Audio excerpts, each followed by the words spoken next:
Chai Moon and her daughter, 5, Wen Shan sighed at that. It's true he hoped Bai Yan would return someday, but it's also true he had hoped for his daughter to accept Chai Moon. For it to turn out this way and in such conflict, it's undoubtedly leaving him in a bind. So it's my mother's fault that you ignored your secret lover for so many years. Or is it that you delighted in the fact that you had another woman out there and didn't have to care for them? Getting dark in her smirk, Bai Yan starts becoming a thorn in the man's side with her words.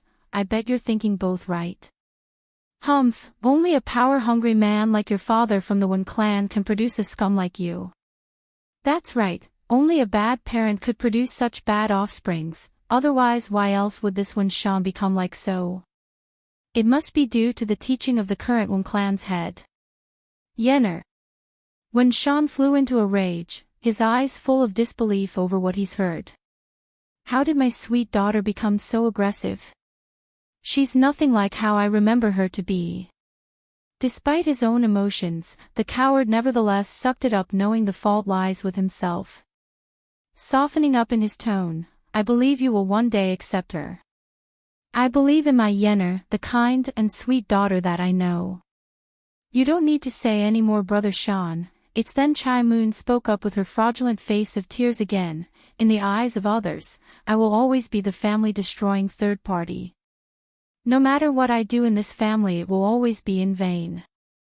But I never asked for anything when Bai Yu was still around.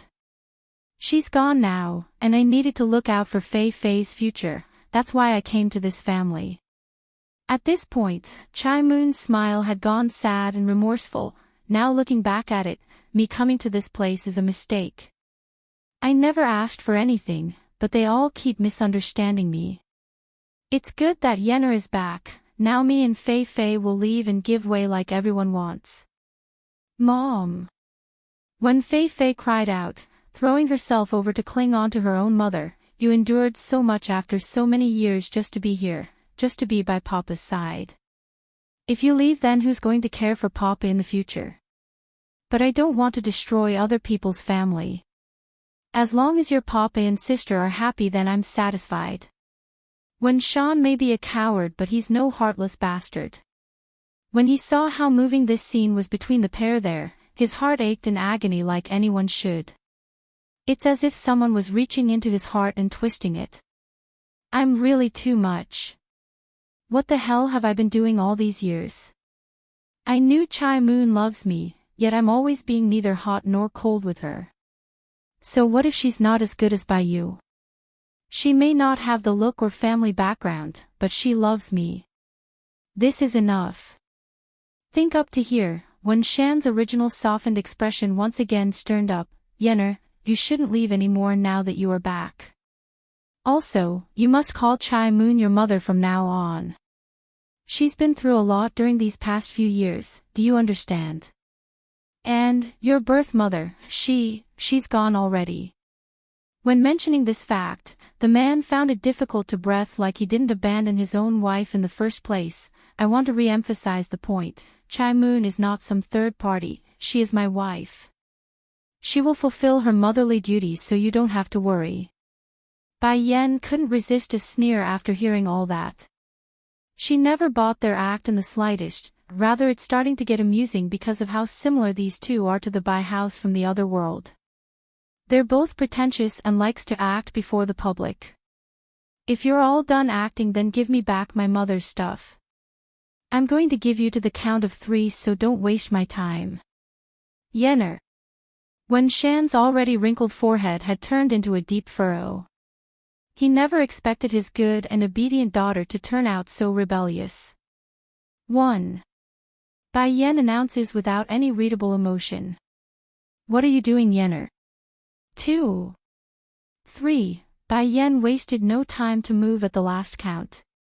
In a flash, she bolts into the manor like a lightning bolt, causing a gush of air in her wake and sending the cowardly man stumbling backwards. Punishment for a thief. 1. You, what are you doing? Chai Moon flew into a great fright as she saw the girl charging towards herself. In the momentary lapse of panic, the woman backpedals against the nearest wall without a second thought. Bai Yan's aura was simply too strong and oppressive, similar to Deetsang's, hence the reason why this mortal human would react so strongly. It's downright suffocating for those unprepared. Speak, where is my stuff? Stammering in the lip, the pretentious lady nervously answers without any forethought, in my room's cupboard. That's all Bai Yan needed to hear. In a flash, she disappears from view and onto the second floor of the manor. This sort of speed amazed Chai Moon and her husband. For one thing, it showed how powerful the lady has become, and secondly, how did she know where the room was? Before long, Bai Yan returns to the main entrance with a box in hand. Sister Bai Yan, Bee grew elated at the sight of the familiar object. Did you find everything? Despite what she's holding, Bai Yan did seem all that happy based on how quiet she remained. Indeed, the box in her hand was the very same box she gave before leaving, but the weight didn't add up. It's much lighter than she remembered. When Sean saw what's going on, of course, he could tell the box was exactly the stuff left behind by his deceased wife, but what could he say? After all, the inheritance does belong to Bai Yan, which was the excuse he used to forcefully take it off Yi's hand. Yener, Papa here know you're angry, but I want to remind you only me and Chai Moon is your family. No matter what, Bai is only an outsider. If you put too much faith in her then you're bound to pay the price later. Those words came down like a waterfall across Yi's heart. It dampened her elated heart and even hurt it, which could be noticed by how her hands had grasped onto those sleeves in a pained manner. He's not wrong, I'm just an outsider like he says. An outsider adopted by Shifu while no one else wanted me. My family, When did you get to dictate who my loved ones are? Bai Yan didn't want to play along anymore and openly sneered in contempt at her former father. On this earth, there is only one family I have, and that is Yi here. Forget this Chai Moon, I don't even consider you related to me. None of you are important to me. Unbeknownst to the group here, there's something else she didn't say outwardly. It's true in her previous life when Sean was her biological father, there's no question about that. However, she's no longer of this world anymore, she died several years ago already.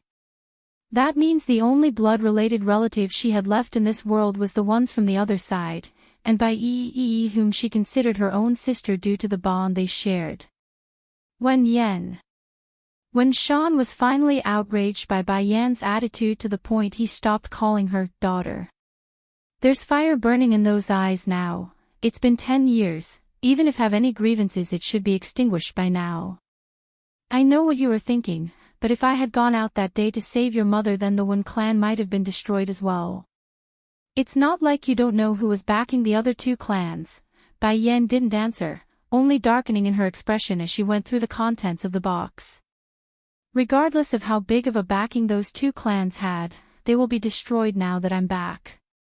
But before then, I will drag out the force behind them and crush that power first.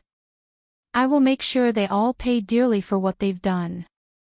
My mother left me a set of jewelries, there's a piece missing. The emerald jade is supposed to be worth millions and a dowry for when I marry. Of course, these are all material things so I can settle it at a later date. Upon saying this after ignoring the cowardly man's gaze, Bai Yan instead turns to Chai Moon who appeared visibly guilty. I want to know what happened to the Dan pills I left behind. Where is the pills I left for Yi? Punishment for a thief, too, what are you talking about? Chai Moon's body shuddered at the accusation. She's very much afraid and tries to hide it with that forced smile. I really don't understand what you mean, what pill? I don't know, not buying it at all. Bai Yan snickers a laugh and retort, those Dan pills were refined by me so don't try to play me. I originally wanted to give it to my grandfather as a surprise birthday gift back then, but that didn't happen because of what transpired with the Bai clan. I worried for Yi's well-being so I left it all to her after I left. Alchemic Dan pills are good stuff all around, but if one's too greedy and consumes too much at once then the effects would undoubtedly come back to bite one in the ass by making them have an unstable foundation. This important bit was obviously related to Bai Yi prior to Bai Yan's departure back then, therefore she's not worried about her foster sister consuming all the pills at once. Furthermore, she could clearly tell how unstable Wen Fei Fei's strength was in her earlier attack, thus reaffirming her suspicion. Brother Sean. Chai Moon didn't confront the girl and instead turns to her own husband for help using that tearful face. I only wanted to do what's right as Yenner's stepmother by keeping her things safe. I didn't think I would be taken as a thief. The woman's act was truly award-winning. As she cried to play her role, Chai Moon actually evolved into a sad sobbing laugh like someone that's spelling their emotions from the heart. If I really wanted to connive after riches then I would have taken your money back then. Why did I not take a cent? I would rather raise Fei Fei on my own than to take others' money. You have to believe me, Brother Sean, I've been with you for so long. How could I have kept something so valuable hidden from your eyes? I know Yenner blames me for being with you. I know it, and I'm willing to leave if she wishes of me, but I can't accept being called a thief after trying so hard to do the right thing. After spouting all that, Chai Moon immediately began to head towards the doorway to leave with her daughter in tow. Her pace was firm and unquestionable based on how decisive they were. As a result of this picture, Wen Shan the coward promptly got all guilt in the face for being so indecisive. Wait, Mooner, the ones who need to go isn't you or our daughter. Cold in his voice, the man speaks with a stern voice like he's made up his mind. Halting in her steps right after the sentence, Chai Moon swings around like a hopeful woman waiting for her man to whisk herself off the ground like a princess being taken by a prince. Yenner, when Sean puts on a disappointed face at his own daughter, I don't know why you are so adamant about accepting them, but I must tell you your stepmother is not what you think. Back in the beginning after I made the mistake, I immediately wanted to make it up to her by offering $2 million as compensation. Yet do you know, she refused the money. What's more, how could I not be aware of your ability in alchemy back then? I would have surely known if that's the case, but I didn't. Even if you want to frame her, you should at the very least find a better excuse. I'm very disappointed in you. Those words were coming straight from the man's heart. He's honestly unable to comprehend why Bai Yan would turn out so vicious in his view compared to the lovely and well-behaved daughter from his memory. Who exactly taught her into this after 10 years away from home? Bai Yan coldly glared back at this coward. You better keep your mouth shut in front of me. Or else. I don't mind removing you. This time she's not kidding, she really would remove him from the picture if he doesn't close that mouth of his. However, the threat only made Wen Shan even more furious. Wen Yan. I'm your father, how dare you talk to me like that? Punishment for a thief. 3. First, my name is Bai Yan. Secondly, in my mind, my father is already dead and you are just strangers to me.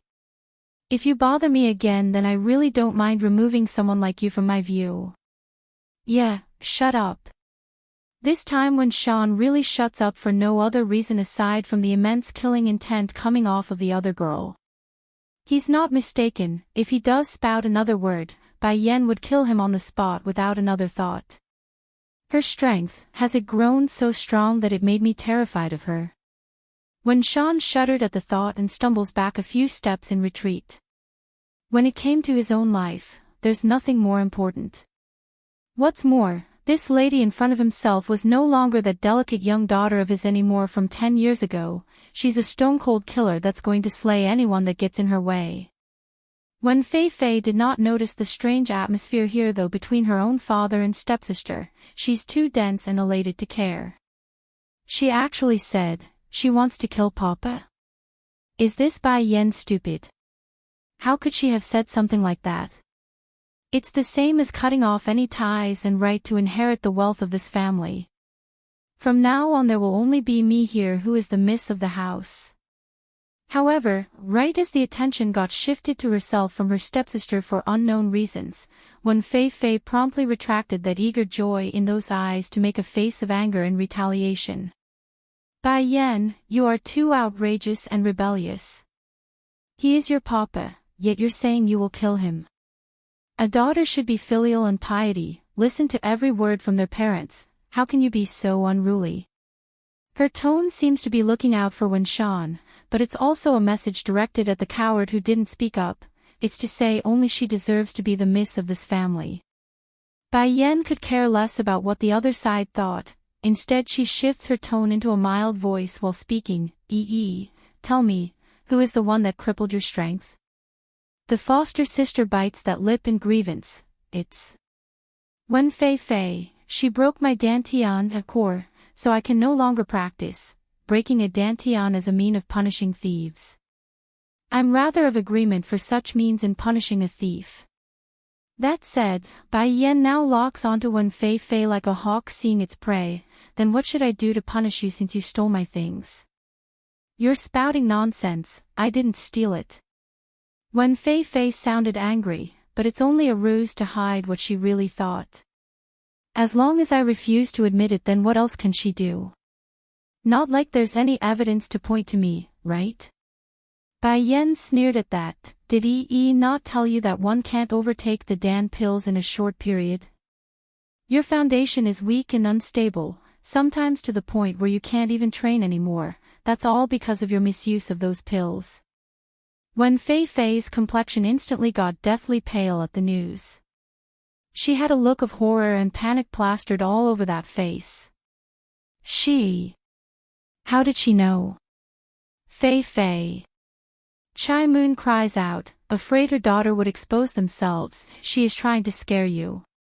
Don't you know your own physical condition? Coming back to her senses at the reminder, the pale-faced girl clenches her teeth and pushes through. When did my foundation get unstable?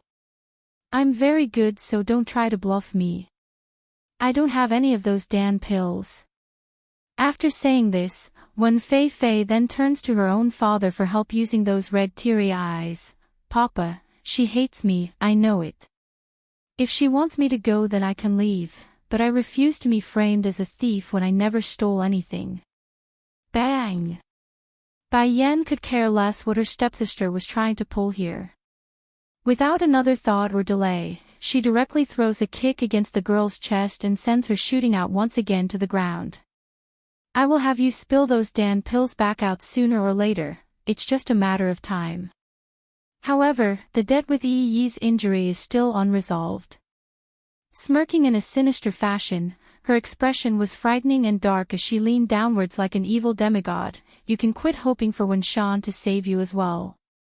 I said it already, if he gets in my way then I won't mind removing him from the picture entirely. The young lord's child, Wenshan just stared at Bai Yan in amazement. It's only now does it occur to him how foolish he's been up until this point. What gentle and kind daughter returning to his side. That's all in the past and would never return after all the trauma he put her through. No. Chai Moon throws herself in between with her arms spread. Fei Fei is innocent, she's only doing this for your sake. But that's all this woman could get through. Before she realizes it, a hand had already reached over and grabbed her by the throat into a choking hold, nearly suffocating the lady in the process. There's no other way to describe this aside from Bai Yan being very irritated by the fakeness portrayed by this lady. Without any hesitation, she slams her down onto the ground as well and onto Wen Fei Fei's body to make a ball of them both. Leaning down again to her stepsister but even closer so that others couldn't hear what she's saying aside from the recipient, I'm always of the opinion one should always receive the proper punishment, but I don't believe abolishing one's strength is the right course of action in this case. Despite those words, Wen Fei Fei's heart only grew more tense and thumped even harder. No. I think it's better to make you abolish your own strength using your own hands. That way you will know what despair means. This sentence hits the girl like a thunderclap, thus sending Wen Fei Fei's eardrum into a ringing pain of horror. No matter how she imagines it, the lass here simply couldn't fathom what possible punishment could warrant someone into ruining their own life. But in reality, she didn't need to imagine, the answer was right around the corner as Bai Yan forcibly stuffed a round beady pill into her mouth. Yo, what did you feed me? She stammers this with fear hovering in those eyes. Don't worry, it's not poison if you're thinking that. In fact, it will help enhance your strength and help you grow faster. Upon hearing this, Wen Fei's eyes grew even more shocked. How can it be? Why would this woman be so kind? It's just that Bai Yan's next words completely crushed her soul from the high point. But this medicine will make your body feel immeasurable pain at the early afternoon. Oh right, have you heard of the painful torture of being grinded by a wheel in hell? I bet the sensation would be similar to that. Grinning even harder now, Bai Yan's face appeared no different from a devil right now to her stepsister. Also, the stronger you become, the more intense the effects will have on your suffering. Unless you destroy your own dantian, the effects will never dissipate. Oh, by the way, there's no cure for this medicine. A chilling shudder filled Wen Fei's heart then. What did I do to deserve this from her? Why is she doing this to me? All I did was cripple Bai Yi's strength. Why is she reacting so strongly for an outsider? I'm her real stepsister. You can choose to tell Wen Shan about it too, but I can tell you he won't do a damn thing to help you. In addition, if the Wen clan learns of your predicament, what do you think they will do to you, someone that is no longer of use to them? Probably abandon you, am I right? Wen Fei couldn't deny her stepsister's prediction. Unlike those happy families out there, the Wen clan places a very strong emphasis on the talented. For those who couldn't perform, they're promptly shoved to the curb, which was exactly what occurred prior to her using those Dan pills they took from Bai Yi. The young lord's child, too, I won't believe you. After a long period of silence, Wen Fei's only response was to shout this aloud. Bai Yan expected such a reply though, so she didn't mind. Still grinning in a sinister fashion, you can go ahead and try later, there's no need for me to persuade you. See? The pain at the stroke of noon will prove whether or not I'm lying. After saying that last bit, Bai Yan was done here and slowly headed for the exit. What did you feed my Fei? Chai Moon saw how the woman's about to leave, so she hurried to cry out for an answer. She didn't hear the conversation due to how quiet it was, but she did see the black beady pill that was forced into her own daughter's mouth. Swinging her head to one side to show that sarcastic grin, I fed her what she needed to eat. If you want the details, then you can ask her yourself. Lastly, I'm going to be sticking around for the next few days, so don't come bother me. I won't be so kind like today if they disturb me. We're leaving. As for the remaining debt owed to her by Chai Moon and her daughter, Bai Yan had every intention to take it all back and more, but that would come later after she's done with her other business. Oh.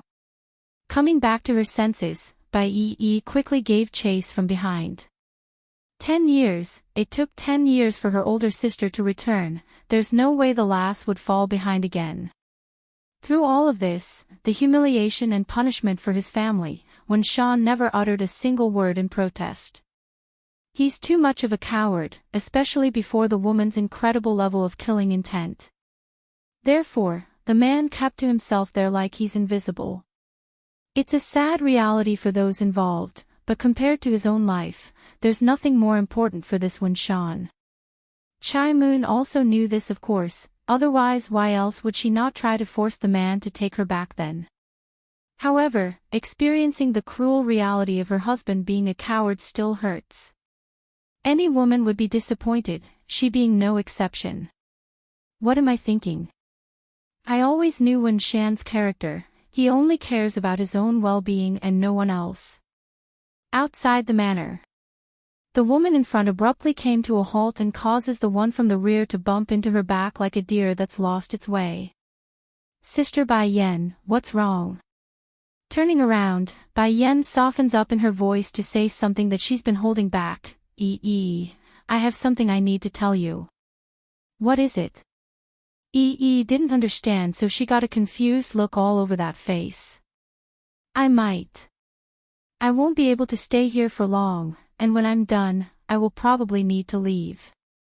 Still not getting it, Bai simply smiled to say the obvious thing, that's okay, I will go with you. I have no relative here, I only have you. In the past, her life only had Bai Yu and Bai Yen as her family. With the former passing away, there's only this older sister of hers left. I'm sorry that place. I fear you might not be able to go.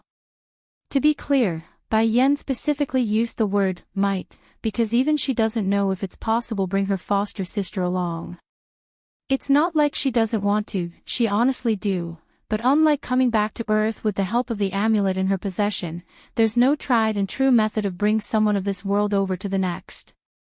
The smile on Yi's face disappeared, replaced promptly by the look of disappointment and sadness. Sister Bai Yen, are you going to leave me behind again? I'm very good, I can do anything, like laundry, cooking, and cleaning. The young lord's child, 3, listen to me. Bai Yen grasps onto her foster sister's shoulder so she would listen. The place I need to go is in another world, it's where I've been all this time. And that place, it's not somewhere one can just travel to at a whim. It's not that she wants to leave the girl behind, it's that, she doesn't know if she's able to take her along. What point would there be in giving false hope? That would only cause more damage and hurt later on. Only then does Bai Yi's happy gaze let up, her lips pursing into a thin line. Then Sister Bai Yen, do you have other relatives over on that side? Bai Yen slowly nods to answer, yes, a lot over there. That's a relief then. Are they good to you? Though still sad in the face, Bai Yi continues to ask. They all love me, a nod comes again. That's good, I'm relieved then. As if trying to keep herself from crying, Bai Yi puts on the most difficult smile of her life. I was always worried that you would be alone without me. Back when we were young, you didn't know how to care for yourself at all. There were attendants to help back when we were living with Shifu, but afterwards it was I who did everything afterwards. Like fixing the bed, cooking, cleaning and stuff. Now that I know someone else can look after you, I'm relieved. Bai Yen immediately got all sweaty in the forehead after having all her flaws pointed out. True, her foster sister was smaller than herself, but she's heck a lot more mature in more than one way. I of course want to take you with me if possible. Hurrying to change the subject, the conversation was leading into a hole that she didn't want to head down into. You know, I have a friend over on that side that's the polar opposite of your personality. You know how to do everything, she on the other hand doesn't know how to do anything, constantly making trouble in her wake. A real troublemaker. When mentioning Chu again of the Holy Land, the lady's lip would inexplicably form a smile like some happy memories would return. I wonder if that lass is doing well, I haven't seen her for a long while now. But her name is the same as yours though. She's Chu and you're Bai only a difference in your surname. If I can't take you with me to the other side then I will make sure you have a good life on Earth. I won't let the same mistake happen again after I leave. This opportunity to return was a good chance to set things right. Not only does Bai Yen intend to find the missing item she needs, she's also going to rid of all her enemies. Bai could see her older sister's happy expression. As a result of this, a sense of sorrow hit her poor heart in a way that it throbbed. If only I could go there together with her. Sister Bai Yen, it's then does the lass remember something important? Is it wise to have a fallout with Wen Shan? What's wrong with that? Bai Yen sneered in contempt at the mentioned name, you're my people, he's not. You're my people, he's not. This sentence instantly brought a ray of sunshine to the depressed girl's mood. Looking up with hope in those eyes, she murmurs the only thing that she could, Sister Bai Yen said I am her people. It feels so nice to be recognized. Feeling much better now, Bai Yi's next thought wasn't about the future anymore, but about something more pressing at the moment. Sister Bai Yen, where are we going to stay now? Stay in a hotel of course. Hotel. But those are expensive. Counting her finger, the young lass immediately started to go over her earnings from handing out those flyers. As for the wealth retrieved today, that's not in her consideration. It's not like Bai Yi was homeless or anything, she also has a place to stay. However, there's no way she would let her older sister stay in that basement unit she rented, that's not even within the equation. It's all right, don't worry about. Reaching over to grab the other girl's hand, Bai Yan makes a reassuring smile so her foster sister wouldn't fret. I got a lot of money on me, so don't mind the expenses. The young lord's child, for she extorted so much money from Ling Lang, it's only natural that she spends it. Not like Bai Yan could take it back to the other side and use it, right? The manners of the four clans are all within one area, therefore the news of Bai Yan's return had also spread at a whirlwind speed. Ignoring the Lin clan who came after the demise of the Bai clan, both the Tian clan and Fu clan would undoubtedly be startled by the news. This was especially true when word spread of Wen Shan being walked all over by his own daughter. It's a well-known fact on how much of a coward this bastard was. After all, he didn't lift a finger after his wife got murdered by them. This meant that unless Bai Yan's strength had surpassed her old man, what transpired wouldn't be possible. This girl's been missing for 10 years, and now she's back, and for 10 years, we haven't heard from her at all. Tian Wind of the Tian clan frowns as he spoke, his finger drumming the table as he contemplated the issue. Sitting in front of him was another individual, a middle-aged beauty with a body worthy of being called a model. As she carefully poured a cup of tea for the man across from herself, her soft smiling face showed she didn't seem worried. It's nothing to be worried about just because her strength is higher than Wen Shan's. There's still the current head of the Wen clan taking charge. Besides, even if the Wen clan fears her, our Tian clan isn't. However, squinting her eyes, the beauty curves those lips into a snarling sneer. Nipping the flower in the bud is the smarter option. Her talent is not bad, so we can't let her continue to grow. Bai Yu's apprentice is already a cripple, so that's not a threat.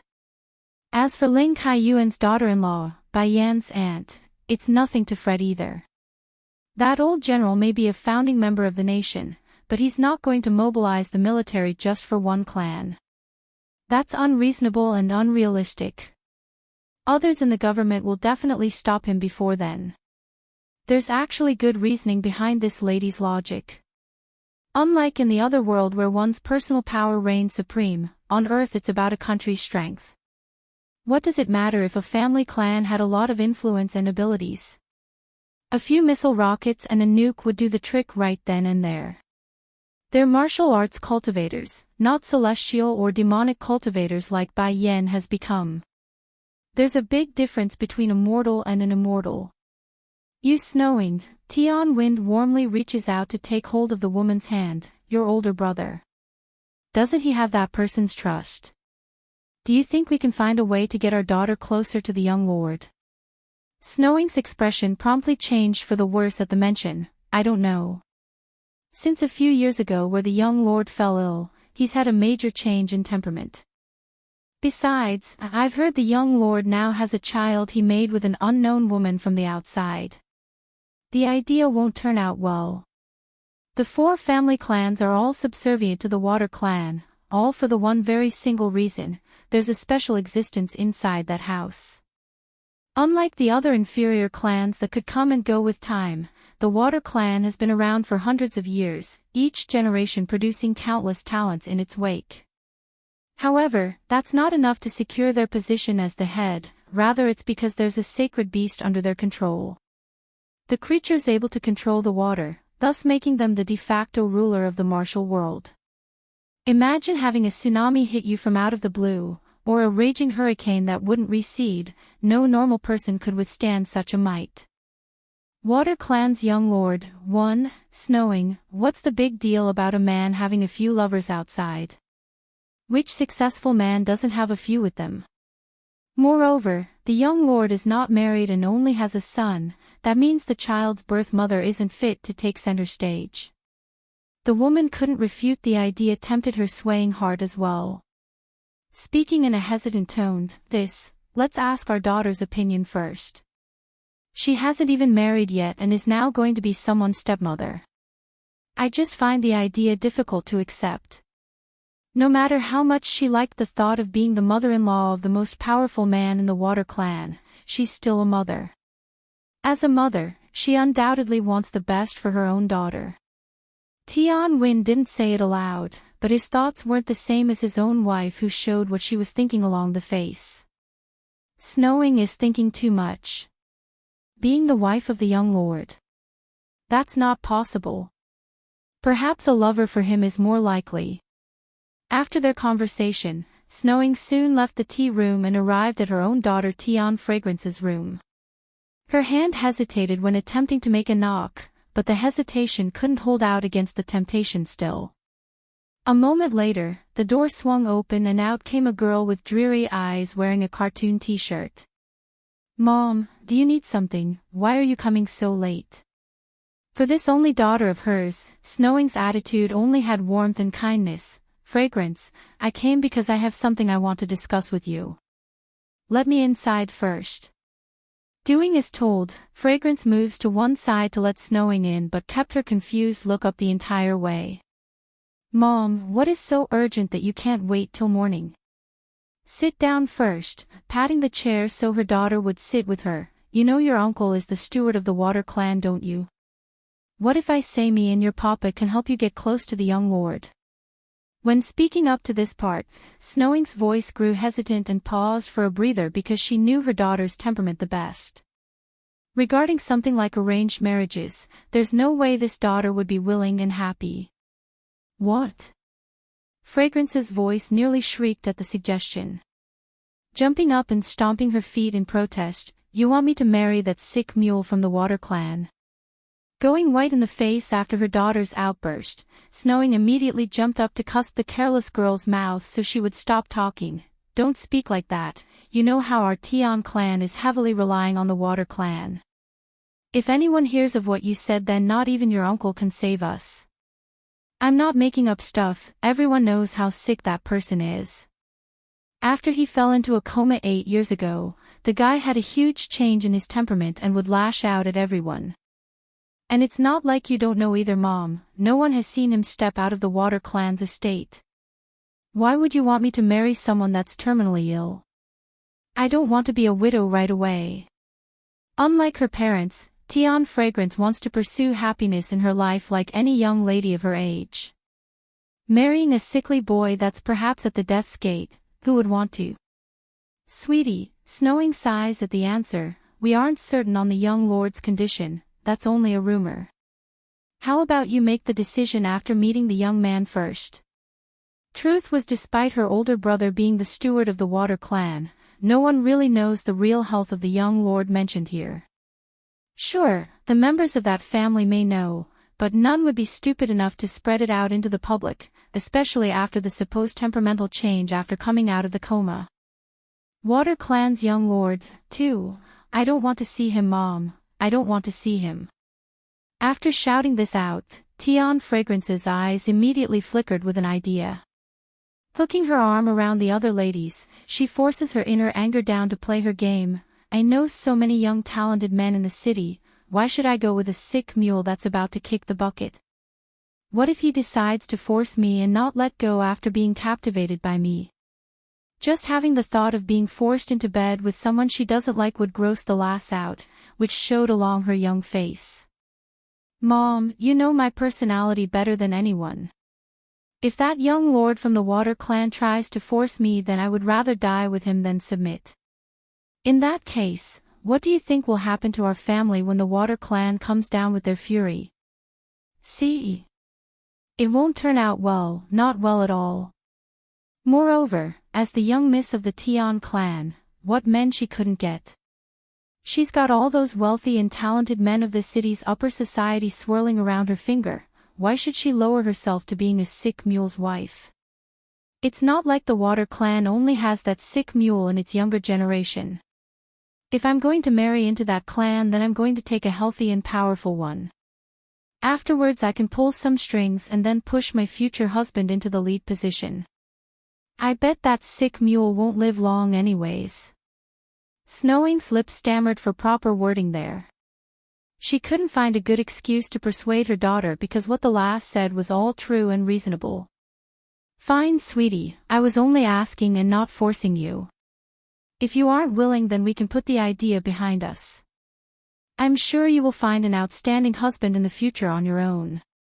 After saying this, the lady of the house got up and walked out of the room to deal with her own husband. The Water clan's main estate. Currently, two individuals, one small and one big, were staring off against each other. Eventually it was the older one who caved in and took the lead to turn away. You've been staring at me for 2 days, have you seen enough yet? The older man speaks, his voice getting a little bothered. Batty father, will mother be able to recognize you now that you've become like this? The steam bun across from him says, his eyes still staring wildly in amazement. Twitching in the mouth at being called out, the older man shoots a deadening glare at his own son. What do you know? I believe in her. She will recognize me at a glance no matter what. Their feelings have long passed the physical level and into the soul stage, it's unmatched. But Batty father, why did me and mother can come directly into this place while you have to use another person's body? I'm so confused. Scratching the back of his head, the steam bun wrinkles his nose like a confused child. That's right, the older man across from Baishiachin was none other than Ditsang. The only issue was that it's his soul and not the body. If anything, the only evidence proving it's the great demon king would be that arrogant aura, it's unmistakable. That's because I didn't have all heaven to send me over here like you did.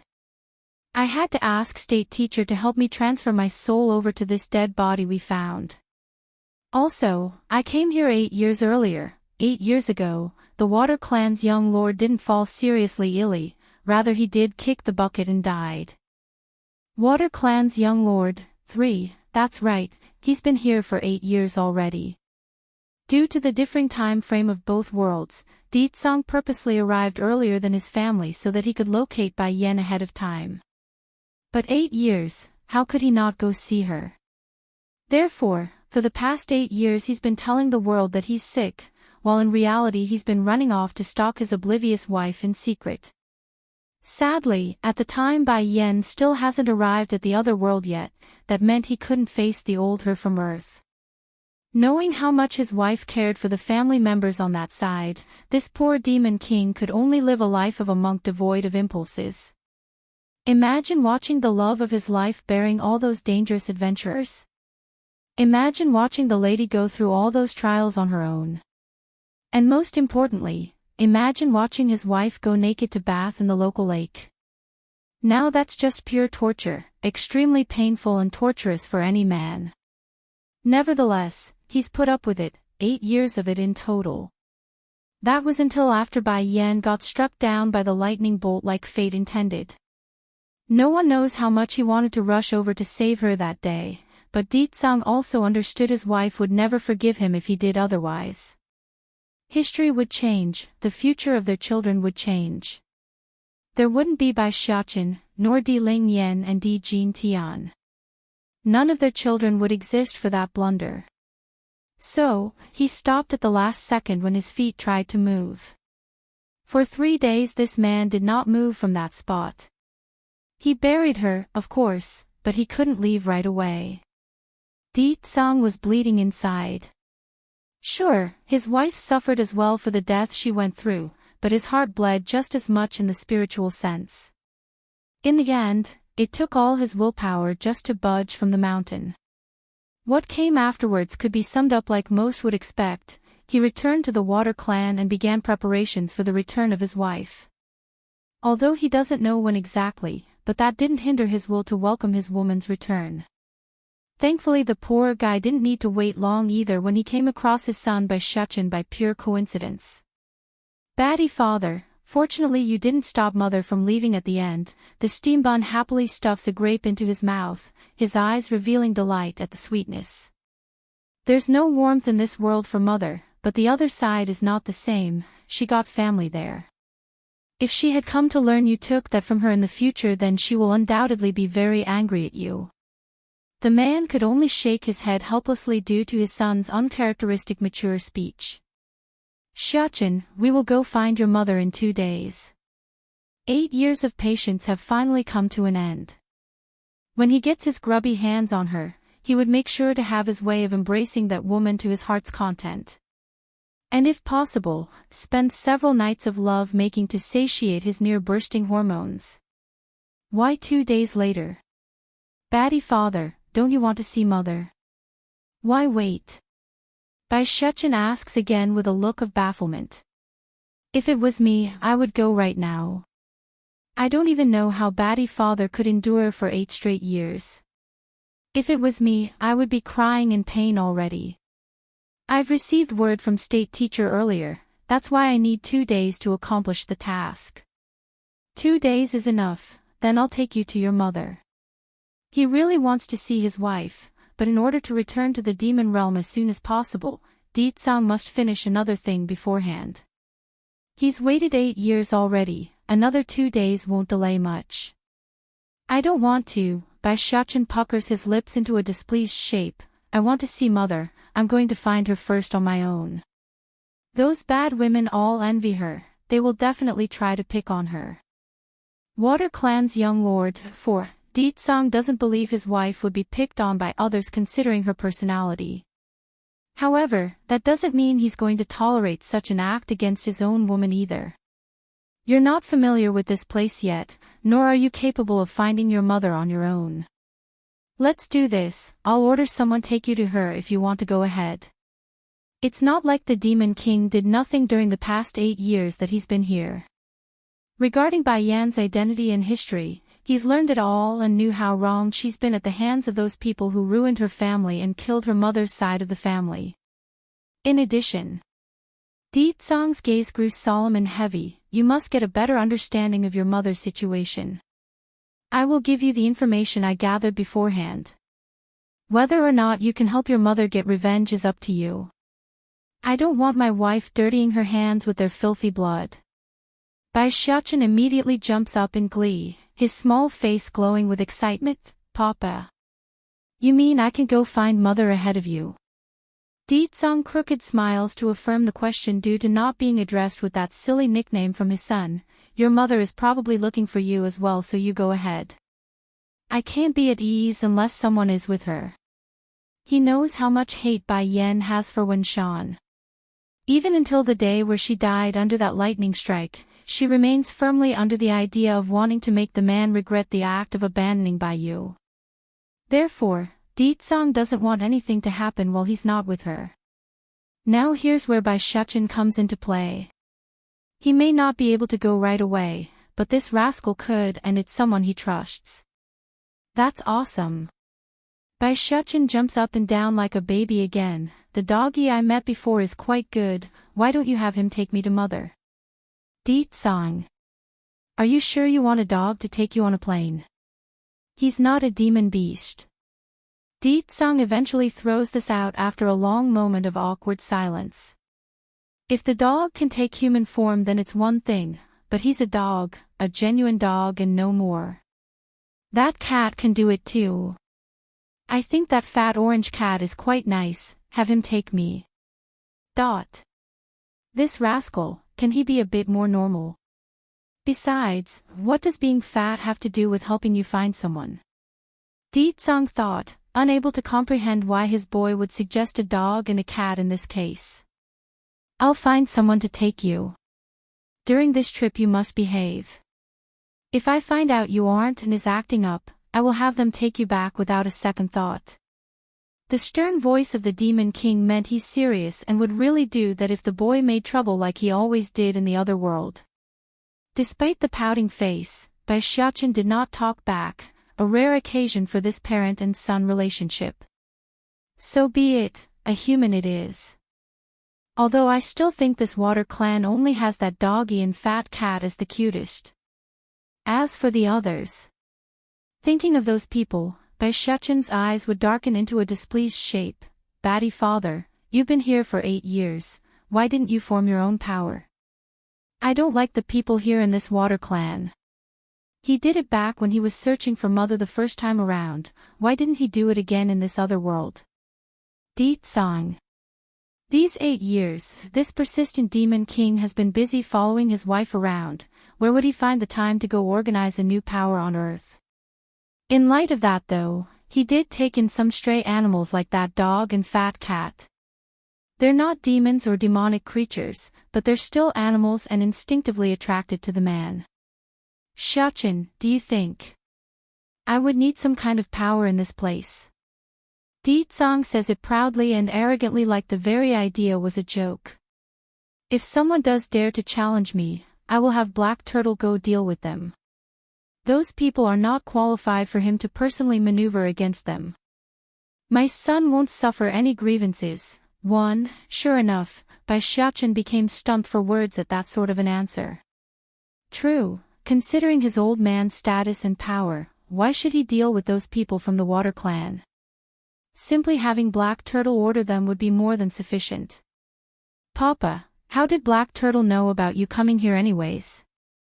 Also, how did he know you needed a body to use and arrange the Water Clan's young lord for you from the beginning?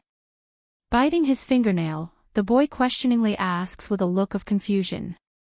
Donning a dazzling smirk, Deet Song's reply left his son astounded. I don't know. I don't know.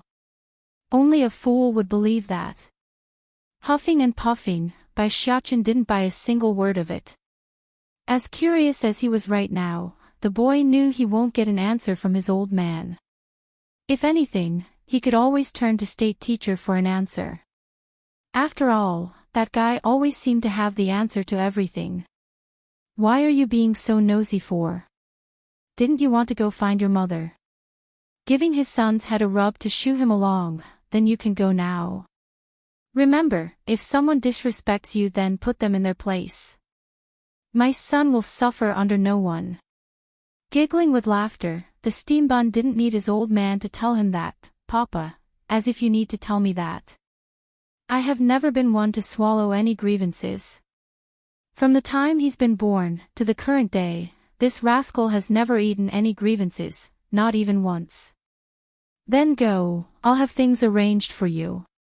After saying that, Deet Song's gaze inexplicably shifted to the exit and into the far-off unknown. It's as if he's looking at others that's not within his view yet within his senses. If these people in the Water Clan obey and listen then I can let them be, but if they get restless and try anything, I won't mind letting them fall from their current heights once and for all. Goodbye then, batty father.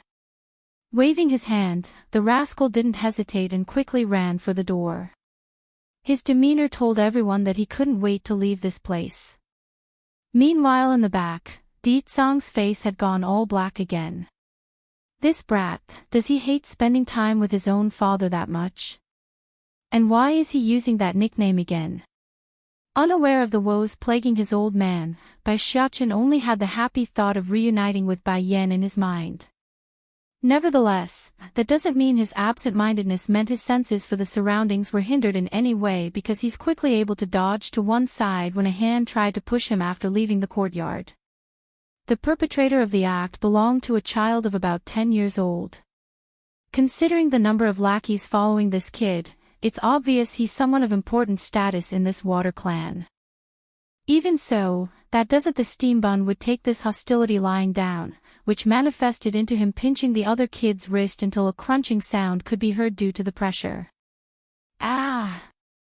The kid wept like a screeching banshee due to the pain, causing the lackeys behind him to freak out as well. Sadly for them though, right as they tried to move forward to help, Bai Xiaochen's threatening glare stopped them in their tracks. Lin Lin. Suddenly, an urgent call came from further ahead. Turning to look for the source, Bai Xiaochen could see a beautiful woman running over in haste. Let go of my Lin Lin now. The lady orders, her eyes bordering on the line of tears due to the pained expression of her son. Smirking at the demand, the steam bun starts going back to his old way of acting innocent. Why should I let him go when he tried to push me? Is this how members of the Water Clan act, such unruliness? My son won't suffer any grievances, too, you. the beauty angrily points her finger at Bai Xiaochen in an accusatory manner. However, her rage promptly subsided a notch after remembering who she's dealing with. Xiaochen, this is your cousin, he did not mean it, so can you let him go? Tilting his head at the plea like he's in contemplation over the idea, Bai Xiaochen didn't let go though and instead bared his white teeth like a predator facing its prey. No. Mom, help me, hurry and help me. Water Lin Lin continues to cry out in pain as his wrist grew more purple over the pressure. This wild bastard came from some unknown woman. How dare he come to the Water Clan to leech off of us? Hit him for me, hurry and hit him for me. That's right, the main reason this brat going by the name of Water Lin Lin tried to push Bai Xiaochen was because he's upset and jealous of the attention being shifted away from himself. Coupling in with the negative feedbacks from his own parents in secret, plus the reminder from his own grandparents to be at heed with this new cousin, the boy's heart grew twisted and irate. That's why he came today, it's to deliberately stomp on Bai Xiaochen to flaunt his status. Well, that was the plan anyways. The beauty's face got very pale after her son's outburst. There's open panic in her eyes because that kind stuff could only be said in the shadows, not in open public like here before the house attendants. Make no mistake, this beautiful madam of this house may hold a high position within the Water Clan, but not even she would try to poke fun into Di Zhang's business due to how famously cruel and cold the man has become after that incident from 8 years ago. Close your mouth this instant, Lin Lin. The woman snaps at her son, those teeth grinding due to the tense thumping in her heart. Xiaochen, this is nothing but a little fight between children, why are you taking things so seriously? Moreover, Lin Lin here didn't mean what he said, he really didn't. Snickering in contempt at the obvious lie, the steam bun didn't believe a single word of it. He insulted me by calling me a wild bastard. After saying that, he immediately increased the pressure on his grip some more, causing the other boy to squeal out again. So, I want him to apologize to me and to scold himself by saying he's a bastard child for 100 times. I want that done this instant, right here and now as compensation. The beauty's face got even whiter. Have my son apologize and claim to be a wild bastard, and in front of everyone here. What does that make me and my husband then, the third son of this family? Xiaochen, your father and your third uncle have always been close. If he learns of what you did to Lin Lin today, then he will undoubtedly be very hurt. By then he might get too angry and throw you out of the Water Clan. It's said that the kid was brought in 2 days ago, meaning he's likely insecure inside and can be easily manipulated and intimidated. Cocking his chin after hearing his mother's threat, the naughty brat regained some of his vigor and started speaking garbage again. That's right, second uncle really likes me, he will definitely throw you out of the Water Clan and have you return to that lowly and filthy mother of yours. Bai Xiaochen could still bear dealing with an annoying brat at the beginning, but when the conversation shifts into Bai Yan, then the gloves are coming off. Without a second thought, the steam bun directly kicks his foe in the tummy and sends him rolling back. Damn it, how dare he scold my mother? The beauty became stunned, she didn't expect the boy to be so insane as to hit someone in this situation. However, right as she's about to speak out again, a chilling voice that seems to choke her by the throat spoke up instead. How come I never knew I had a good relationship with Water Longyun? How come I didn't know? Also, why would I go dote on another person's son when I have one already? My son won't suffer any grievances. 3. The man's low voice gave off a hellish vibe there, thus sending the beauty into a frozen state as she stood rigidly in attention. Second brother. Di Zhang didn't bother to reply to that call, only coming forward on his own. When he saw how upset his son was though, the man promptly reached out with his hand to give the boy a rub on the head. This maneuver was something Bai Yan did often when she's around, so he wanted to copy it to help elevate the mood. Sure enough, Bai Xiaochen's expression gradually let up as he felt that familiarity. Nevertheless, it won't change the fact that he's very unhappy and upset based on that pursed lip he's making. When that happens, the consequences are dire. Who's your second brother? Di Zhang shifts his attention back to the beauty. This body may be the young lord of the water clan, but this great demon king never once acknowledged he's part of this group. When the dust settles, he would instantly give up this fleshly container and leave.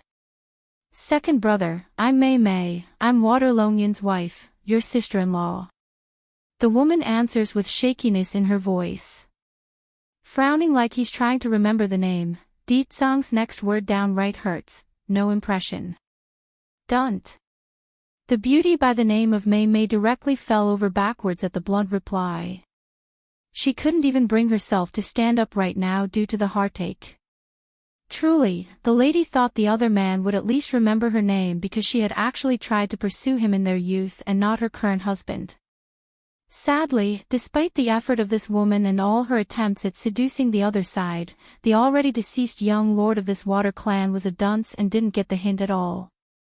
Then once the man kicked the bucket and Deetsong took over, that's when the already stale relationship devolved to the point where she couldn't even make eye contact.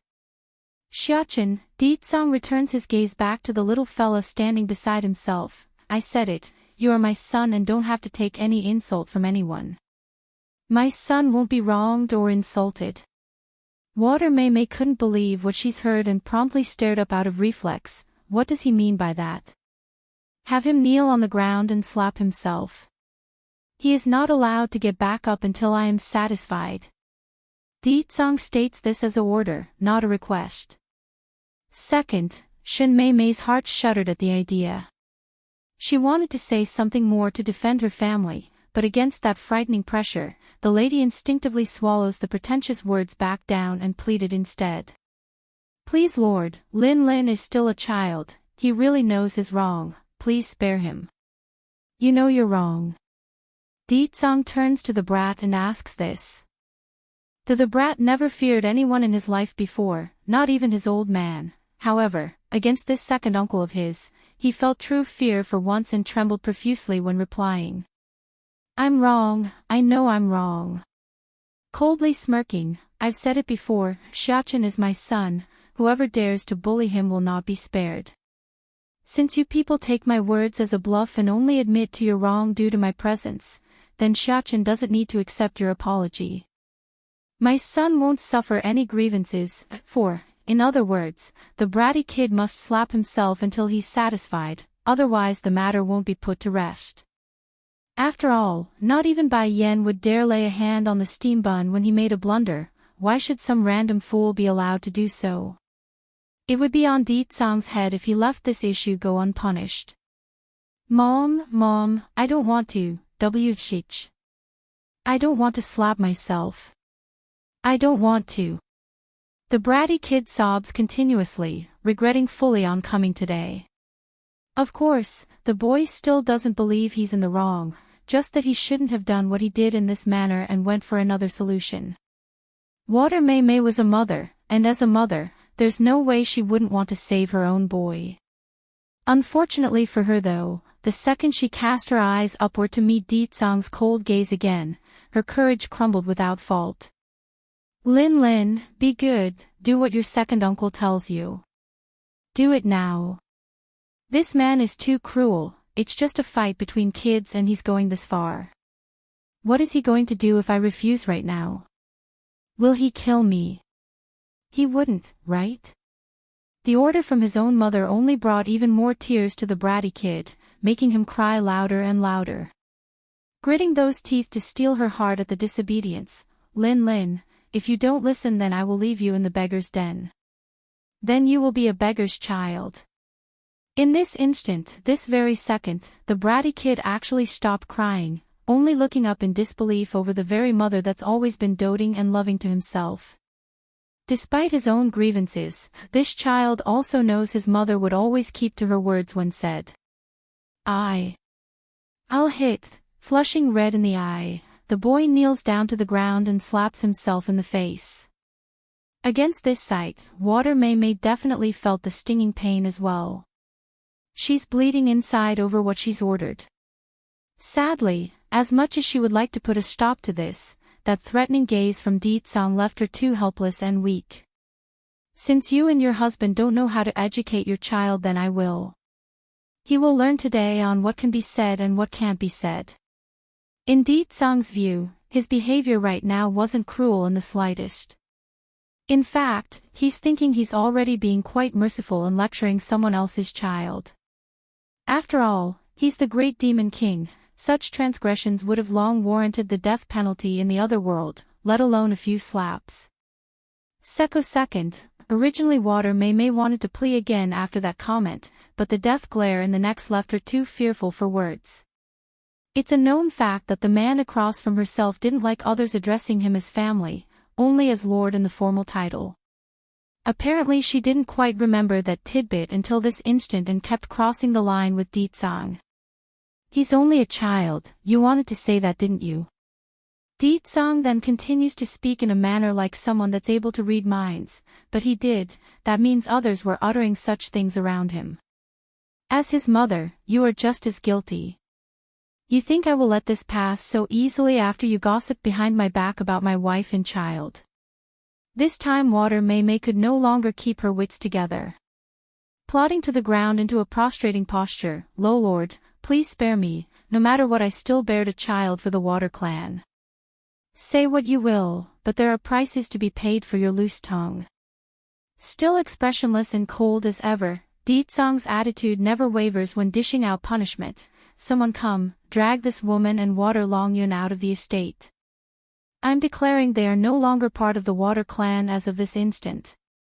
Gawking her eyes out in horror and disbelief, Water Mei almost fainted in that second.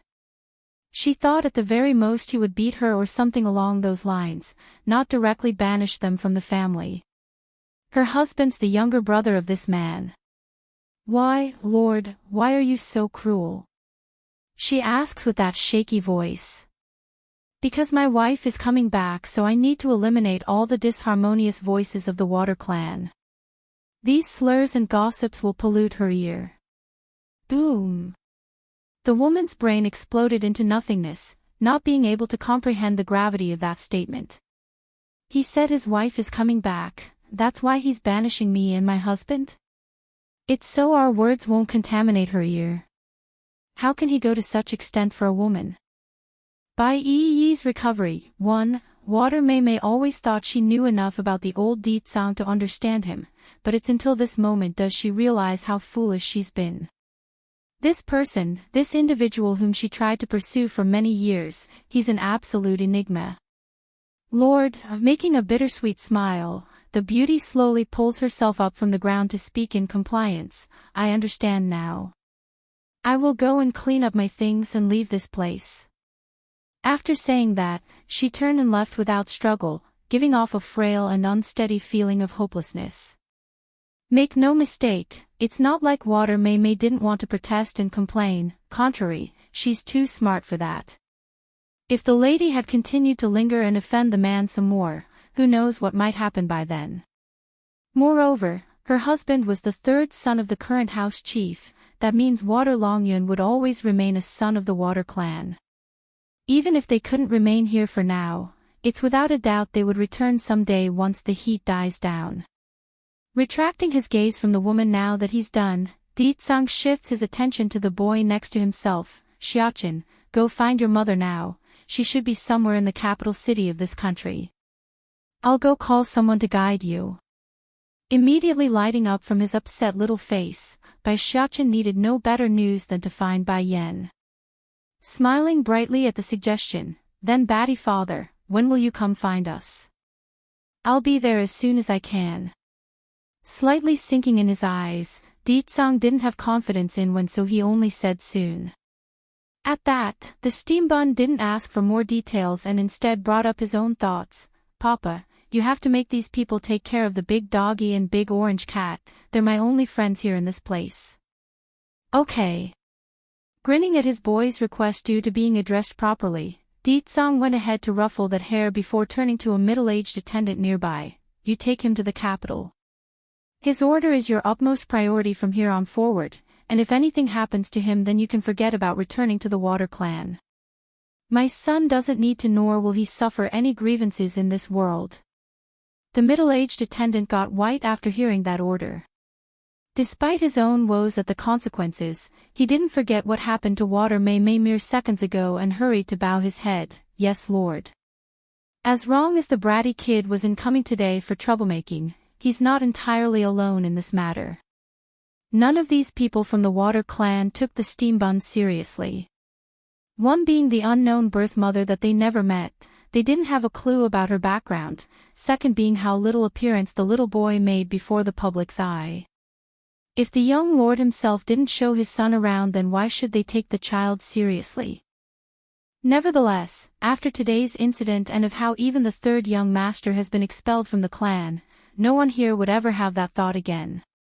Back over in the Wen clan, when Fei Fei, stepsister, was currently sitting atop of her own bed and allowing those spirit particles to infuse into her pores.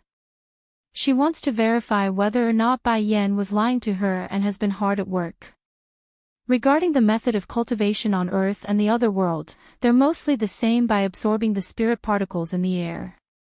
However, Earth only utilizes this power in their martial arts by covering their body in a thin layer like an armament, while the other world had a better understanding of this force and could manipulate it to their will by changing its form and use.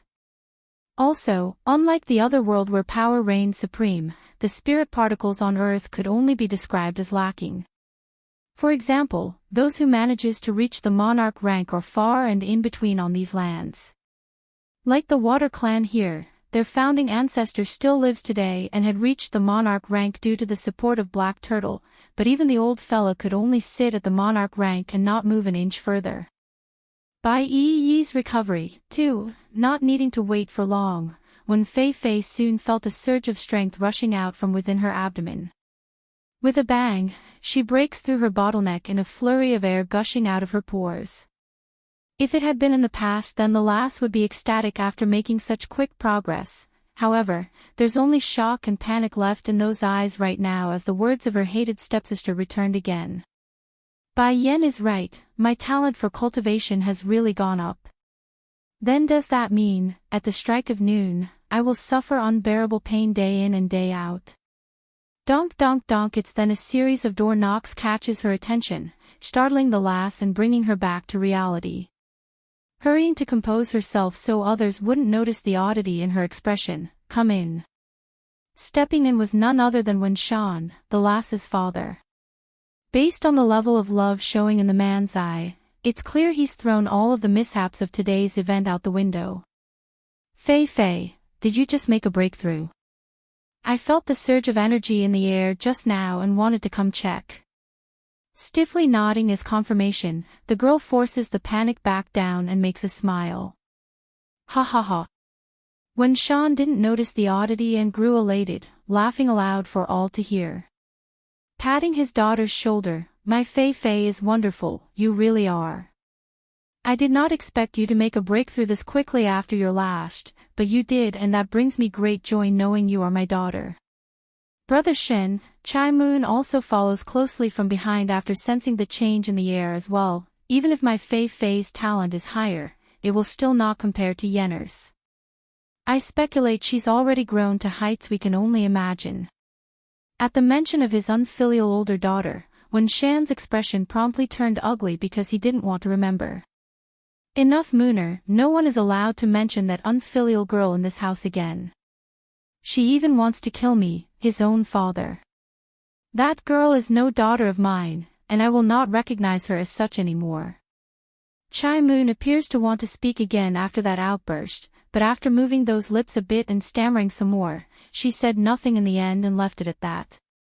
Then that's when it happened during their conversation, a ringing gong of the old clock downstairs in the living room. Immediately, when Fei Fei's complexion turned ghastly white as her body trembled profusely, sweat rolling down her forehead like she's just came out of a pool. Fei Fei. Chai Moon was the first to notice the change and cried out in haste, "What's wrong? Are you feeling unwell?"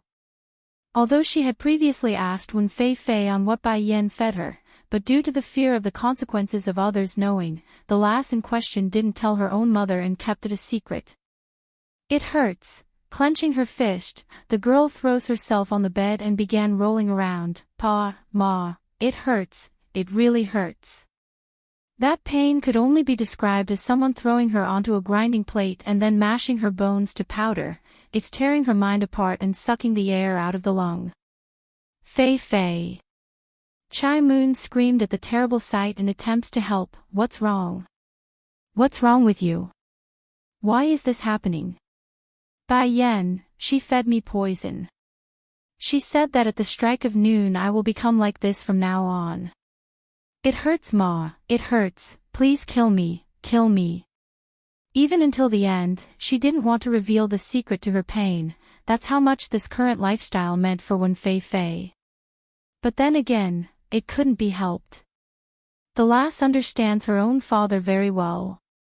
If it becomes known that only by destroying her dantian could she be relieved from such pain, then this man would definitely abandon them. Afterwards, the riches of life would be a fleeting memory, and they would return to the life of a beggar. Fei Fei, when Shan also steps forward and wanted to help his daughter up from the bed, but when he saw the twisted face his daughter made, those hands instinctively faltered and retracted away. Are you sure it was Bai Yan who did it? Bai Yi's recovery. 3. Brother Shan. Chai Moon wept uncontrollably and started to beg her husband, did you forget? Bai Yan force-fed Fei Fei a pill before she left, that must the poison. I've done my best to be good to her, yet why is she doing this to my Fei Fei? That said, the woman gradually took to the ground as she continued to weep. She's a mother, and as a mother, there's no way she wouldn't feel the much pain despite her foul nature. If there's any fault, then it's my fault. Fei Fei is innocent. She couldn't have chosen her own birth, it's all because of my mistake that she has to suffer. Brother Shan, please help her, please save our Fei Fei. That was a sound argument from Chai Moon's mouth. However, the woman apparently forgot the sort of harsh treatment Wen Fei Fei dished out to Bai Yi, who was also innocent in the whole story.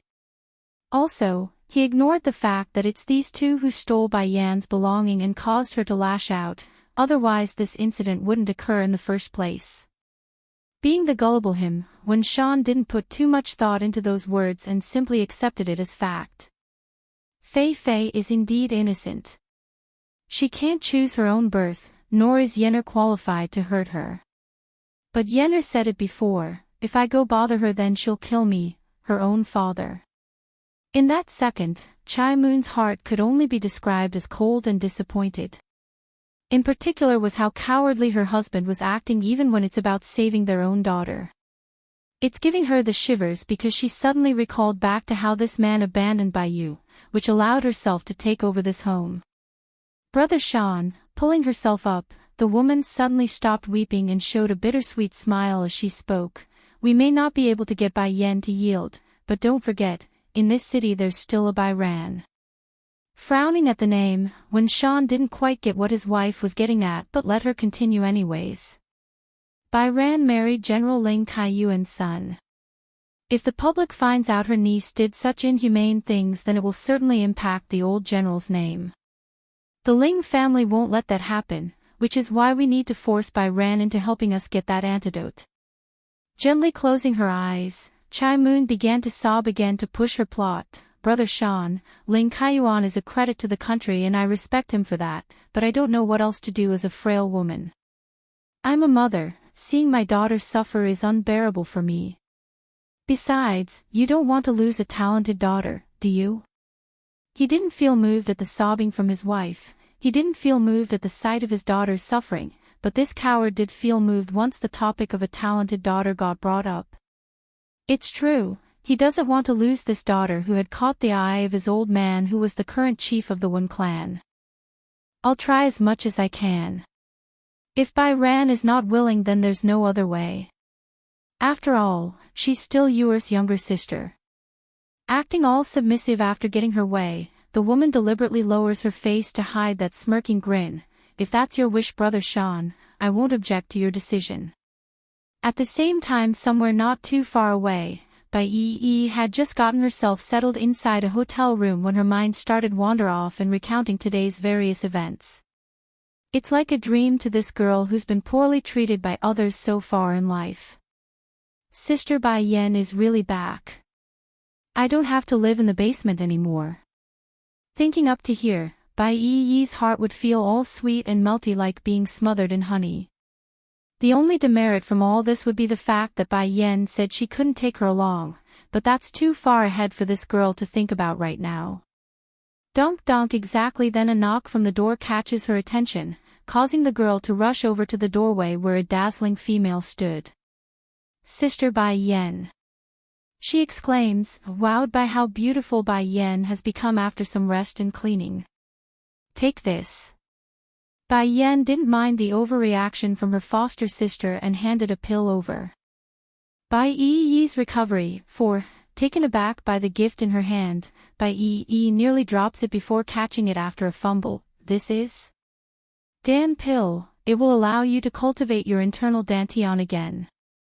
The reason why Bai Yan did not stay in the same room as her foster sister was because she's busy making this pill.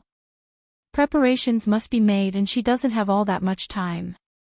Boom!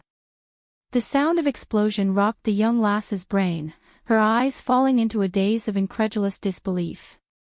Sister Bai Yan, you don't need to comfort me, I know my dantian is already destroyed, there's no way to cultivate anymore. Others can't let you anymore, but that doesn't mean I can't.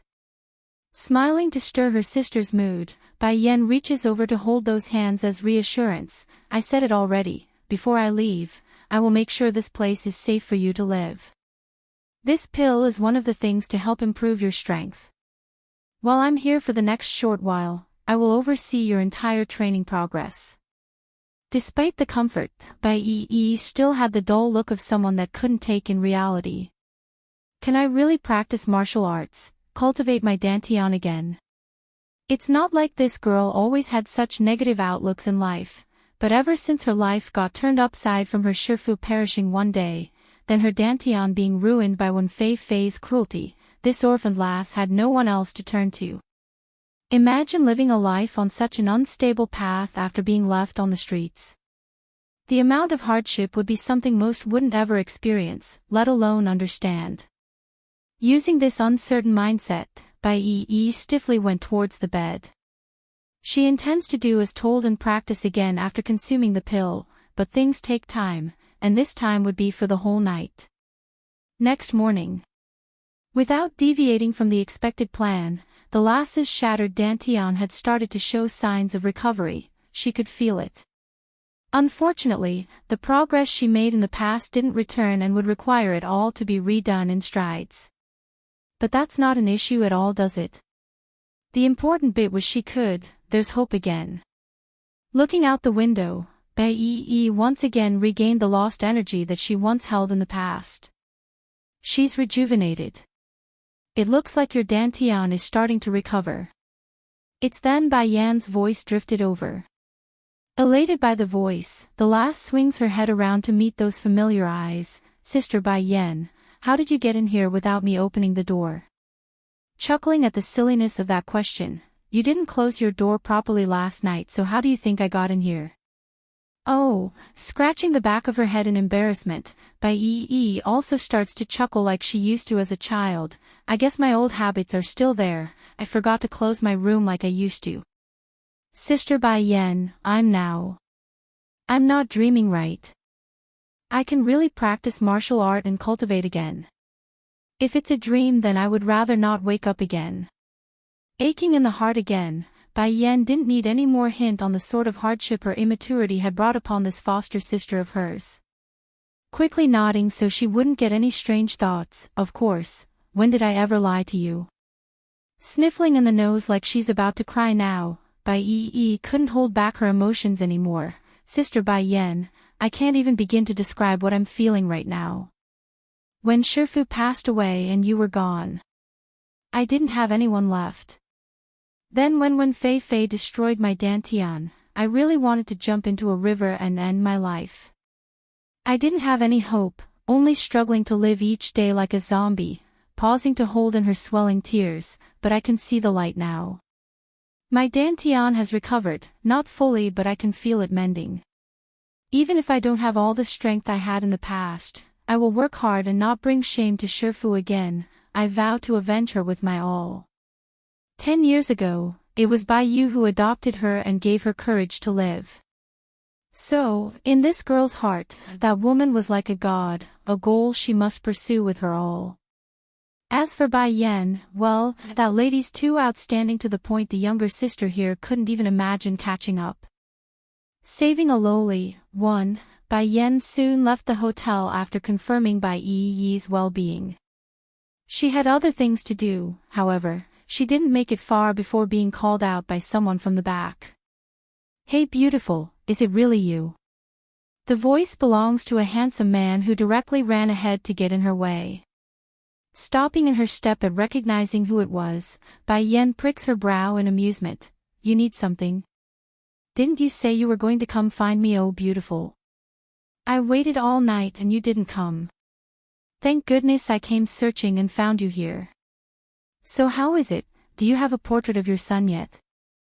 Ling Lang's, her cousin, mouth carried the iconic smile that he's so commonly used to seduce the other sex, showing how much he's trying to put on a good image here. Sure, the other side had a son already and he doesn't know she's his cousin as well, but being the flirtatious playboy that he was, why shouldn't he go for her when there's no mention of a husband? Heck, in this modern age, it's not uncommon to find a single mother at all, not uncommon at all. Oh, Bai Yan actually forgot about the portrait and found herself in a bind. "Do you have a brush in your home? I can draw a portrait of him now. If this silly cousin of mine helps, then it will be easier to find Xiaoqin." "Why not? Of course, we can go to my home. I sent the jade to my grandfather last night and he liked it a lot." Grinning in the face like a curious little wolf, "I say beautiful, I still haven't gotten your name yet, and where is your husband? I haven't seen anyone with you so far." "My name is Bai Yan." Smiling at the mention of her possessive husband, Bai Yan's happiness couldn't be hidden. "He is, my husband is not of this world." Oblivious to how misleading her own sentence was there, Bai Yan only meant it as Ditsang being in the celestial realm right now and not on earth. However, that sentence had an entirely different meaning for Ling Lang's ear, who immediately perked up. So her husband's dead. It's not easy for a woman to raise a child on her own, no wonder she's struggling to find her son. Thinking of this, the playboy's gaze towards Bai Yan now had a hint of pity. "Forgive me, Ms. Bai Yan, I shouldn't have mentioned your husband without knowing better. As for your son, I will try my best to help you find him." Nodding at that, the lady here didn't think much else of her cousin's kind words. She and him are relatives, so why would blood-related family have that kind of thought towards each other? Unfortunately for this woman though, she apparently forgot Ling Lang doesn't know they are cousins and kept thinking of her as an outsider. Nothing much happened during the following drive towards the man's home, or at least in the beginning. Bai Yan was sitting in the passenger seat to rest herself while occasionally nodding to Ling Lang's constant yapping. Then it occurred, a swirling sports car that came out of nowhere on the road in front of them. Out of reflex, Ling Lang twisted the wheel and hit the brake as hard as he could. Unfortunately for the poor guy, it's too late, and by the time he realizes it, the car had rammed into a nearby pole. Fuck. Who is driving that car? Do they know how to drive? Jumping out of the vehicle despite the trickling blood down his forehead due to him hitting the windshield, Ling Lang lashes out with vigor in his voice. Saving a lowly, too. Infuriated and in the heat of the moment, Ling Lang didn't think much of the incident and began to dial the number of the police using his cell. However, his hands soon stopped when he realizes the sports car ahead wasn't stopping and appeared to be losing control, crashing into anything in its way. Specifically, the little girl that's around years old staring cluelessly at the incoming vehicle. She's in a daze due to how sudden it's coming at her. Smile. There's fluster in the man's eye as he ran towards the child. Unfortunately, the distance between him and the child made it impossible for him to get in the way. In that moment, Ling Lang's entire world seems to come apart as his head exploded into a blank stupor. But then, as all hope was lost where everyone expected the lowly girl to be ruthlessly hit by the vehicle and die from the impact, something unexpected occurred. The car hit something all right, not the little girl though, something unmoving and hard, sending the car tumbling into the air and spinning like a wheel before crashing into another corner of the road. All had gone quiet then, leaving the street so silent that they could hear a pin drop. The reason? That's because in front of the lowly girl stood a woman, a young female wearing a red skirt and a tight blouse that emphasized her hips. Ling Lang didn't freeze like everyone else in this case, running over to the little lowly like he's seen salvation. "Smile, how come you are here? Where's your bodyguard and babysitter? How come you are alone?" Perhaps it's due to the danger finally passing and giving the lowly a chance to breath, but immediately after she came back to her senses, the child by the name of Smile promptly broke out into a cry. "Big brother, I'm so scared." Hurrying to pull the girl into his arms like it would protect her some more, this playboy that gave off an aloof air began to caress that head to soothe the shock inside the child. "It's okay, Smile, it's safe now, so don't be afraid. Tell me first, why are you here and alone?" "It was Auntie Wu who took me out," Ling Smile answers honestly, her mood calming down as she wiped some of those tears. Then turning around to search for the mentioned person, where's Auntie Wu?" Ling Lang's face got very ugly. It doesn't take much for him to connect the dots on what's going on here and what that Auntie Wu did today. But against the little lowly's frightened appearance, he could only hold it in and keep that fury for another time. "This is a setup. I need to tell Grandpa right away. Bai Yan, I have to thank you." The man turns to the girl's savior with a look of great gratitude. "She is my little sister. Her name is Ling Smile. Thank goodness she is here, otherwise I don't even want to think about the consequences." But then once he regained his composure and recalled the incredible sight of Bai Yan stepping in front of the car with one hand outstretched, his eyes would instinctively narrow in. This woman, she's a martial cultivator? Ling Lang may not be a cultivator, but he's heard enough from his mother Bai Yu about the world of martial artists. Most of those known to the public are nothing more than average with big muscles to show off their brute strength. However, there are gems among the mundane. Like breaking rocks and bending steel with their bare hands, and some could even use their internal energy as armaments like real weapons. "Why did you just do that?" Bai Yan didn't show the same smiling face as her cousin though. Her expression carried the stern look of a lecturing teacher. "Do you know how dangerous it is if the other side intended for that? You would be dead if they wished to harm you." Hanging his head, the man understood what she meant. "I know, they are aiming for Smile and my family." "Bai Yan, you are a kind woman to tell me that. Anyways, that's my family's business and we will handle it accordingly. My home is nearby so we can walk the rest of the way. Let me make a call first though. I need to get a tow truck here to pull my car." As unhappy as Bai Yan was at her cousin's carelessness, she also knew the fault didn't lie with these two who was victim of this attack. Then recalling back to the car, she swiftly turns her gaze to the driver's seat of the flipped vehicle. That car, there's no one driving it. A normal person would undoubtedly be freaked out by the lack of a driver. However, Bai Yan could tell someone was controlling it using some sort of ability. There's no way a malfunction would push a vehicle to that kind of speed. That's unreasonable and unrealistic. What are those in the shadows planning? Are they aiming for the Ling family or just Ling Smile? Or, perhaps, they're aiming at them because of me. In this world on Earth, Bai Yan had no other family left aside from Bai Yi and her aunt Bai Ran. If someone intends to hurt her remaining family, then the gloves are coming off. Saving a lowly. 3. The Ling family's estate was located in the military district reserved for members of the army. Due to Ling Lang bringing back a woman with him, the famously flirtatious playboy of the street, the quiet and peaceful district has now become a rowdy gossip ground that's constantly peeking out to meet this new lady. Smile. Before coming back, Ling Lang had already called his mother Bai Ran and explained the car accident, hence their reception by the beautiful madam at the door. Smile, you scared Mama here to death. The madam quickly runs over to throw herself at the little lowly. Thank goodness you are all right, otherwise I won't know what to do. Despite being still antsy from all this, Ling's smile nevertheless kept up a smile for her own mother. Mama, it was this big sister who saved me. Only then did Bai Yan notice Bai Yan's presence, and sure enough, the madam was wowed by that incredible face. She thought she had seen the most beautiful woman in this world, thanks in part due to her older sister Bai Yu, but this lady brought home by his son was at a different level altogether. Girl, warmly reaching over to grasp Bai Yan's hand, I really want to thank you from the bottom of my heart. Our Ling family owes you a great deal for saving Smile's life.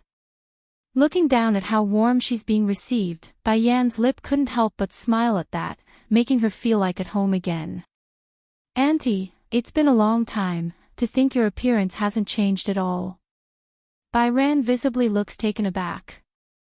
There's shock, but more were confusion in those eyes. You are, Auntie, I'm Bai Yan. Bai Yan was no stranger to Bai Ran here. They've met already during their younger years.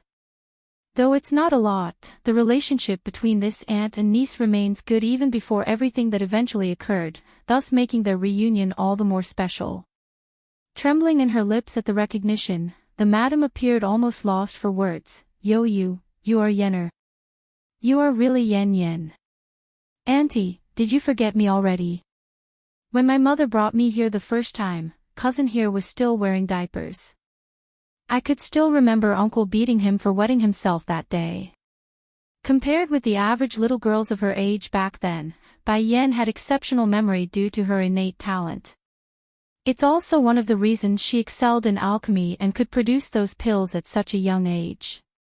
Tearing up in the eyes following that confirmation, Bai Ran's grasp around her niece's hand tightened up like she would lose this child if she lets go.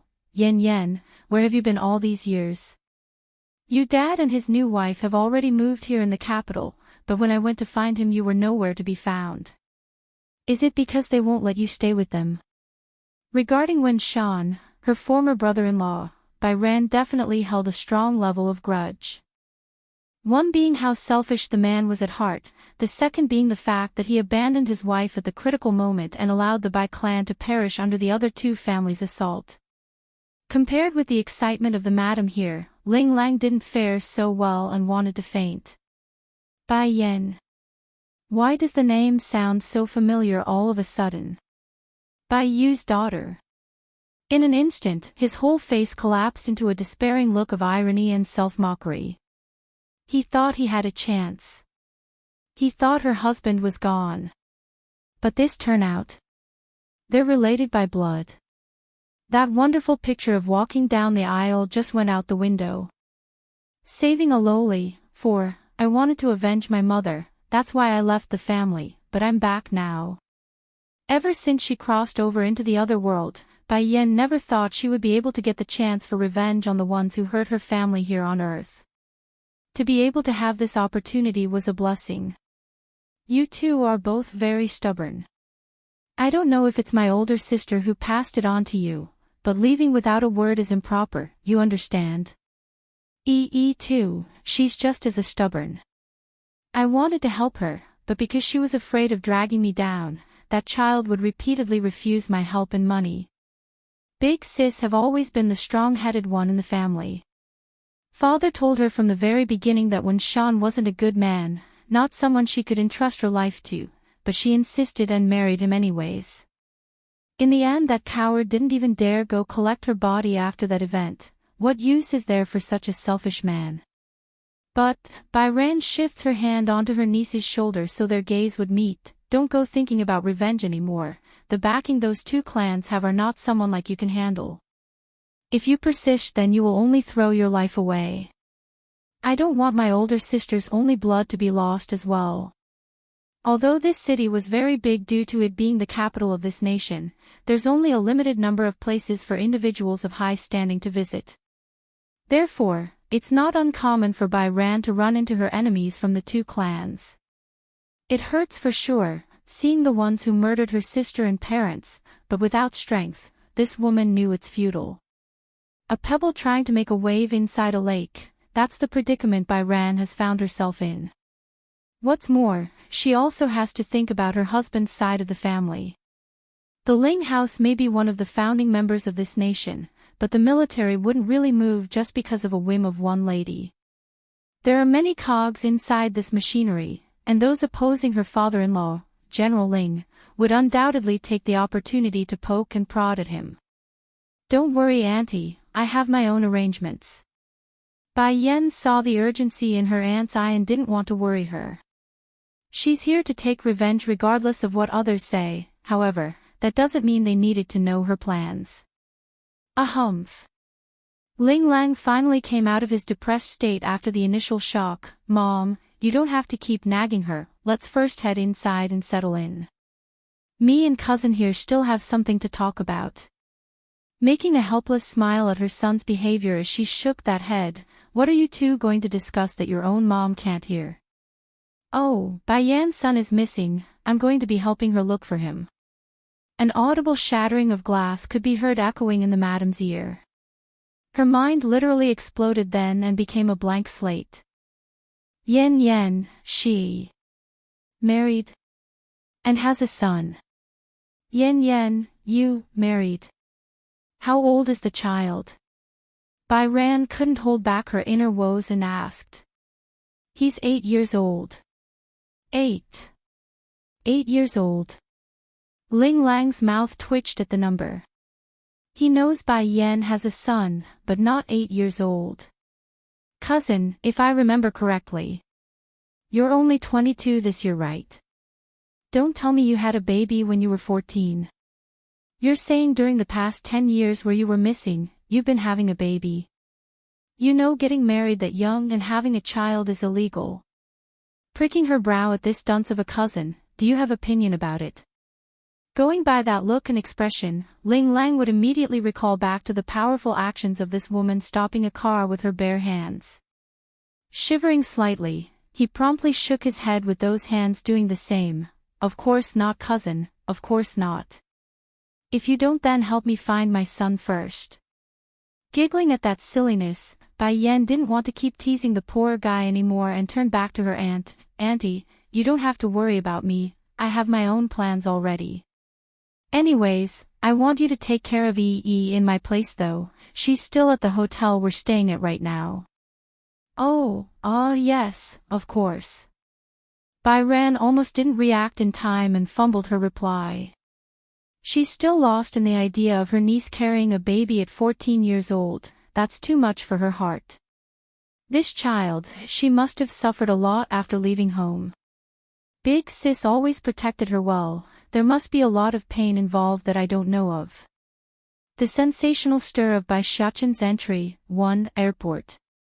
Coming out of the terminal was a delicate-looking steam bun. His casual clothes emphasized his handsome and lovely features and causing all those walking nearby to stare in amazement. "Oh my God, is this kid a star or something? How can one look so handsome and cute? Did he eat something special to grow up like this?" From time to time, someone would take out their phones and begin recording, uploading the video to their friends and blogs as well. Bai Xiaoqin had never been exposed to the customs of modern-day people from Earth, thus their actions are making him especially uncomfortable. However, he's not going to tell them off like he would in the other world since they're not doing anything hostile. That's a lesson he learned from Bai Yan, only hurt those who hurt him, otherwise it's not right to harm others.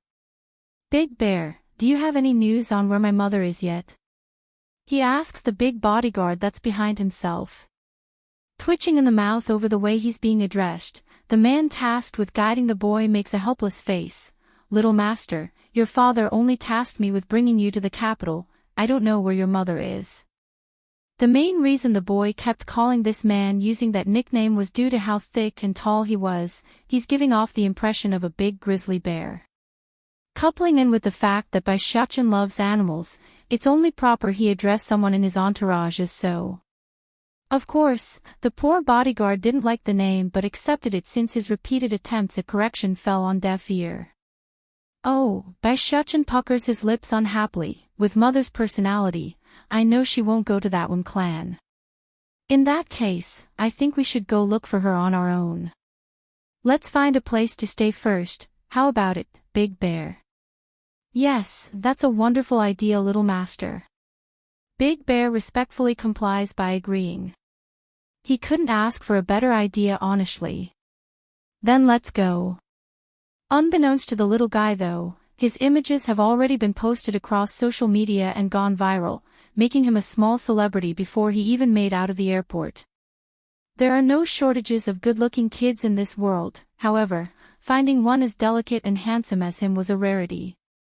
It drew millions of views online and roused a huge craze of search and investigation. Sadly, since this would be the first time he ever stepped foot into this world, no information ever came of the efforts. He's an enigma to these nosy people. Tian Clan. Following the ringing of a cell phone, Yu Snowing rubs her forehead and groggily answers it by pulling the device from under the pillow. Hello big bro, what? The son of the young lord has come to the capital? Alright, I understand, I will let my husband know. Don't worry, we will definitely seize this opportunity to please the child. Excitement could be visibly seen across the lady's face as she hung up the phone. Tian Wind, hurry and wake up, my big brother just said the little young master has come to our city. We need to hurry and find him. This opportunity won't come a second time if we miss it. Joy promptly filled the man's eye. This really is wonderful news. Let's do this. When we visit, we can bring our daughter along and let them meet. I know you don't want to force her into a marriage arrangement, so this is a good chance to let her have some time with that kid. This way it won't be so awkward if she does marry the child's father. The woman's face got very stiff then. She had no illusion about their daughter's unwillingness to becoming someone's stepmother, but what else was she supposed to do? It's not she could just tell her husband off when he's already stretching out an olive branch. The sensational stir of Bai Xiaoqin's entry, too, biting her lip in a tied manner. Husband, Furen is still a woman, having her go care for a child, that. I think it's not a good idea. It might affect her reputation. Frowning now in the face due to his wife's indecision, what's wrong with that idea? If you want our daughter to climb further than us, then we must do this. Also, the Water Clan have always been very low-key, and your older brother won't let us use his name here either. Because of that reasoning, no one actually knows he's the current housekeeper of that clan. Pausing to gather his words so he doesn't mess it up, but if we can tie ourselves to the young lord of the Water Clan, then our future is secured. No one will ever dare challenge our family, nor do you have to worry about Furen's future.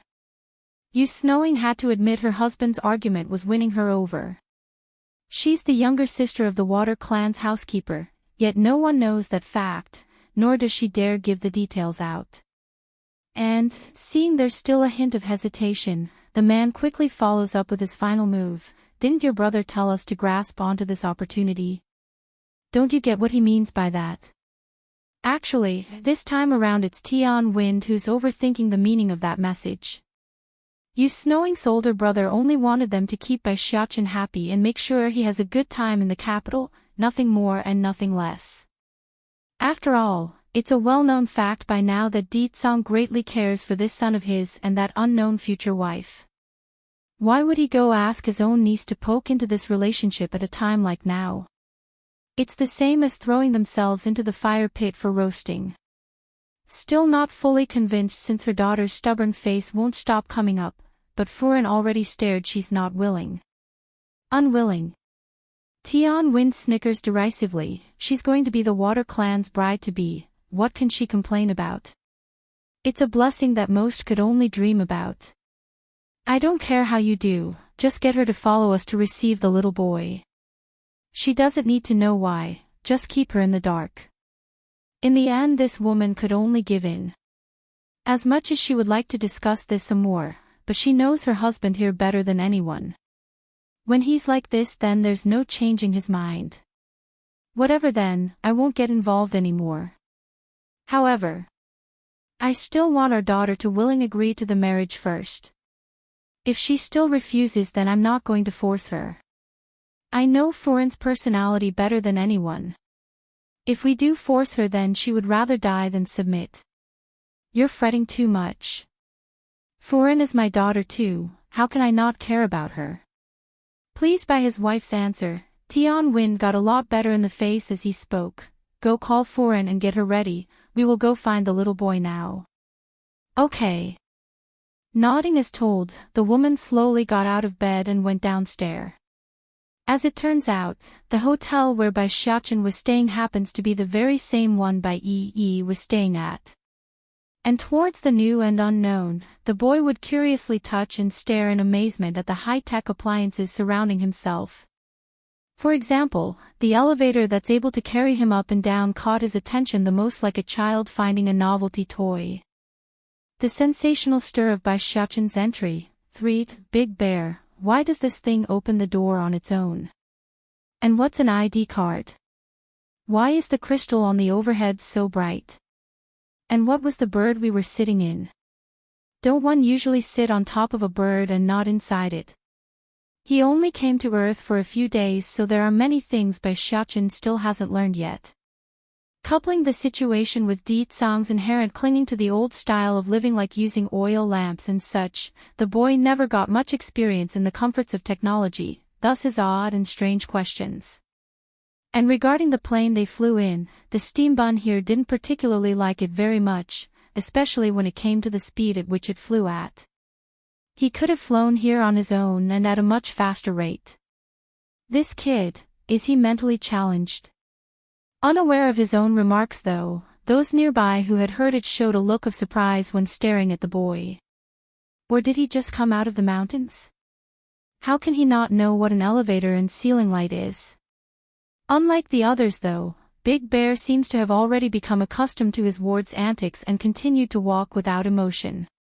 He knows he's better off ignoring the voices of others in a situation like this.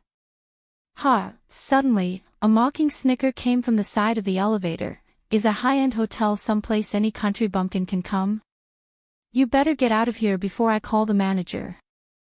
Originally Bai Xiaochen was still captivated by the novelty of the elevator in front of himself, but now his eyes have shifted entirely to the woman that's making a very displeased face.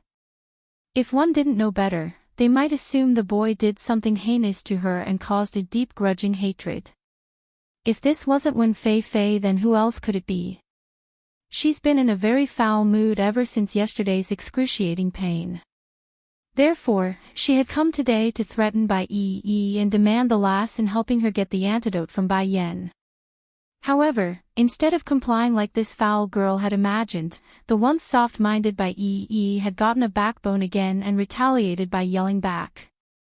This infuriating Wen Fei to the core, which in turn resulted in this outburst of the elevator. She's using Bai Xiaochen as a venting hole. Are you scolding me? The boy asks with his iconic smile of innocent nature, the prelude to the downfall of all those who cross him. Snickering some more. If not you, then who else can I be scolding? A country bumpkin like you dare to stay in a fancy hotel? Don't you know the price of one night is equal to your whole village's income for a year? I have to wonder what the security guards are doing to let someone like you in here. Despite the foul words coming out of that mouth, the steambun merely stared at the filthy girl, never once blinking like a curious child. What are you looking at? When Fei snaps again and flew into a deeper rage, you never seen a beauty before or something? Why are you staring at me like that? Oh, that, puckering his lips to one side, mother told me I shouldn't talk to the mad dogs in the city, that's why I didn't say anything. I've always wondered what she meant, now I do.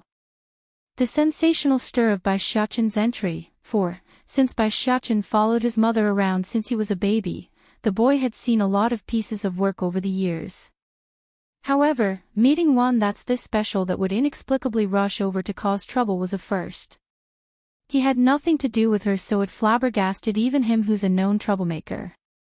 Growing irate after getting the boy calling her out, when Fei growled menacingly, "You just scolded me by calling me a mad dog."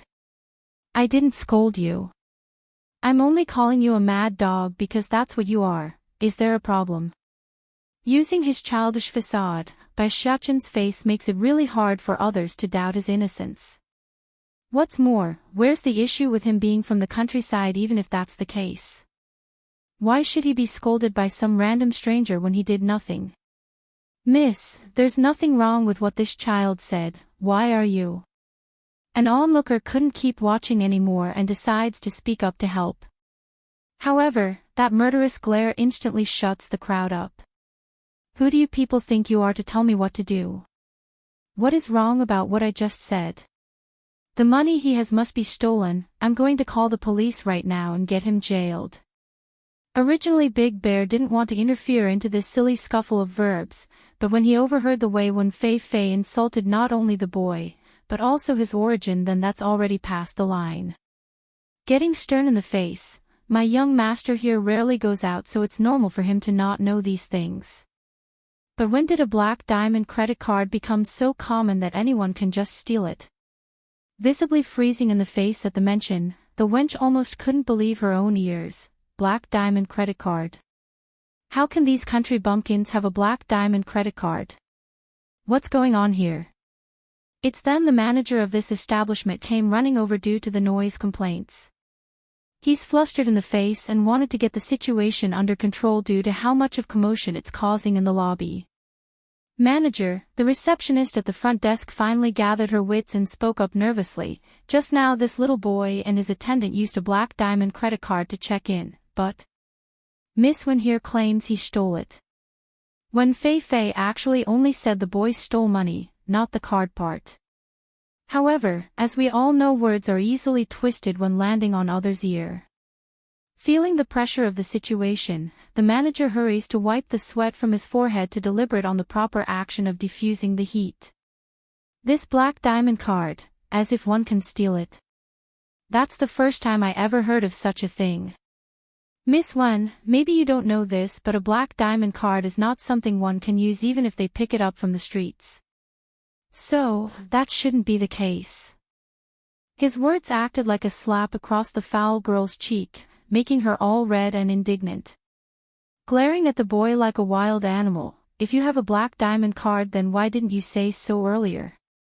Puckering his lips like an aggrieved child, Bai Xiaoqin's reply left many unable to doubt his sincerity. "You didn't ask me, did you? If you didn't tell me, then I would have thought it was my bodyguard who stole it or something. Besides, how can you expect a little kid like me to know such things?" Turning green from white, Wen Fei Fei's anger couldn't be withheld and exploded like a volcano at the gathered crowd who's snapping pictures left and right. "You're not allowed to film me, all of you close your phones right now." Sadly for this wench, it's too late by this point. Someone had already videotaped the whole encounter and posted it online. "I will remember this brat," sneering viciously in the face. "You will quickly learn that money isn't the only factor that decides one's status, it's strength. Even if you have more money, there is going to be a moment where you trip over after crossing someone you shouldn't." The sensational stir of Bai Xiaoqin's entry, 5, grinning along his cute little face. "Auntie, you are so old already, don't you know it's not proper manner to call someone else a brat?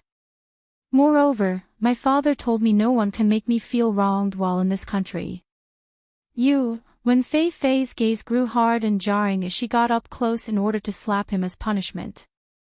Sadly for her though, those legs didn't even make it 2 steps forward before being blocked off by the big bodyguard that exuded an aura of danger and dominance.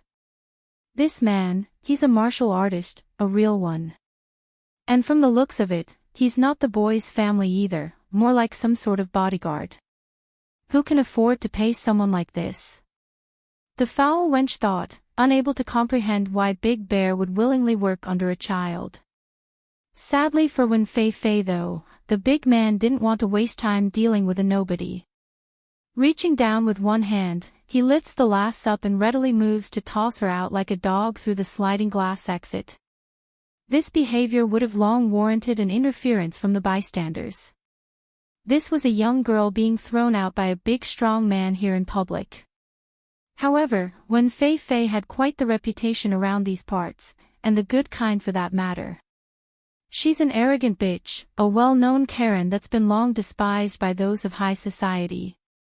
Therefore, seeing such karma coming around against this girl sent them all in delight and found it justly deserved. "Little brother," the manager quickly speaks up after seeing the situation was devolving even further, "that lady is the daughter of the Wen clan, a powerful family in these parts. If your bodyguard hurts her, then her people will definitely come back for revenge. I suggest you leave right away and hide abroad. This boy doesn't deserve what's coming, he needs to leave and save himself. No matter the influence and reach of the Wen clan, they can't stretch their claws to other countries. The Wen clan. Mr. Manager, are you talking about the same family that has a person by the name of Wen Shan? He asks while stroking his little chin, a sure sign the steam bun was coming up with the naughtiest plan in his head. The manager nods seriously with all the strength of a kind stranger. Yes, there is such a man in that clan. He's a well-known individual around here. But why do you ask that, little brother? Oh, then that's perfect. Bai Shuchen jumps up in glee. Mr. Manager, if they do come looking for me, then please send them up to my room. I can save some trouble in looking for them myself. The manager literally gawked his mouth in shock and disappointment. In his view, this child was still too immature and was seeking his own demise by not fleeing right away. Didn't you hear my young master's command? Big Bear had finished tossing the package out when he returned to see the scene. That's why he got harsh in his voice, seeing the hesitation in the manager's face. They are the Water Clan, individuals at the peak of the martial world in this country. Forget about some puny Wen clan and their lackeys. Even government officials would have to think twice before crossing members of their clan. And sure enough, the manager yielded to the request after seeing the resolute face of his patrons. He's a worker here only, not some savior that should pry into others' business. Some time later. The event in the lobby didn't upset the steam bun at all today. In fact, it's brought him great joy when a second party suddenly showed up at his doorstep and now currently stood before himself across the table. I'm so lucky to think I would meet Mother's enemy this quickly. Will she praise me if I punish them properly? Oh, what to do? How should I deal with these people? Of course, the smiling grin of the boy had an entirely different meaning for Tian Wind, who had come today specifically to welcome Bai Shuchen. He even thought it's because the kid liked his own daughter a lot and hurried to push the lass forward. Little young master, it's a great pleasure of ours to welcome you to this city. If I had known you were coming ahead of time, then I would have arranged an entourage for you at the airport. Please meet my daughter. Her name is Tian Furen and will be happy to act as your guide while you are staying here. Tian Furen originally didn't want to come since she's being dragged along, but after realizing how incredibly handsome and cute the boy was, her eyes fell into a trance at the possibilities. If his son is this cute and handsome, then what makes the father? That young lord from the Water Clan must be mesmerizing. What a shame, his health is so poor. If I do marry him, then I can only be a widow at such a young age. The sensational stir of Bai Shuchen's entry. 6. She doesn't seem to want to meet me at all, does she? Bai Shuchen only needed a glance to pick up on the displeased aura coming off of the girl. Without surprise, Tian Win's expression got a huge scare at being caught and hurried to glare at his own daughter to get the lass in line. Turning back to the boy, how can that be? Little young master, you are so lovely and handsome, no one can possibly dislike you. Then that's good. Bai Shuchen smiles accordingly while hiding the naughty grin inside. My family's Yellowy is missing a female companion, and I also like your daughter so she can be his mate. How about that arrangement? Ye Yellowy. Tian Wind got stumped for words. What is this Yellowy? According to reason, the young boy here should be introducing Furen to the young lord. Why someone else? Yellowy is a big golden retriever in my home. I think they are a good match. Tian Wind's face immediately got green. This brat wants my daughter to be a mate for a dog. And he dares to say they're a good match. Where the hell does he see they're a good match? Sir, you must be jesting me, right? He asks with a hint of displeasure, twitching in the lips all the while trying to hold in his inner anger. Remaining serious as he replied, the steambun's words were damning. How can you say I'm joking? I'm serious. But, human and dog, how do you match them? Though unintended, that sentence thoroughly angered the boy and caused him to jump up from the sofa. Are you looking down on dogs? Why can't a human be matched with a dog? In my opinion, Yellowy is loyal and obedient, many times better than some people around here.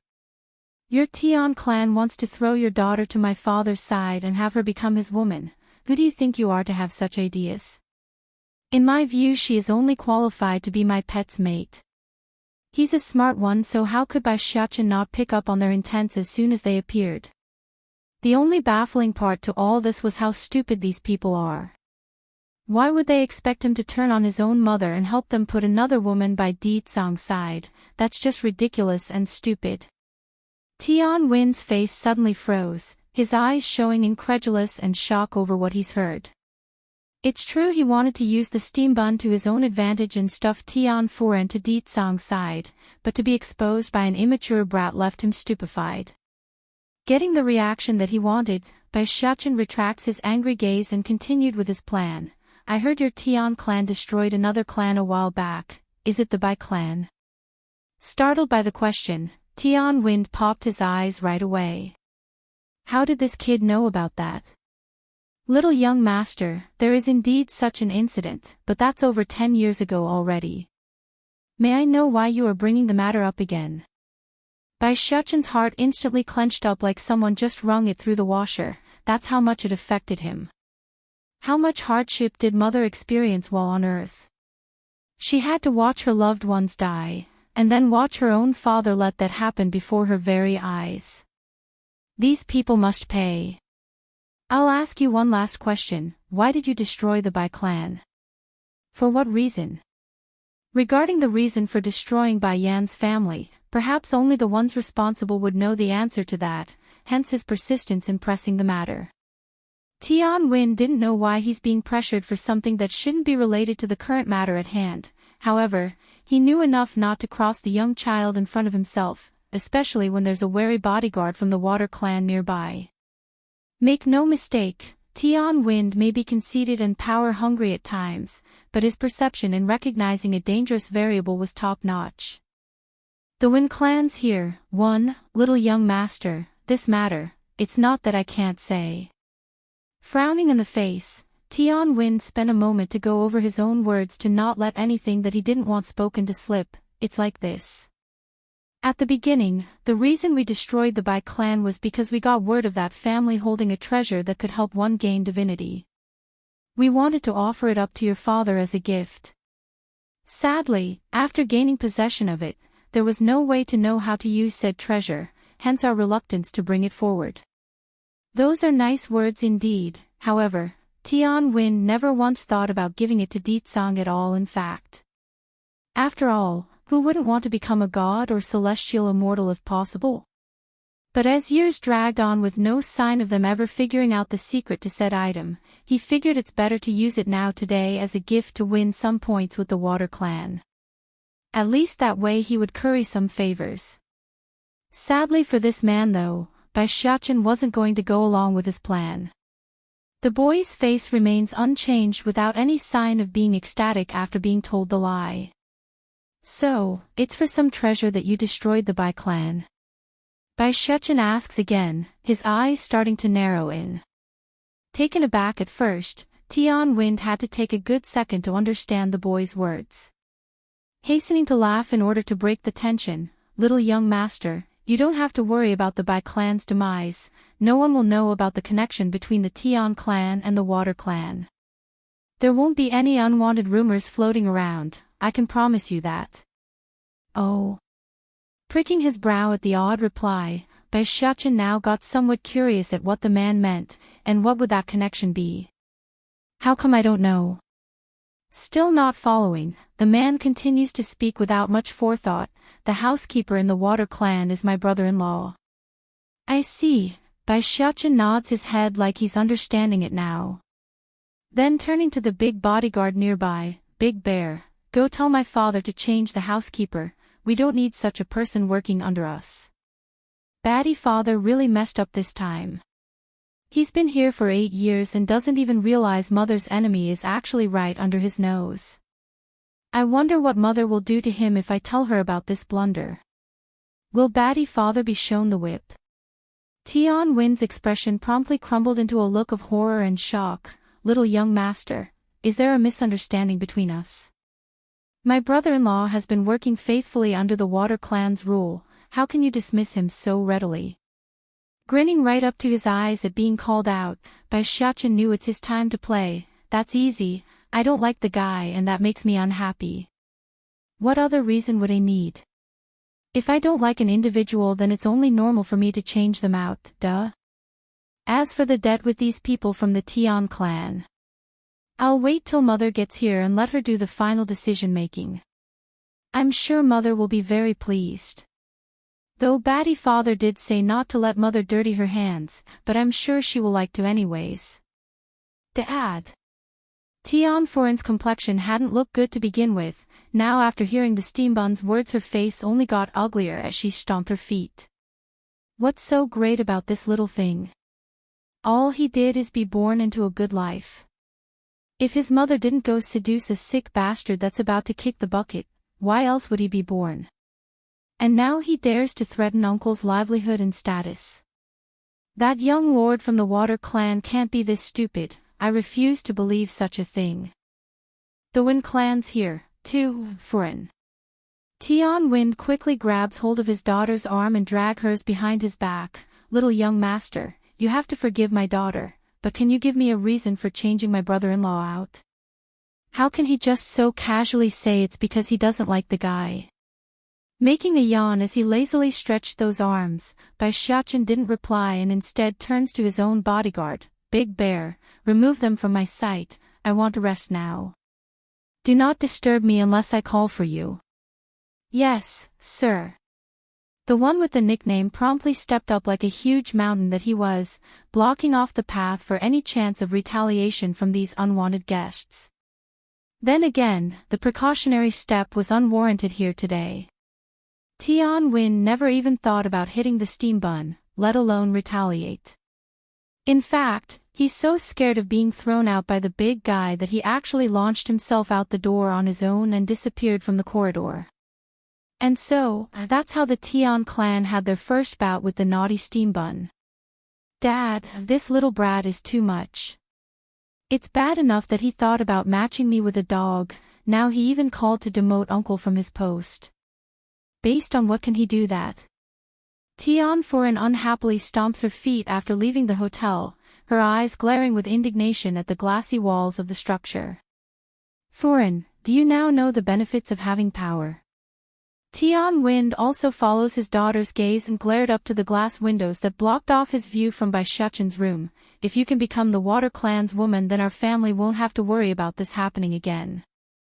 Please sweetie, I'm not trying to force you into a marriage, but our family only reached this stage thanks to your uncle's position.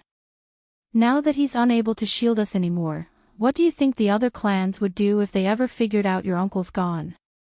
Tian Foren got what her dad was implying, but just thinking about how she's going to one day marry a medicine pot that might die anytime was sickening to her own heart. Dad, why did the brat target our family? We never offended him in any way, did we? Silly daughter, the man sighs at those innocent words. Did you not see how cunning that kid was? He saw through our plan from the very beginning, meaning his mother must have taught him about these power struggles from an early age. That woman is not a simple one. The boy's mother will be difficult to deal with if Foren is ever to be at the young lord's side. She will do anything to remove us from the picture, and before then I need to find out more on who this person is. The only one that can be the next chief's wife is my daughter, and if not, Foren must at least be the guy's secret lover. Tian Foren didn't say more as she hung her head in contemplation. She's still struggling on selling her own happiness out for power, but that deliberately soon started to waver towards giving in once Bai Xiachen's arrogant face popped up in her mind. Her hands had clenched up into a ball of frustration. Am I really going to have to do this? Do I really have to sell my own body out in order to gain power? Am I that much of a disgusting character, willing to become a brat stepmother? Foren, you need to understand the situation you are in right now. That child and there is the young lord's son. Even if his mother can't marry into the Water Clan, she's still the boy's mother. No matter what happens, a child wouldn't want someone else being their stepmother when his own remains. Know this, you are going to face hostility no matter the choice you make, that's a fact. After saying that, the man ticks his lips upward into a smirk like the obstacle was no problem. Dad, please don't say any more. Furen's brain remains very messy and needed time to gather her thoughts. Tomorrow, I'll give you a proper answer tomorrow. After leaving the hotel, Tian Wen didn't go anywhere else, only having the driver bring them back to their home. However, before the pair could even make it one step into the front door, the lady of the house had already come storming out of the front with an anxious face. The Wen clan's here. 3. Husband, what happened over at the hotel? Why did my older brother suddenly get a call from the young lord that he's dismissed from his position as the housekeeper? Yu Snowing cries, her face pale and unstable. Tian Wind promptly halted in his own steps, staring right up to his own wife. What did you just say? Tian Wind, what did you do to offend the little young master? My brother has been the Water Clan's housekeeper for 30 years, and my father and his father has been doing the same during their times. Why would they suddenly dismiss him? Yu Snowing's older brother didn't earn the position inside the Water Clan, rather that he inherited from his old man like a family legacy passing on the baton. The only issue was the harsh regulations that came with said post. Unless it's the individual themselves who's going to be the housekeeper, no other person from the Yu family could enter the Water Clan. Dad! Tian Furen cries out as well as she fell into a panic. He really did it. They really dismissed Uncle just because of one phone call from that brat. How could this have happened so quickly? Uncle worked for the Water Clan for 30 years, this is unreasonable. Tian Wen didn't want to quibble with her daughter regarding why. He's only growing more solemn in the face due to the indications of what this meant for his plans regarding betrothing Furen to Ditsang. It won't be easy and he knows it. Husband. Yu Snowing grabs onto the man's arm. Tell me this isn't happening, please tell me this is all a dream. Didn't my brother tell you to take good care of the little young master? What did you do to offend him? Tell me. At the end of the day, the lady of the house has lost all composure, grew mad crazy in those eyes. This outburst would be a first for Yu Snowing. Ever since she married into the Tian clan, this lady had never gone overboard into an argument. She's well educated and well disciplined, and that's all because of her older brother's status. But that's all come to an end, all because of her husband's folly and ignorance. Mom, it's not Dad's fault. Tian Furen saw her parents fighting and wanted to stop it. All of this is because the brat didn't like me. He says I'm too beautiful and thinks I'm trying to steal his father away from his mother. Humph, nothing but a gold-digging slut that goes after riches, otherwise why else would that woman sleep with a medicine pot? With her fists clenched, the lass could barely keep that breathing in check. Such evil people are bound to fail. Dad, I've made up my mind, I'm willing to marry into the Water Clan. The lass's plan was simple. She must get revenge for today's humiliation by driving the brat out using his own father's hand. Afterwards she would then ditch the medicine pot using some excuse of some kind. After all, getting revenge was one thing, wasting her life on a limp dog was another. Yu Snowing's eyes only got more anxious after hearing her daughter's outburst. Furen, what are you saying? That Water Clan is so dangerous, how can you even think about marrying into that family?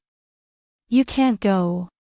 The Wen clan's here. 4. If at first Yu Snowing still had the same idea as her husband in pushing Furen into an arranged marriage, then now she's totally of the opposite opinion.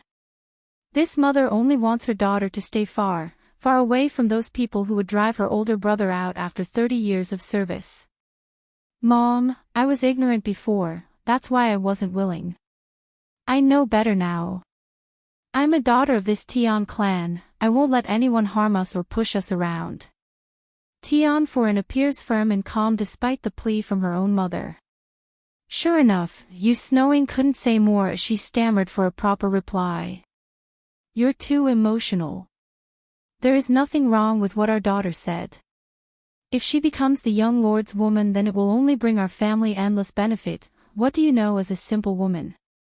Tian Wind harshly lectures his own wife, not holding anything back in his tone. Before, this man would always keep himself from being too harsh towards his wife due to that brother-in-law, but he's no longer the Water clan's housekeeper, meaning he had no reason to be merciful and could do as he please. Come Furin, go inside and get a good rest. I'll think of other ways to get you into the Water clan.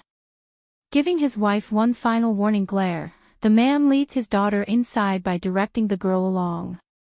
Naturally, the cold reception didn't escape the lady's eye, which in part left you snowing cold to the core as she watched the two closest kin she had slowly disappear from view. She wants to change things. Sadly, the woman also knows that without her older brother's support, her status within the Tian clan has diminished greatly. Compared with the chaos of the Tian clan, the Wen clan was also going through a turbulent time. When Fei Fei had just returned from the hotel after suffering the humiliation when the door to her room got pushed open.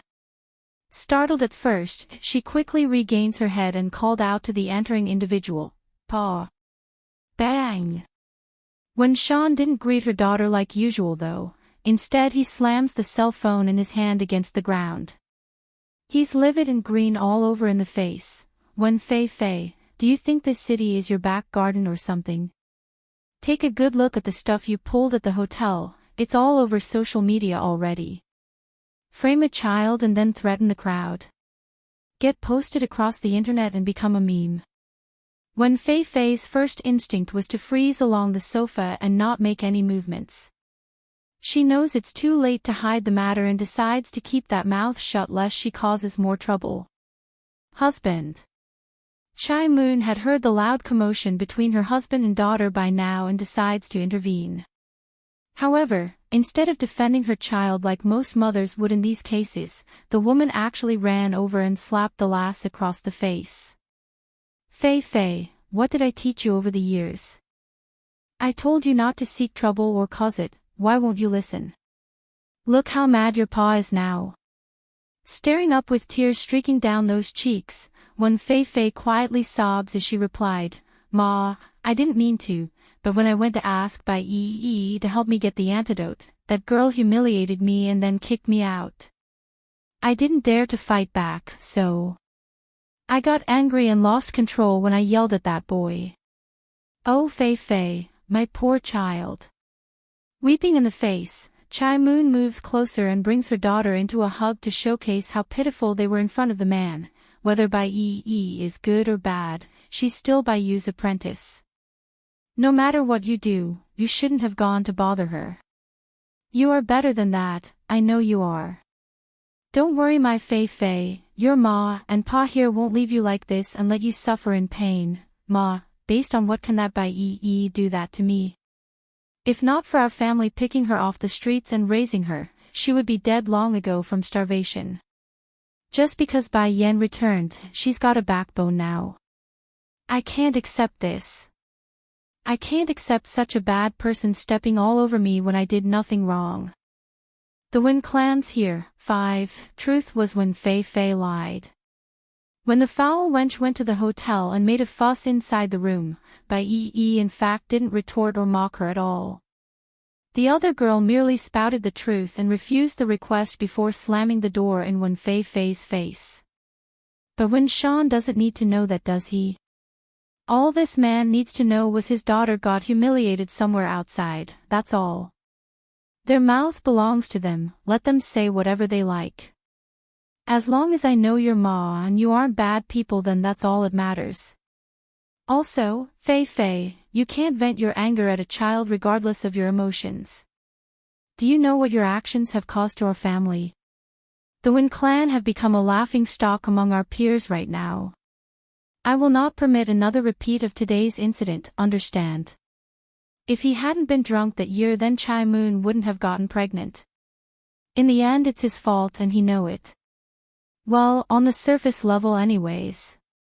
Pa, when Fei Fei sobbed some more as he met her old man's gaze, I understand, I will never do it again.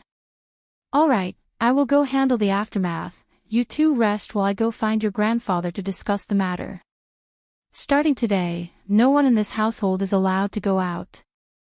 Okay. The girl didn't argue, only behaving like a good obedient daughter. However, this wasn't enough to completely reassure the wary man here. Downstairs in the living room.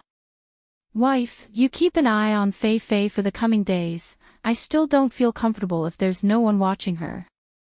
Raising a hand to pause the lady from interrupting after catching that moving mouth, when Sean wants to finish his sentence first, I know what you want to say, but that Bai Yi is a heartless wolf, there's no way she would help us get the antidote. Then how? Chai Moon still appeared worried in the face. I understand. Don't worry, I will be sure to keep an eye on Fei Fei. I won't let her take a step outside our home. Please by the answer, when Sean nods and said nothing more before heading out the door. The military housing district. Inside the second floor of the Ling household's estate, Bai Yan casually places the paintbrush in her hand away after drawing a portrait of her boy. Cousin, when did you learn to paint like that?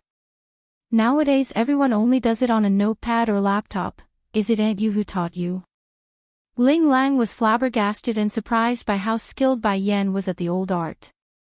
With a faint smile on her lips, she hands the painting to Ling Lang without elaborating. Don't be nosy. Here, this is my son's portrait. He is called by Xiaochen.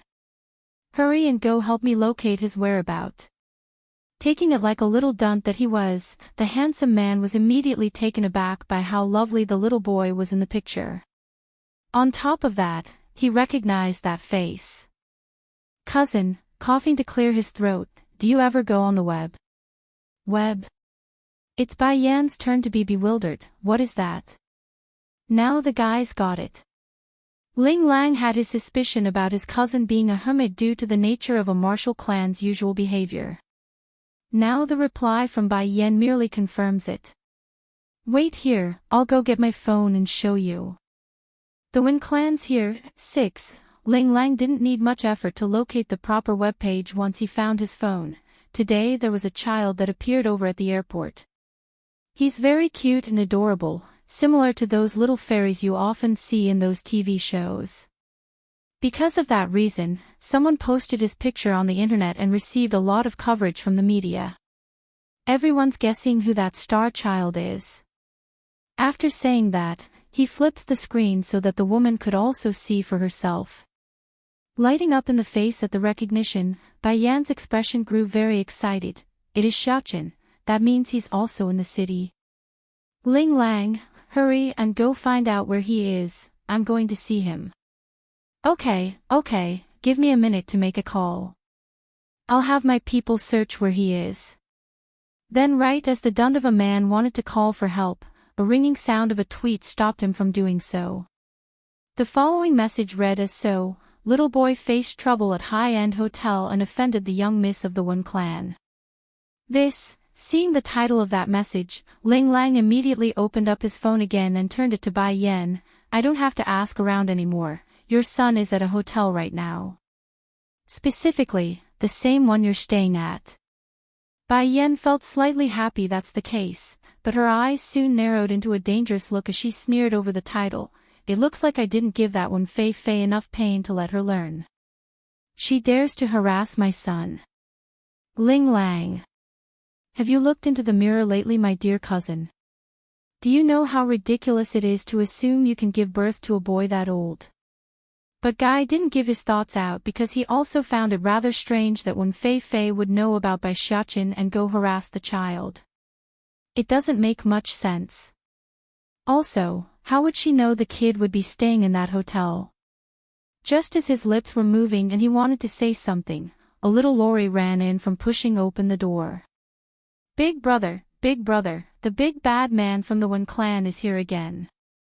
The big baddie from the Wen clan. Are you talking about Wen Fei Fei or Wen Shan? Ling Lang asks his sister with a furrowed face. It's Wen Shan, that big baddie. Little Smile's cheek got all pink and flustered due to that name. Big brother, can you get rid of that big baddie? I hate them, I hate Wen Fei Fei and her dad. Giving his little sister a comforting rub on the head, don't worry, this is our Ling family's home, no one can bully you here. After saying this, he turns to meet Bai Yan's inquisitive gaze. A few years ago, my second uncle brought Smile and my little cousin out to play. They met Wen Fei Fei by coincidence. That's when she gave the two of them a beating. My second uncle went to the Wen clan's home to demand explanation, only to be driven out by Wen Shan at the doorstep, claiming it's a fight between kids and that adults shouldn't intervene. Just thinking back to that incident would make Ling Lang's face sink into a dark sneer. Kids' little fight? Humph, that Wen Fei Fei was already 18 back then and my sister and cousin is only 4 and 12. A full-grown lady bullying two little kids, what part of that is a kid's fight? And do you know what the real reason behind Wen Fei Fei hitting my sister? It's because Smile bumped into your foster sister on the streets that day. She saw and got unhappy, that's why she vented her anger out on some kids. There's undisguised anger in the man's eye now. He wanted to get payback for his little sister and cousin, but back then he was studying abroad and couldn't do anything. Now that he's back and all grown up, there's no way Ling Lang would let things go. Big brother, little Smile tugs at her older brother's sleeve. Can you get rid of them, okay? I don't want that bad man in our home. Be good, Smile, leaning down to speak softly so she wouldn't cry. Big brother will go now and get rid of those bad people. No one can bully our family's good Smile. When Shan gets clobbered, 1. Living room of the Ling household. Bai Ran's expression was awkward and uncomfortable as she sat across from the man whom she once called family. However, the feelings now only carried a heavy air of dislike and hostility. Bai Ran, I came today for only one thing. I'm sure you've heard of Yenna returning already. You came to me for Yen Yen. A flicker of surprise swept across the lady's eye at the mentioning of that name. Did Wen Shan finally grow a conscience and decide to treat Yen Yen well? But does he think he can erase his own mistakes after making her watch my sister die? Indeed, I came to find you because of that girl. Frowning in the face, the man made a dissatisfied grunt. She's been staying outside for over 10 years, so her temper has changed horribly.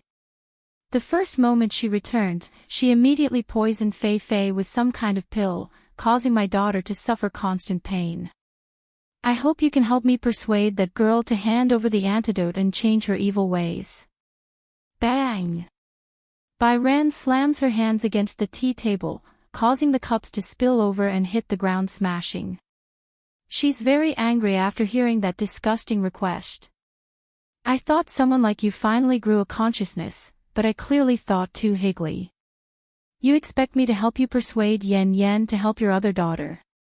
Why do you think Yen Yen did that to Wen Fei Fei? It must be because that wild daughter of yours did something to provoke her. Bai Ran.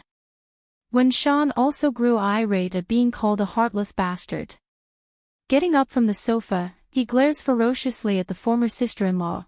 Chai Moon is my wife, Fei Fei is my daughter, you better show some respect. Over the years, I've neglected Chai Moon and Fei Fei for far too long. I didn't think they would be under this much pressure. Thinking up to here, a sense of guilt would rise from Wen Shan's heart and make him lose control. Chai Moon is your wife, then what about my sister? Bai Ran doesn't back down and steps forward with a provocative sneer. Your sister is dead.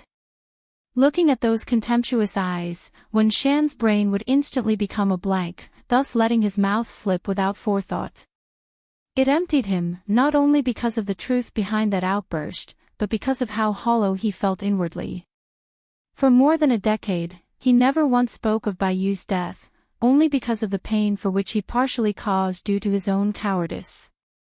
You're right, Bai Ran also darkens in the eyes after that, like some life left her soul. My sister is dead, but don't forget, you and that woman were already sleeping in bed together before she was even gone.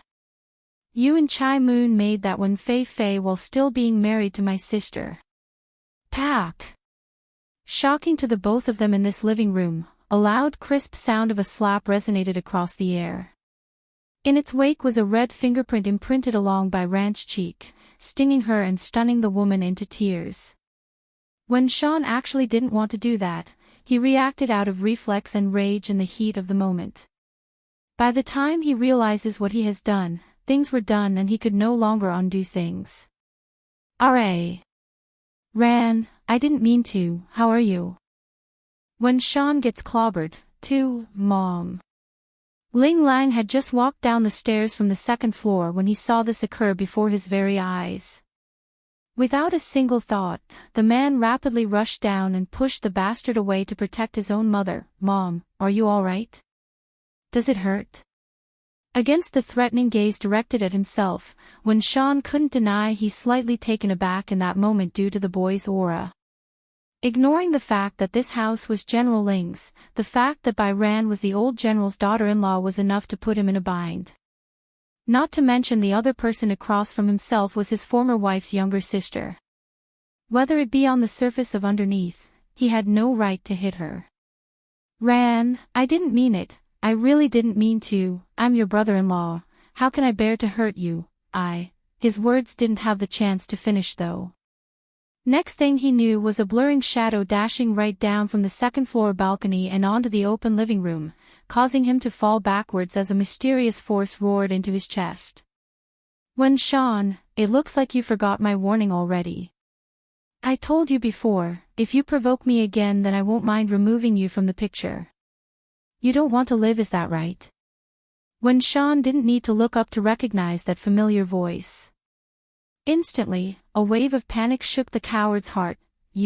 Why are you here? This is my aunt's home, why can't I be here?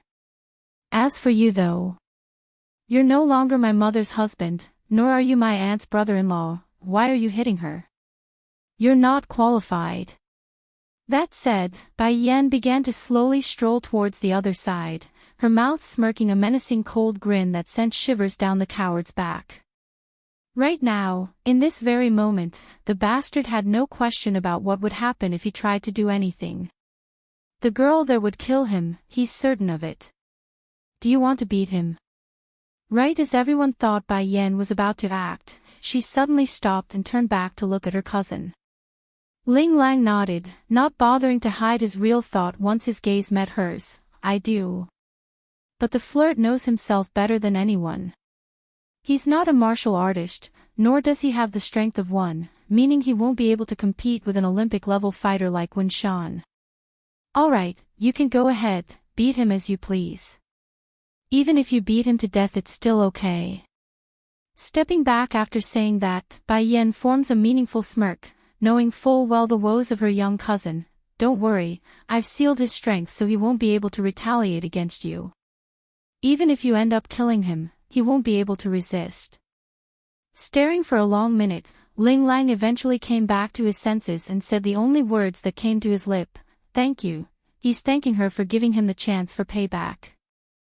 As to whether the act would incur the wrath of the Wen clan and cause a mess afterwards, that's not within the young man's consideration at the moment.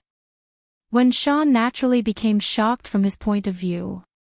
He tried to climb up from the ground out of reflex but found his body unable to move an inch.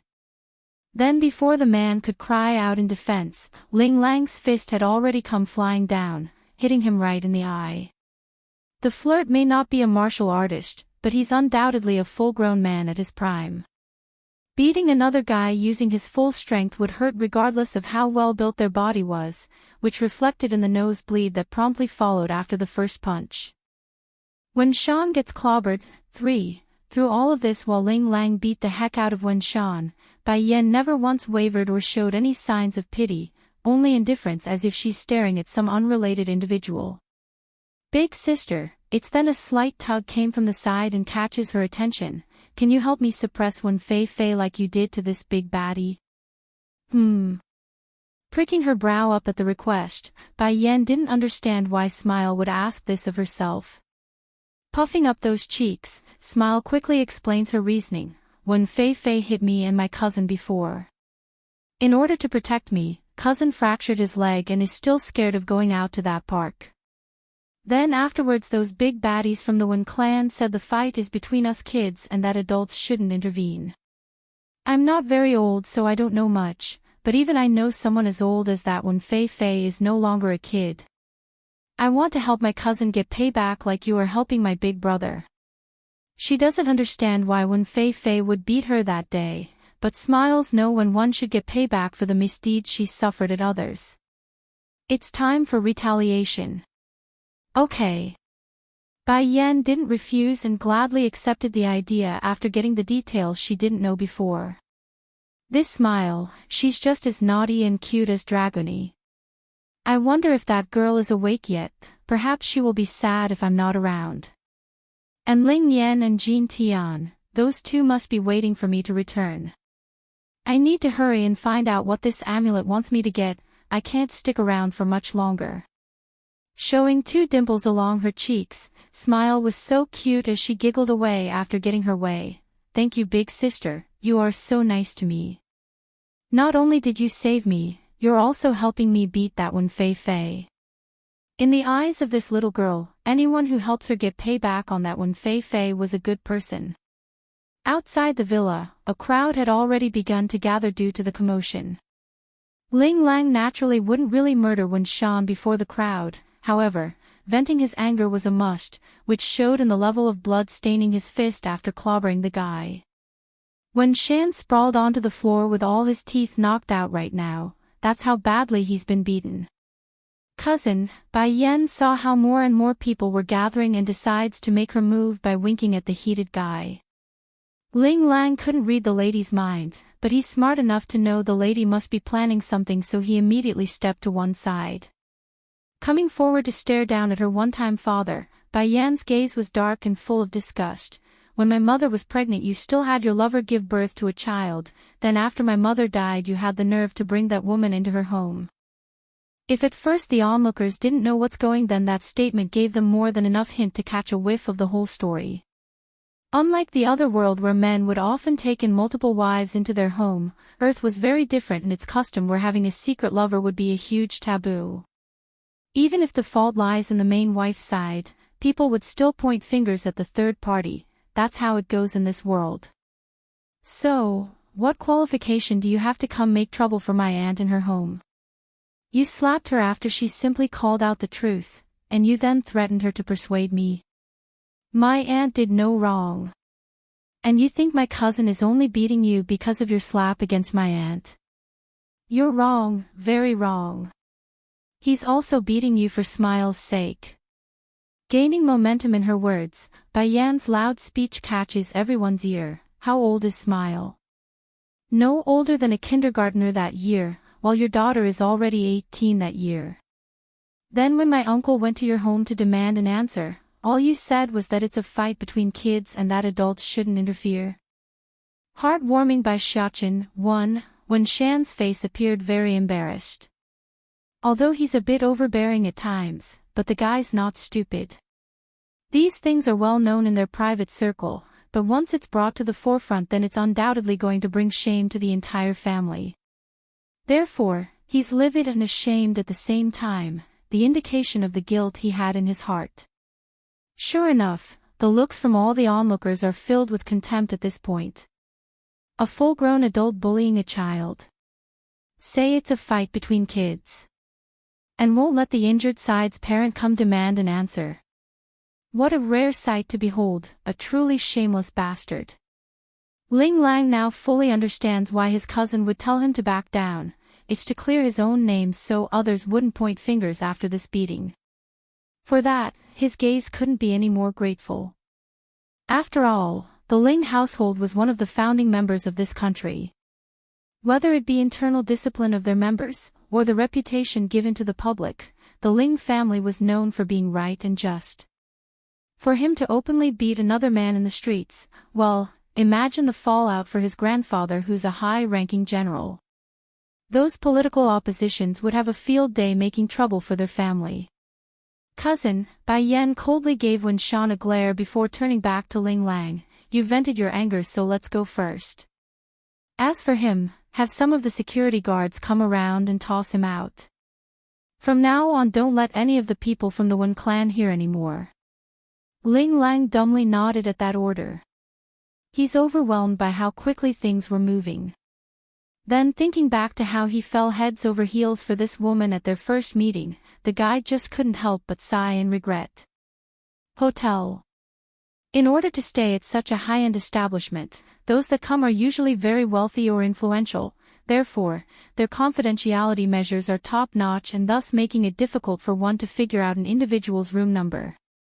Thankfully Ling Lang had his connections. The son of the hotel's owner was the flirt's drinking buddy. That fact alone was enough to get the receptionists to make a phone call right away. Unbeknownst to his mother's arrival, Bai Xiaochen had been curiously fiddling with all of the high-end products in his room. If only little sister and Dragony is here too.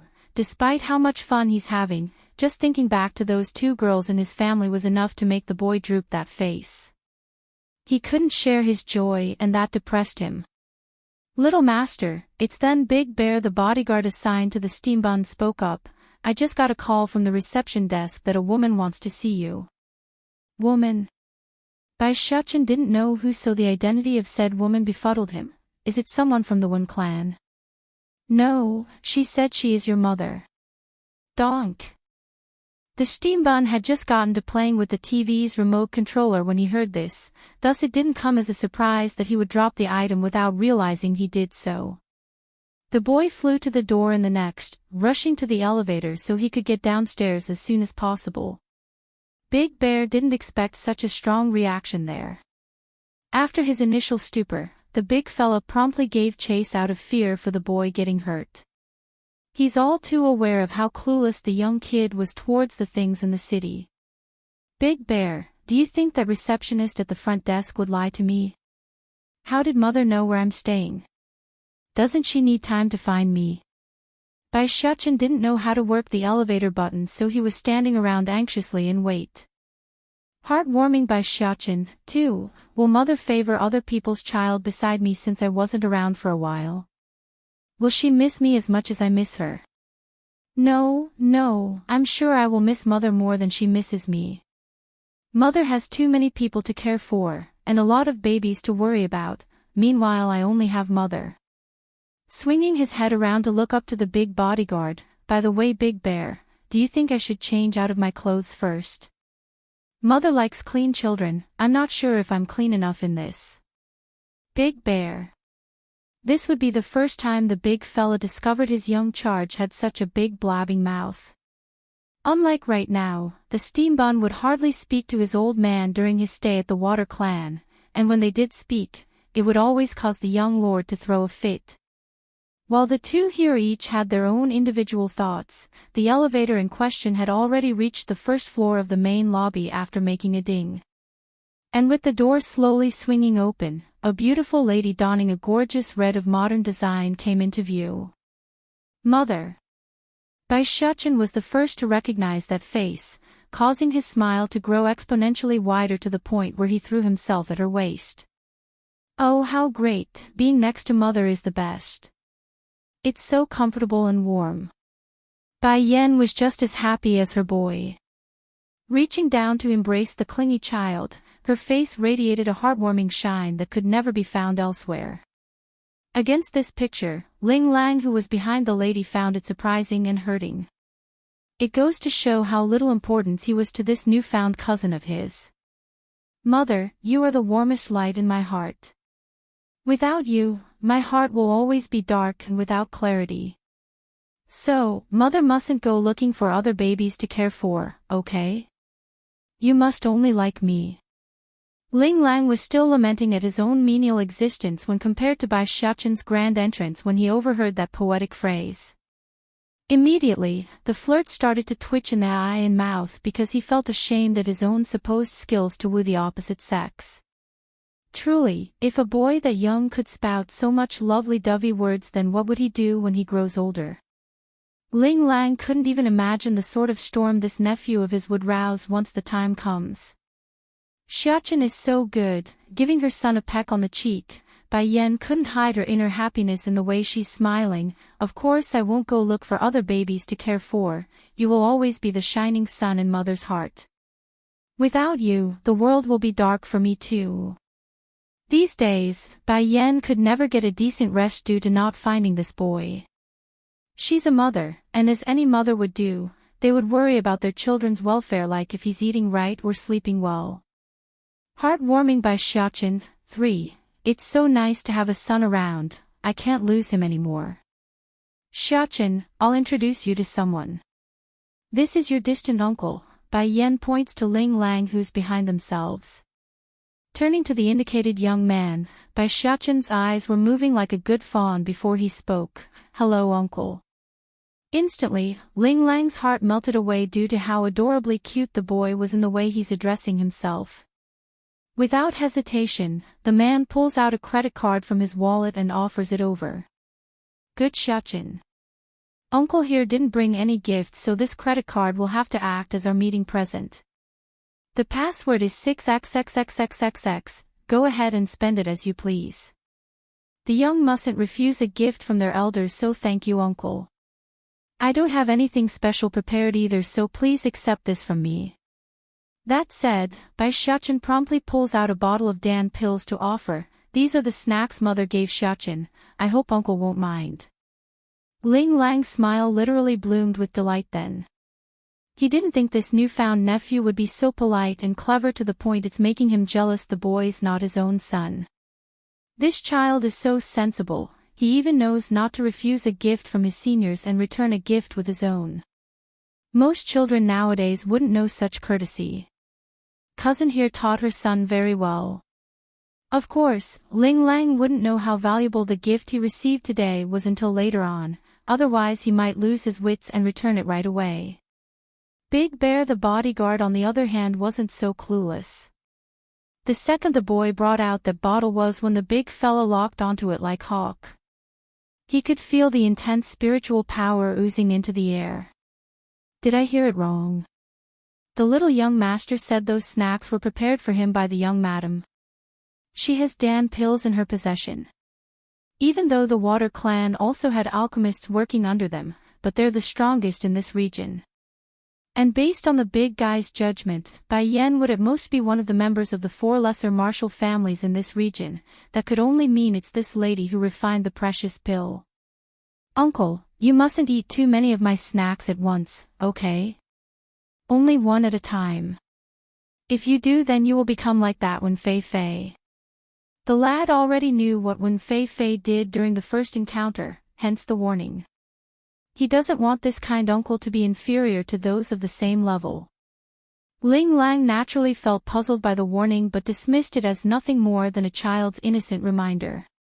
Reaching over to rub the kid's head, Good Xiaoqin, uncle here is very happy and will cherish it greatly and not eat a single one.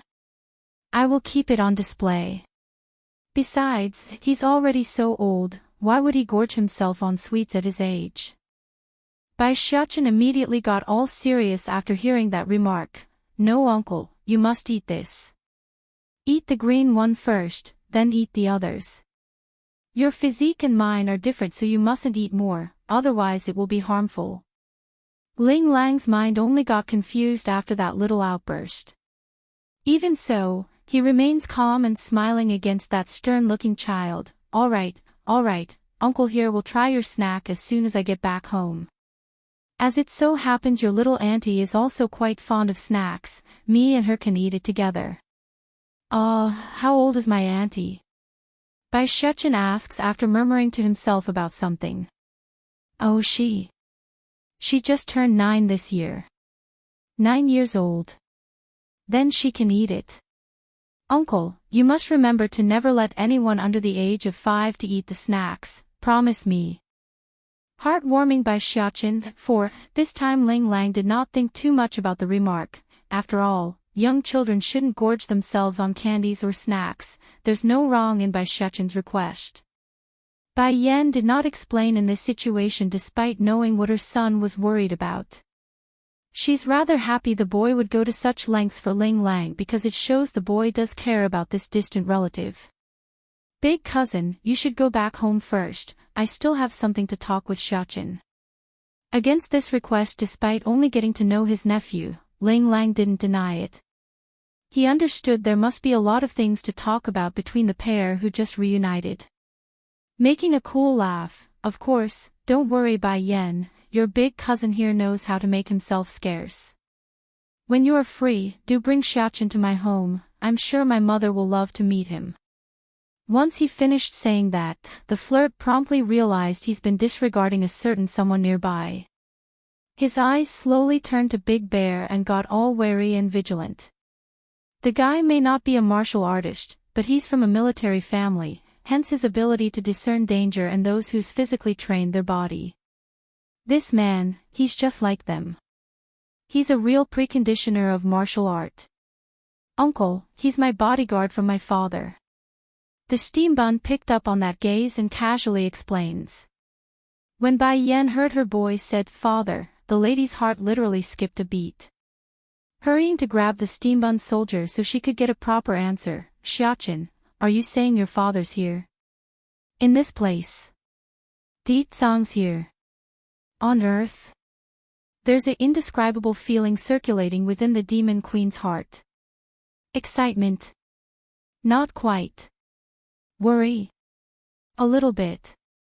But more than both of those feelings, it's a sense of deep guilt. In this life all she's done was to make that man follow her wherever she goes. Whether it be through danger or peril, it's always like that. Meanwhile she on the other hand couldn't do a thing aside from being a burden. Mother, let's go inside before we talk. Bai Xiaqin takes a look at the people that's staring over and decides to go elsewhere. He's not comfortable being stared at like some item. Okay, let's go back to your room. Taking hold of her son's hand, Bai Yan led the way into the elevator. Big Bear didn't follow suit though. He instead went to the parking lot with Ling Lang since he knows it's not his place to eavesdrop on the pair while they talk. Instead, he wanted to give his own advice to the flirt who's clearly clueless to the value of his newfound gift. The thing you got from the little young master, it's some really good stuff. Don't waste it.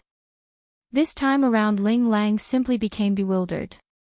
He knows his nephew wasn't exactly your average kid based on the fact that he could use true martial artists as a bodyguard, but what's so special about the gift? Inside the hotel room. As soon as Bai Xiaqin went inside and saw no one was looking, he promptly threw himself into Bai Yan's arms like a little kitten wanting to snuggle. If it was in the past then this act would surely make the woman reprimand her boy that he's no longer a little baby. However, she also knows it's been hard on her little precious boy since they came to Earth. Xiaqin, where is your father now? Where is he? Bai Yan asks after giving her boy a soothing rub on the head. Mother, father will come soon, you can ask him in person then. Also, Mother, did you know State Teach sent father back here 8 years earlier? Heartwarming by Xiaqin, 8 years ago. Why is that? Bai Yan pricks her brow in confusion. Batty father told me that if he wanted to come to Earth, he would need to find a body that's closely matching his own. However, State Teacher could only locate a body through his prophetic ability that should have died 8 years ago to use, that's why Batty father transferred over earlier than us. In other words, Di Zhang arrived on Earth 8 years ago while she and her son only arrived recently. Bai Yan's heart immediately tensed up in pain, causing her fists to clench up like she couldn't breathe. Di Zhang had to wait for me for 8 years and some for off-land. I did it again, I made him suffer so much because of my own willful wishes. It's then the woman suddenly recalled back to the time where she spent wandering out in the wild by herself on Earth. Something snapped into place inside her mind because aside from the initial 2 early years where she encountered danger and suffered a lot of injuries, Bai Yan couldn't say the following 8 years were all that perilous. This leads her to believe that must be because her husband's working in the shadows. For example, on many nights the lady would find her senses tingling like someone sneaking around in the dark and stalking her. Of course, Bai Yan never thought too much of it and left it as weariness and fatigue playing at her mind. But now, well, it doesn't take much to connect those dots, especially the hair-raising cold shiver of when she's bathing in the wild. It's obvious Di Zhang was peeking at her naked body while in the water. Mother, Batty father said he watched you fall from the lightning strike back then. He really wanted to help you block, he really did. But he didn't because he knew how much you cared about the family and friends on the other side. Bai Yan understood why her boy was saying that and smiled in agreement. Yes, I don't blame your father, he made the right choice. I would rather die than to miss the opportunity to meet everyone in the other world. Also, I wouldn't be able to have you if I didn't die that day either. Mother loves you so much, Xiaochen. That said, the woman went ahead to pull her son into a warm embrace to show her affection. Really? The steam bun happily wraps his little hand around hers to show his affection. Nodding, Bai Yan strongly reaffirms the notion, I've used up all my good karma in this life to meet your father. Because of your father, I now have you, Ling Yan and Jin Tian. Besides, there are so many people who cares for us on that side. What else could I ask for? Exhaling a small breather after hearing that statement, the steam bun appears very much relieved. He's been worried Bai Yan would regret dying just to have him and his siblings. If that's the case, what would he do then? Mother, I will be very good and obedient. Those people who brought you harm will pay for what they did, I promise you. Xiaochen here will always be your most intimate and kind baby. Those people who hurt mother will know what sort of a mistake they made. No one can hurt my mother, no one. Heartwarming by Xiaochen. 6. Bai Yan did not make any friends in the previous life on Earth, nor did she bring Bai Yi along with her. The reason for that secluded nature wasn't only to enhance her own strength by diving into alchemy and such, it's mostly because the lady had no will to continue living after revenge. She intended to off herself after the fact. However, in the other world, that idea had long left her due to all the warmth she experienced from the friends and family she made along the way. Di Zhang knew this of course, hence the reason the Demon King didn't save his wife from that thunderbolt. Otherwise, the outcome would be that Bai Yan remains the same old her, the same woman who's only out for revenge and without a will to live. If that's the case, what then? It's not like the Demon King could just rewrite history and then still get the same outcome. That doesn't work. Mother, Bai Xiaochen looks up with his small little head, I miss Grandchefis and them, I also miss Sister Yi and Auntie. Once we go back to the other world, can we go see them in the human realm? Of course, there's no objection on her part. After all, Bai Yan received a lot of help from those friends and family, especially those who were there at the very beginning where she was at her weakest. On this new lease on life, it's unforgettable. But then just as the mood was going well, the steam bun decides to throw a bomb down that destroyed it completely. Let's go without Batty Father, just us. Batty Father is too intimidating, and Sister Yi have a small heart so she will be scared. Immediately, Bai Yan's mouth twitched over that comment, I'll have your father control himself. Getting all pitiful and teary, Bai Xiaochen knew he's not going to get his way this time around. He wanted to hog Bai Yan to himself on the trip, that's why he suggested to leave Di Zhang behind. Also, don't say bad things about your father. Bai Yan pinches her boy on the nose as a tease, knowing full well how naughty the rascal could be when it came to her own husband. Making a wronged face after hearing that remark, then can mother still snuggle with me if father is around? Can you still give me a kiss on the cheek too? He purses his lip like some pitiful pet waiting for its owner to consent. Why not? You're my son. Yaw. We can take Batty Father with us then, I'm fine with that as long as I can snuggle with you mother. Batty Father may be annoying at times, but I will bear with him if you insist mother. As long as he could do as he pleases, then what does an extra Di Zhang matter in the equation? Anyways, Xiaochen, when is your father, when is he coming? Waiting for a good moment, Bai Yan eventually asks after succumbing to her own desire. 8 years, no matter how patient the lady was, 8 years was still a long time for anyone. How could she not want to console her own husband after knowing that fact? I don't know, but Batty Father said he needed to do one more thing before coming. I don't know when, but he said at most 2 or 3 days. That said, the steam bun went ahead to tug at her sleeve. Mother, Batty Father will definitely come find us, you just need to wait for him, so don't worry. Thinking it over, Bai Yan eventually accepts this fact despite her own urge to search. Okay, I will listen to you. I believe your father will come find us soon. By Shuchen's present, 1, ran. Running into the main living room of the Ling household's estate, the man by the name of Ling Yun appeared anxious in the face when searching for his wife's whereabout. Only by seeing Bai Ran loftily sipping tea on the sofa did the man calm down. Ran, I heard when Shan that bastard came to make trouble. Are you all right? Are you hurt anywhere? Before he came home, Ling Yun had been busy dealing with some business at work when one of his subordinates reported the news of Wen Shan making a scene in his home. That's why he came running back so quickly without checking what has happened on the phone. I'm okay, our son beat up Wen Shan for me. Hubby, regarding our son beating up that guy, do you think you and father can settle it somehow? I'm worried that Wen Clan will try something, Bai Ran asks with a troubled expression. Initially the lady did not stop her son Ling Lang due to her own grief against Wen Shan, but after cooling her head down and figuring out the gravity of the situation, she knew it's going to get messy. After all, the coward may be a bastard, but he's still the son of the current chief of the Wen clan. That's bound to cause some trouble for their family. Don't worry about that, me and Dad can handle the aftermath. Ling Yun smiles reassuringly. Oh right, our son shouldn't be a match for that Wen Shan, right?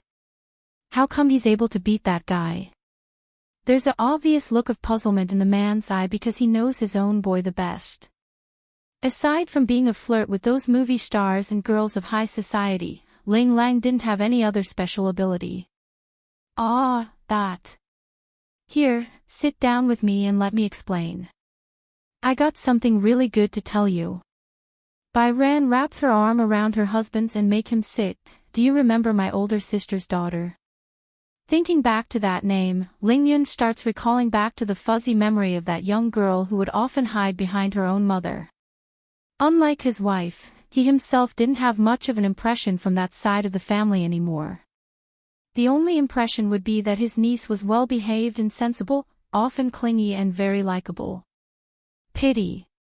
If the Bai clan didn't face destruction, that child wouldn't be missing for all these years. I remember her, she's called Wen Yen, wasn't she?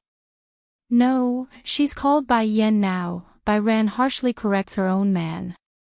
That's what I want to talk about. Bai Yen, that girl, she's back. Not only is she back, she's grown up to be a fine lady. Appearing shocked along the face, Ling Yun quickly speaks. Then did she go back to the Wen clan? Does she know about Wen Shan's new wife and new daughter? Honestly speaking, Ling Yun had a very bad impression of Wen Shan and held the guy in great contempt. For one thing, taking on a new wife and daughter right after your first family broke apart was enough to make anyone frown. Then did you invite the girl to our home? I would like to see this niece of mine for dinner. It's time we did our part to take care of that poor child. No matter what, she's still our relative. As her uncle, the least I can do is make sure she's doing well. Showing a gentle smile, Ling Yun really meant it when he said he wants to help. Also, go call the rascal that is our son back home for dinner. I want him to help his cousin out since they're around the same age. We're too old to be too involved, so it's better if the young ones interacted more often. PFF. By Shuchen's present, too, Bai Ran could no longer keep her eyes from forming a curve after hearing her husband's words. She's too happy that it's showing on the surface. Why are you acting so happy all of a sudden? Did I do something? Ling Yun couldn't understand the inexplicable look he's getting, like he's some gullible child being praised. Oh that, you don't need to fret about Ling Lang getting to know our niece. Grinning now in the face, Bai Ran pauses to keep her husband hanging as a playful tease. But you did return in time. I want to talk to you about something else as well. Before you return, our daughter almost got hit by a speeding car along the road. What? Ling Yun's complexion got deathly pale, understanding the severity of how close his baby girl came to death today. I know you're busy out there working for our family, but hubby, I suspect someone is out to get us this time. That speeding car is no accident, it's likely premeditated. Ling Yun's beating heart won't stop at the suggestion, causing his hand to clench up greatly when he spoke with that cracking voice. Dear, don't worry, I will make them pay for going after Smile. Dad is already getting old, so don't let him know. I will personally handle this matter. They won't be able to hide from us. The man understood. Unless the one behind the plot gets identified, then the danger would continue to lurk around. By then their family would never be able to rest at ease knowing a shadow was after them. I know you will keep our family safe, hubby, the lady sighs, but we also have to thank our niece Bai Yen as well. She's the one who saved Smile before the car crash. Apparently she's a martial artist like my sister and parents. If at first Ling Yun only took his niece as someone that needs help, then this newfound piece of news only made him feel grateful and proud. Grateful for saving his young daughter, proud of having such a strong-willed niece who doesn't give up despite the cruelties of life. If so, then we need to invite her over to our house even more. I need to thank her personality and show our hospitality. Unable to hold back a giggle over her husband's antic, Bai Ran couldn't ask for a better response. I'll go have Ling Lang tell her. As the old saying goes, when you speak of someone then they are bound to show up. Exactly then the main door was pushed open and in came a handsome youngster who appeared all excited like he's just came home from the carnival. Mom, guess who I met after going out with Bai Yen? As for his old man, Ling Lang just ignored the guy like he's thin air. That's how little care the flirt had for his own father. Laughing at her son's childish behavior, Bai Ran didn't reject this and happily asked the question, "Oh? And what sort of person did you meet that is making you so jolly?" You will never guess, we were able to find Bai Yan's son right away. That little guy is so cute and adorable, I wish I could kidnap the little rascal to our home. Though the boy is only 8 this year, but he's so clever and smart. If Smile and the boy wasn't related, then I would love to pair them together. They would look like dolls together, I tell you, Mom. Bai Yan's son. 8 years old. Ling Yun's voice suddenly got all menacing when he spoke up from the side of his son, thus scaring the flirt to death under that threatening gaze. It couldn't be helped. Ling Lang had always been the carefree and flamboyant son of this family, constantly disregarding his old man after being old enough to do so. However, before then, Ling Yun was known to be very serious and stern regarding his own son and would beat his bum whenever the flirt caused trouble outside. By Shuchen's present, 3, Bai Ran hurried to wink at her own boy to stop before angering the man some more. Hurrying to help calm the situation, hubby, Bai Yan's child is very good. Perhaps she got conned in some way back then, that's why she gave birth so young. We don't know the full story, so let's judge her without getting the details, okay? It's already sad enough on what happened to her. Ling Yun did not respond despite the plea, leaving the whole room in an awkward air of heaviness. Against her husband's heavy expression, the lady only grew more anxious and worried. She couldn't stop staring into the man's eye out of fear on he might think. Ling Lang definitely felt the oppressive air hanging in the room. Lowering his head in guilt at making this mistake, "Dad, don't be like that please, I think Bai Yen likes her son very much and seems happy too. Sure, she did get pregnant very young, but I see the child as a gift to her and not a burden." After saying that, the guy also took out the bottle of Dan pills in his possession to show the gift he got. "See this, Dad? This is something that child gave me.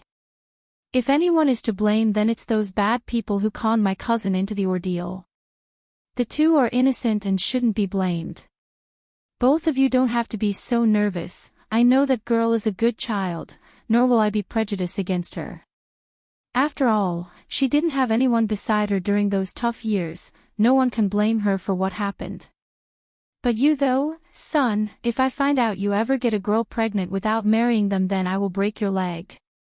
Ling Lang simply gawked, his mouth ajar in shock after hearing that ending. Isn't this too biased? I didn't even do anything and I still get hit. Dad, then what about Smile?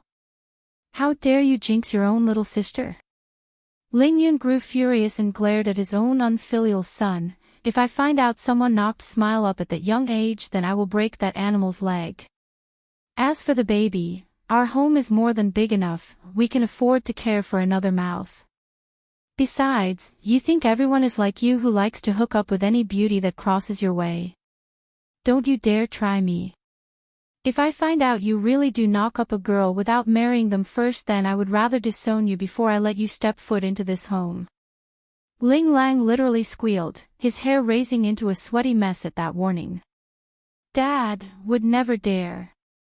It's true this flirt likes to hang around those beautiful flowers, but when have he ever played around like everyone think? He's not the type to mess around, okay? At most a little kiss or a little touch here and there, but even when he does sleep with them it's only with a condom, never raw. Of course, the woes of this playboy would never reach the ears of those closest to him. The behavior portrayed to the public was simply too strong to the point where Ling Lang would never be able to shirk it off even after marriage. At that point the man would constantly be dictated around by his wife due to his philandering playfulness. Don't dare. Ling Yun sneered at his own son's promise, I will believe it when I see it. If you ever become someone like that heartless Wen Shan, then I would send you back to the maker than to keep you in my sight. A shudder gripped the flirt's back. For once in his lifetime, he got this sensation that he better keep his manhood in check lest he loses it. He knows his old man wouldn't really murder him, but making his manhood go limp wasn't something out of the equation. There are plenty of medicine and drugs to do just that. Son, it's then Bai Ran finally took notice of the pill bottle in Ling Lang's hand. Did you say that is from Bai Yan's son? Ling Lang finally regained some sense back into himself and nodded. This is the snack Xiaochen gave me. He says it's our meeting gift. Hearing this, Ling Yun immediately focused in on his son and with more anger this time around. You animal. How could you take candy from a child? You are his uncle, it's you who should be giving him a present and not the other way around. Bai Shechen's present, for, Dad, if I was an animal then what would you be? Ling Lang meekly mutters this, too afraid to openly speak his mind. Ling Yun. It's at this moment where Bai Ran finally took a better look at Bai Shechen's present. Reaching over with her hand, Son, let me have a look at that bottle. Oh, here Ma. Handing it over, the flirt scratches his nose like a good son that he was. Initially the lady only had her suspicion due to the familiar scent she smelled from the container's surface, but that suspicion immediately turned to certainty after popping the cork. That scent was intoxicating and brought old memories back to the forefront. Dan pill, these are alchemic pills. What did you say, Ran? The husband nearly lost his own breath at the outburst. I'm certain, these are definitely alchemic pills. Bai Ran's voice sounded very excited. Back when I was living with my parents in the Bai clan, my father had a couple in his treasury, so I was able to come into contact with a few in my younger years. This smell, it's unmistakable. On Earth, only big powerful clans like the Water Clan would have their own personal alchemists in their service. As for the smaller family clans like the Bai clan and such, they could only resort to purchasing a few from various auctions in rare occasions. Mom, you must be mistaken, these are only snacks Xiaochen gave me. Ling Lang didn't buy the idea and started to doubt his own mother. However, that suspicion quickly changed to belief after he recalled back to the steambun's warning about eating only one at a time. There's also the comment from that big bodyguard about the bottle being something really good. It can't be. Are these seriously alchemic pills? By now Ling Lang's body had started to tremble because he's only now starting to understand the gravity of the situation. Mom, I really didn't know these are Dan pills, I thought they're only Xiaochen's snack. If I had known then I wouldn't have accepted something so valuable. Should I return it back to him? Now I see why cousin was making that smiling face. Bai Yan knew what her son was giving me. Did Yan say anything? Bai Ran was just like her son and was visibly shaking due to the value in her hands. Alchemic pills, these things are no different from being legendary items for them who weren't part of the martial world.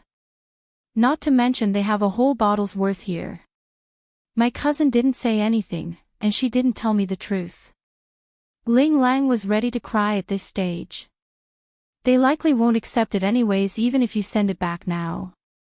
Contemplating the issue, Bai Ran eventually came to a decision. Since it's Xiachen who gifted this to you, then keep it. Just don't forget their kindness and know this will change your life forever.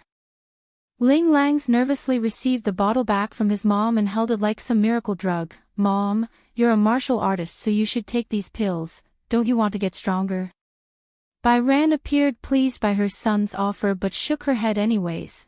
My talent is already set in stones at this point in my life. Any more will be wasted on me. Besides, the stronger I get, then the longer I will live. That means I will have to grow old by myself after your father passes. Spending a lifetime with your father is what I want, not some lonely extension on my lifespan. What's more, she's not going to steal this opportunity from her own children. That's foolish beyond belief if she did. The younger they are, the more benefits these pills would have on them. I remember little Xiachen said to take the green one first. Mom, should I try it now then? It's not like the flirt doesn't want to be a martial artist like his own mom during his childhood, just that Ling Lang knew his own talent and there's limited resources at their family's disposal. However, the opportunity has now been laid before him, so how could he refuse? It's also a mean for him to get the power for revenge on those who wish his little sister harm. The guy didn't forget that traumatizing moment where Smile almost got ran over by that sports car. By Shechen's present, 5, Mom, I understand. I will not let my cousin and nephew down. Ling Lang appears determined along the eyes as he stared down at the container. He remembers Xiachen asking him to take the green pill, so he did. Immediately, a burst of air came gushing out of his pores and left the man soaked in his own smelly sweat of grime and filth. The guy had just made the first step into the world of cultivation, a requirement for all who wish to start absorbing the energy around themselves. In reality, there are no lacking in people wanting to dive into the mystic and unknown. Sadly, Earth has become too polluted and impossible to get started. Like in the East, where martial arts need to learn how to wield the energy in the air to begin cultivation, they couldn't really do it due to their veins being plugged with unnecessary elements. As a comparison, it would be the same as a car filled with gas but couldn't ignite it due to its tube being clogged with dirt. Then in the West there's magic, a powerful art that manipulates the energy of this world to the user's bidding. The arcane art may be different to martial arts, but its final goal was the same, where they want to use the energy in the air to their own bidding. That's how they create fireballs and other elemental spells and such. Cleansing Dan Pill. If my guess is correct, this is a cleansing Dan pill used by us martial artists to clean out the filth inside our veins. Years ago I was able to watch an auction selling this type of alchemic pill once. The final asking price was in the billions, so my father was greatly disappointed because he couldn't outbid the final winner. Bai Ran explains, her face showing surprise and joy. Unlike his wife's mood, Ling Yun's brow had furrowed up into a knot instead of being happy. Wife, I'll go close the door first and not let anyone in. You stay here with our son and watch over him. Right now the Ling family was at the tip of the iceberg. Any sudden movement or mistake would allow their opponents to catch onto it and make a mess of things, including ruining Ling Lang's evolution right now. Or maybe worse, murder them for these alchemic pills that's worth billions. The cleansing process took a very long time by going from the afternoon all the way to the evening. Nevertheless, the flirt's done it now. He may be covered in a sticky layer of grime that turned off even his own mother, but he's done it. Mom, I just had a look inside the bottle and there's more than one of these pills. We can save one for Smile, so you and father should split the rest. Ling Lang offers after coming out of the shower. He felt incredibly refreshed, like all those years of drinking and smoking had never happened. Bai Ran simply gawked her eyes at the container and didn't try to reach over. Instead, she grew hesitant, like she's struggling inside. Truth be told, the woman does want to try one of these alchemic pills for herself and grow strong as well. That way their family would have another trump card against those foes lurking in the shadow. Ling Lang seems to catch on to his own mother's woes and quickly cocked that iconic grin of his. I know you want to stay with father, but look at me, Mom, don't I look healthier than ever? That pill didn't just push out the dirty stuff inside me, it also did something to my health and I feel great. Just look at how pearly white my skin is. Don't you want to feel healthy and pretty? I'm sure Dad would love to see that too, don't you think? That did it. All females are prone to fall victim to any beauty products, especially when it could help turn back the age of time on their skin. Without hesitation, Byran picked out one of the green ones and held it before herself. General Ling Kaiyuan's birthday. 1. Husband, these damn pills. Byran moved her mouth like she wanted to say something but couldn't due to the content. She's obvious worried about something. It's okay, you don't need to say more. In a few days it will be Father's birthday. Don't forget to invite our niece to the party. As for the 4 smaller clans, don't invite anyone from their end. Byran immediately showed a surprised look because this meant her husband intends to side with Bai Yan and disregard the 4 smaller clans. Make no mistake, this was no easy decision.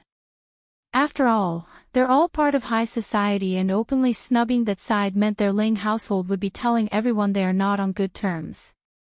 Undoubtedly more enemies would take advantage of this fact later on and use this opening. Okay, I'll tell Yan Yan this, I'm sure she will be happy to attend if I ask.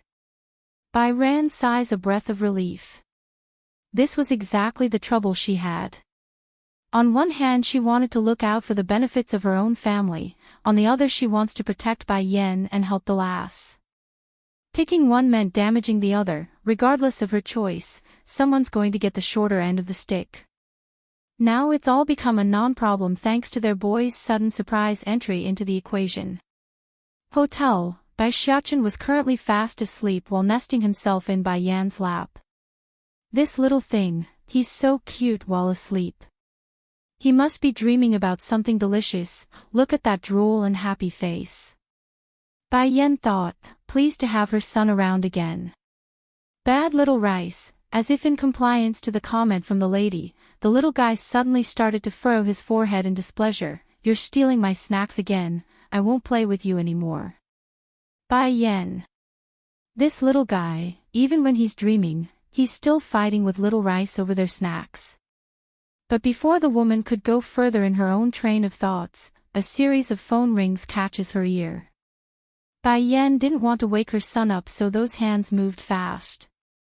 However, the number on the screen wasn't one she recognizes. Sure, she did give the cell number to Ling Lang her cousin, but this new one didn't match up with the flirt's ID. Abruptly, another thought hit the lady like a train wreck because not long ago Big Bear had asked her for the phone to use. It can't be. Thinking of the possibility that her heart wanted, Bai Yan carefully climbed out of the bed without waking her boy, moving quickly and silently towards the direction of bathroom like a sneaky housewife that's about to meet their secret lover.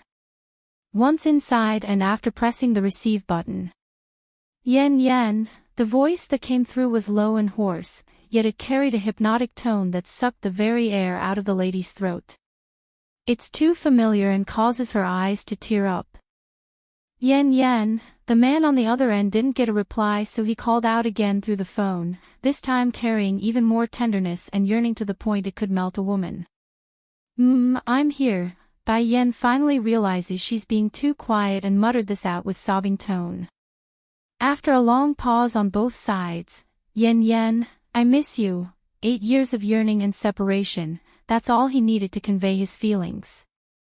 Not far away in the back mountain of the Water Clan's estate, a big orange cat was currently loafing around in the grasses and enjoying the soft breeze when it overheard that lovely beckoning.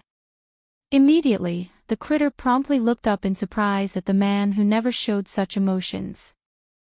General Ling Kaiyuan's birthday, too. If anyone else were to be present then they would surely be taken aback by how humanistic this cat was behaving. It's not normal to act this way for an animal, almost like its intelligence has been elevated beyond that of an animal. Di-tsang, where are you now? Bai Yan whispers this, her fingers growing tighter in anticipation for the reply from the phone. I'm taking care of some business outside, don't worry, I'll come as soon as I'm finished. Yan Yan, wait for me. The man's voice promptly made Bai Yan chuckle due to how apologetic it sounded. Okay, I'll wait for you to come to me. and if you need me I'll go find you right away. Don't worry, I'm your man, I'll fix anything that comes my way and give you a safe haven. That's the initial promise he made to her, so he's going to see that through. Whether it be on Earth or the other world, it's all the same. The corner of Baiyan's mouth curved upwards, her smile warm and glowing after that lovely cooing. I estimate Xiaochen already told you the full story. When you disappeared that day outside the demon city, I immediately called state teacher back for help. But for some reason, I could only come to the Earth 8 years prior. I've been following you since, many times. I watched you dive into danger without thinking it through. I hated the experience. On more than one occasion I had the urge to drag you into bed and give some sense into you. When spouting this sentence, Baiyan could hear the gritting teeth of her man through the phone. He's really angry with me, isn't he? I'm sorry, Ditsang. This would be a rare occasion for her in not arguing with Ditsang, which in kind tempered some of that flair in his attitude. At the beginning, I lost hope after the Bai clan was destroyed. So, in order to avenge them, I would pay anything to grow strong. I know the Tian clan has a strong backing, but I did not know how strong they were, so all I could do was to improve and improve. If I survive, then I could avenge them, and if I die, then I don't have to live with such pain. But then I went to the other world, the world where you lived. I met my brother Bai Xiao, Chu Yi, and my Shifis along with many more people. It's your presence that made me want to try living again, try living so that I can be with you. I'm grateful that you didn't stop me from going to the other world where I got meaning to my life. If I didn't, I would have ended myself even after my revenge.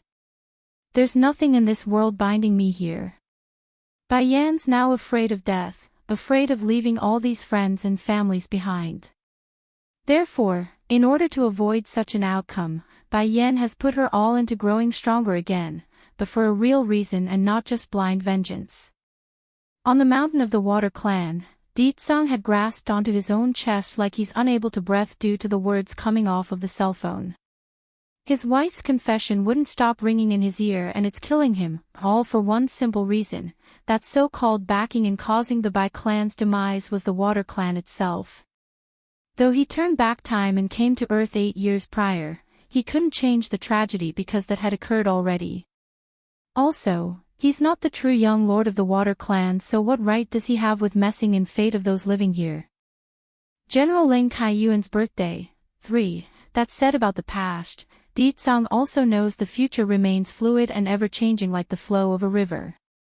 He couldn't change the events that's already set in stone, due in part thanks to state teacher's advice, but this demon king would be damned if he doesn't set the future in proper arrangement for his wife. Didn't those people want to use the Water Clan as their backing? Humph, I will have them fall heavily and deeply into the ground before I leave. Yen, believe me, I will solve everything for you. I won't let them off without settling this blood debt. I will also let them have a taste of the pain you suffered. Some things could not be solved with mere death, only by making them suffer immeasurably while being alive would it be enough to quell that hatred. I'll wait for you to come, Baiyan says, her voice growing ever so more yearning like her own husband's. But yearning was yearning, it won't help even if they kept talking through a phone. Therefore, the conversation quickly ended after that when they hung up. If Yen calls again, remember to hand me the phone. Ditsang tosses the device over to the big orange cat after hanging up. Meow. The cat complies by calling out, his paws resting on the phone screen and poking at it like a human child playing with a toy. Ditsang didn't mind the fact that his pet was playing with the device. As long as he knows someone he trusts was on watch for Baiyan's call, then that was enough. Cocking a devious smirk, Tian clan, Fu clan, and the Wen clan. I will definitely make all 3 of your clans suffer for making my wife endure those grievances. General Ling Kaiyuan's position within this nation was very high. Even though they rarely meddled in the political affairs of each day-to-day business, it still doesn't mean their household had fallen from grace. In fact, it's the opposite, they've never been higher. This time around for the old general's birthday, the family has arranged for a huge banquet to invite those of high assignments. Take for example the leading figure of this nation. Though the #1 official couldn't come attend in person, they still sent a representative to congratulate the old general, thus giving the Ling household immeasurable glory in the public's eye. Despite the desire to flatter such an influential family and its members, those attending wouldn't dare to bring gifts tonight. They've been told specifically not to today, plus they all know the sort of position the old general was in. If they did bring gifts, then it would only give the political opponents opportunity to prod at the old general, claiming he's dirty and easy to bribe. Vroom. It's then the guests that were still heading inside were stopped in their tracks because a luxurious-looking SUV had pulled into the driveway. Normally expensive cars were commonplace for these wealthy and influential guests, but the car plate was something special in of itself. Who would carry the word "rich" in its plate numbering? No one, that's why. For one thing, it would be ridiculously hard to get such a combination. Secondly, such a taunting plate name would rouse jealousy from anyone who had an ounce of influence. Yet this guy did, and he's openly flaunting it before high society. But their curiosity was soon quelled once the driver stepped out of the car. Wearing a casual set of brand names clothes, the guy was definitely handsome, no one could deny that. However, what's important was the fact that they all recognized who this one was, the younger son of General Ling Kaiyuan. Of the Ling household, there are 2 sons currently holding the helms. The eldest would of course be Ling Yun, the flirt's father who majored in politics. Meanwhile, the younger one would be the business tycoon who currently dominates the businesses under their name. To be clear, this sort of arrangement wasn't out of thin air. Each son took after their parents well. Ling Yun had his father's talent in politics, meanwhile the younger one had the mother's talent in business.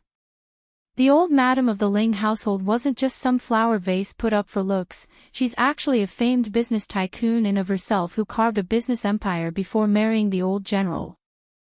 General Ling Kaiyuan's birthday, 4, but who would really care for a middle-aged man anyways? The ladies here are more captivated by the next man to come off of that SUV. Specifically, Ling Lang, who's the only adult male in the Ling household who hasn't married yet. They're showing love star eyes at the handsome flirt who immediately captivated the female guest's eye. Unfortunately for them though, their hopes aren't going to come to fruition tonight. Instead of greeting all those fancying females, the guy remains preoccupied with opening the passenger seat door for his important guest. For a moment, all the men attending the birthday banquet was gobsmacked by how beautiful and stunning this new lady was. To be fair, there are no shortages of beautiful women on Earth due to cosmetic surgery, but this sort of beauty didn't fall into that sort of a bracket. It's too natural, too pristine and unique. Who is this woman? Why is she with Ling Lang? I bet she's Ling Lang's new girlfriend. He changes it so often, I bet this is another one. Trust me, this woman won't last more than a few days. The Ling household is so prestigious, only a proper lady would be able to step through its door. There are only so many females of high society in this capital city of the country, the very fact that they don't recognize Bai Yan leads them to believe she's not part of their circle. And what happens to those who don't mingle well in their circle?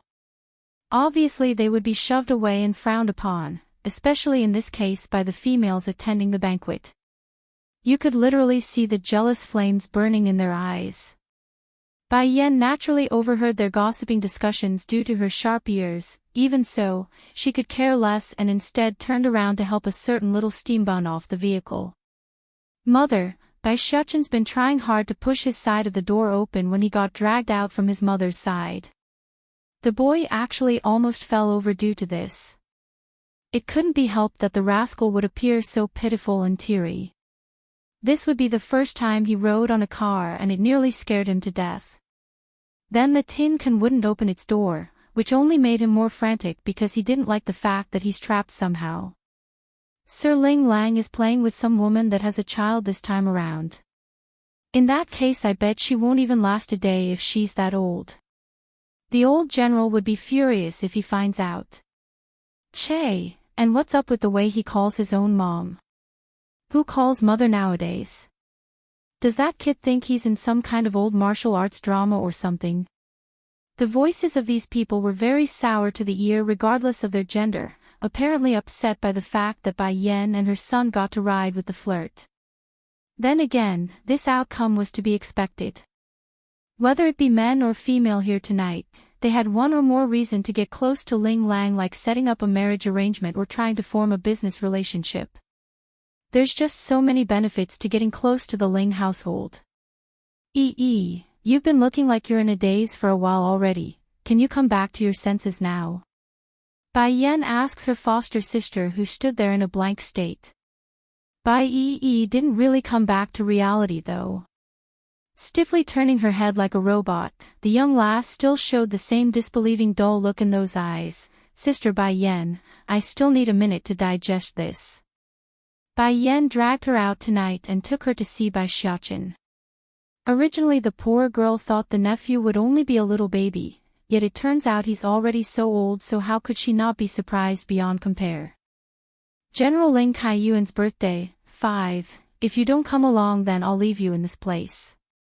Bai Yen knew she had to tease this foster sister of hers, otherwise they would be standing here till the next morning. Bai immediately sped forward like a good Girl Scout. She didn't even want to give that idea even a sliver of hope. Bai Ling Lang also saw the dazed face of the lass and decides to join in on the fun. However, his voice suddenly stopped and got uncertain after noticing something. Are you able to practice again? Ling Lang could not feel these before, but ever since he consumed the green pill from Bai Xiaochen, then he's been able to discern certain aspects of everyone around himself. For example, his own mother Bai Ran was a martial artist and the way she moved was certainly different from all the rest.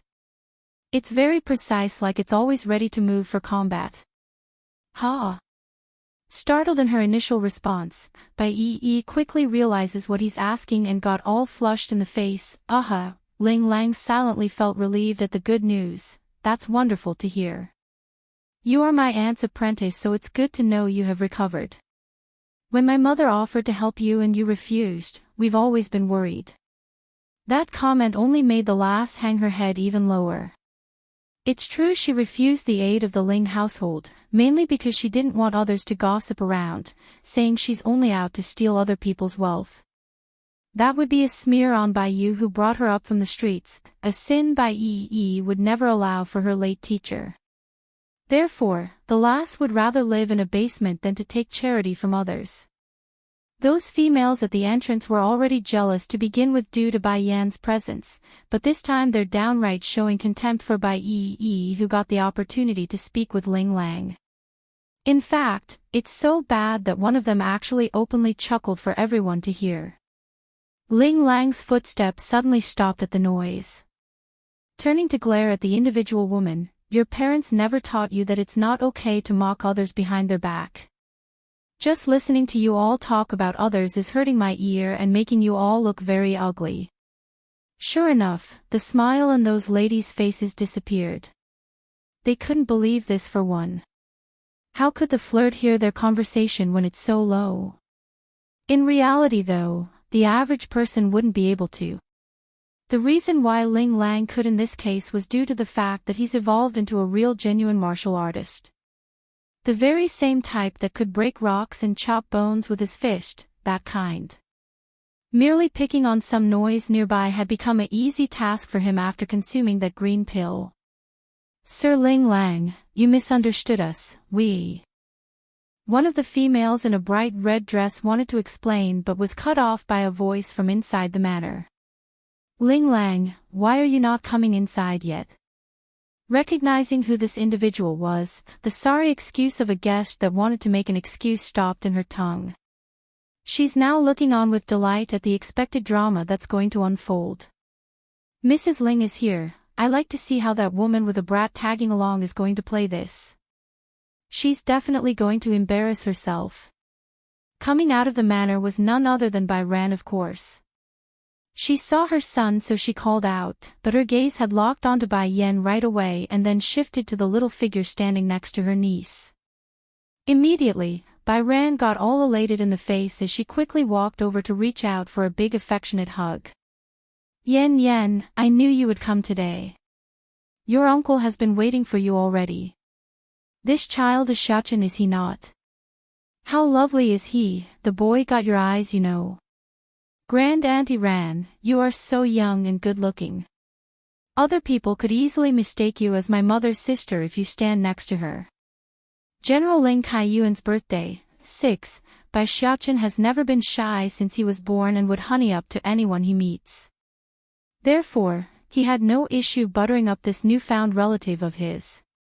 Though Bai Ran herself knows the little guy only said those words in order to please herself, nevertheless, it's working like flower pollen to a bee. She's very happy and that's making her mood very delightful. This kid, he's such a sweet talker and so lovable. Yan Yan, all of you should be tired by now after a long ride. Let's go inside first, it's windy out here. Just like that, the anticipated drama for these sour guests were promptly swept away after this brief greeting. Their faces were frozen on the spot and unsure of what to say. In particular was the bit about Bai Ran saying Bai Yan's uncle was waiting inside. Anyone with a brain would realize this young lady and her kid was some sort of relative to the Ling household. It can't be, she's Sir Ling Lang's cousin. Mom, just now these people were talking about cousin behind her back. Ling Lang suddenly speaks up and points to the bunch nosy bitches near the entrance. They not only said Bai Yan is my girlfriend, but they also tried to insult her. Bai Ran's smile disappeared like a magic show in that moment. She's glaring at the bunch. Auntie, you misunderstood, we did not mean any of that, we didn't know she's Sir Ling Lang's cousin. The lady wearing the bright red dress who openly chuckled spoke again, her demeanor awkward and losing color by the second. Faintly nodding, I see, you don't need to explain. From what I can see, all of you don't want to attend anyways since you've been standing around for so long on the outside. In that case, my father-in-law's birthday doesn't need anyone that doesn't wish to stay. I will oblige your wish. All of you don't need to attend now. Son, go ahead and send these guests away. After giving this dismissing order, the lady of the house promptly reached over to grab Bai Yan and the steambun's hand to lead them inside. She's back to her old joyous self like the unhappy moment didn't occur. Come, let's go inside. Quit standing there and come inside too, I'm sure you are getting cold too. Bai heard that of course despite how surreal this all seems to her. However, the last didn't follow like most would assume and instead she turned to Ling Lang who stood beside herself. Making a shy face, Ling Lang, do you want me to help you show them out? In cases like these, a flirt like the guy should have picked up on the lass's behavior since he's known to be a playboy. Yet he didn't, in fact, he's downright oblivious in this situation. It's not like Ling Lang was a dunce though. Rather the females who pursue him are all very open and mature in these sorts of relationships. That's great, you can help me then. Just don't let these people bother my cousin. Soft as a mosquito, her voice was so quiet that it would be difficult to catch there. Fortunately, Ling Lang's ear had improved greatly since his rebirth and heard it. Towards the two's lovey-dovey interaction, Bai Yan had caught it when she swung her head around before entering the old manor. It's not difficult for the lady to see the pink sparks flying in the air, and for that, she's starting to get some ideas in mind. Mother. Bai Xiaochen's call suddenly brings the woman back to reality. What's the matter? She asks by looking down. Does mother like Auntie Yi a lot? Bai Xiaochen scratches the back of his head due to the oddity of him saying that. He's just not comfortable with that name since the other world had Chu Yi who liked to play with him and cause trouble together. Bai Yan shows a faint smile like someone reminiscing the past. She could be counted as one of the most caring people I know on earth. When your grandmother passed away, it was Yi who took care of me. She's clearly younger than me, but she did everything nonetheless for me. I was foolish, not knowing when to cherish what I had until now. General Ling Kaiyuan's birthday, 7. Can you take her with us? I don't want to see you sad, mother. Bai Shuchen grasped onto his mother's hand, showing how concerned he was of her well-being by saying that. I'm afraid that's not possible, Bai Yan says, her face showing disappointment over her own words. But before I leave, I will make sure to arrange everything. She will be worry-free for rest of her life. That's all she could do for her foster sister if they aren't able to take Bai Yi along. Breaking through the world barrier was no easy task, and it's like Bai Yan knows a surefire way to do just that either. Dear. It's then Bai Ran calls out after locating her husband's presence, thus bring the pair's whispering conversation to an end. Ling Yun wasted no time in walking over at the beckoning. His eyes were all smiles after seeing who has arrived. This girl should be Bai Yan, right? You don't look like your mother very much, so I didn't recognize you for a second. Guffawing a laugh, the man attempts to break the ice by trying to be funny. Giving her husband a jab in the side, Bai Ran shoots a look as any wife would do in these embarrassing cases. How could anyone be exactly the same even if they're parent and daughter? Yan Yan is not like my sister, but it's fine as long as she's not like that when Sean. Clearly, Bai Ran's opinion of that coward has fallen to the level where she wants to vomit even at the mention. I'm only just kidding, don't mind me. Ling Yun laughs again like a silly elder. Remember the last time we met you were only up to my waist, to think you've already got a son of your own in a blink of an eye. Smiling in return to as thanks for the warm reception, uncle, everyone will eventually grow up. At that, the host of this party only smiled and said no more. This girl sure changed a lot. As a kid, she was so clever and smart, a total troublemaker, and now, she's very calm and mature. That event likely changed her personality. Hello granduncle, Bai Shuchen finally chimes in with his happy-go-lucky self. I am so envious of granduncle, you were able to see mother's younger self. Ling Yun actually didn't know why the boy would say that and asked for a follow-up. Why is that? Because, back then mother still hasn't experienced that tragedy yet. I never seen mother like that. In my view, mother has always been courageous and strong, never needing anyone to help. I sometimes wish me and father can be that reliable, that way mother will rely on us sometimes.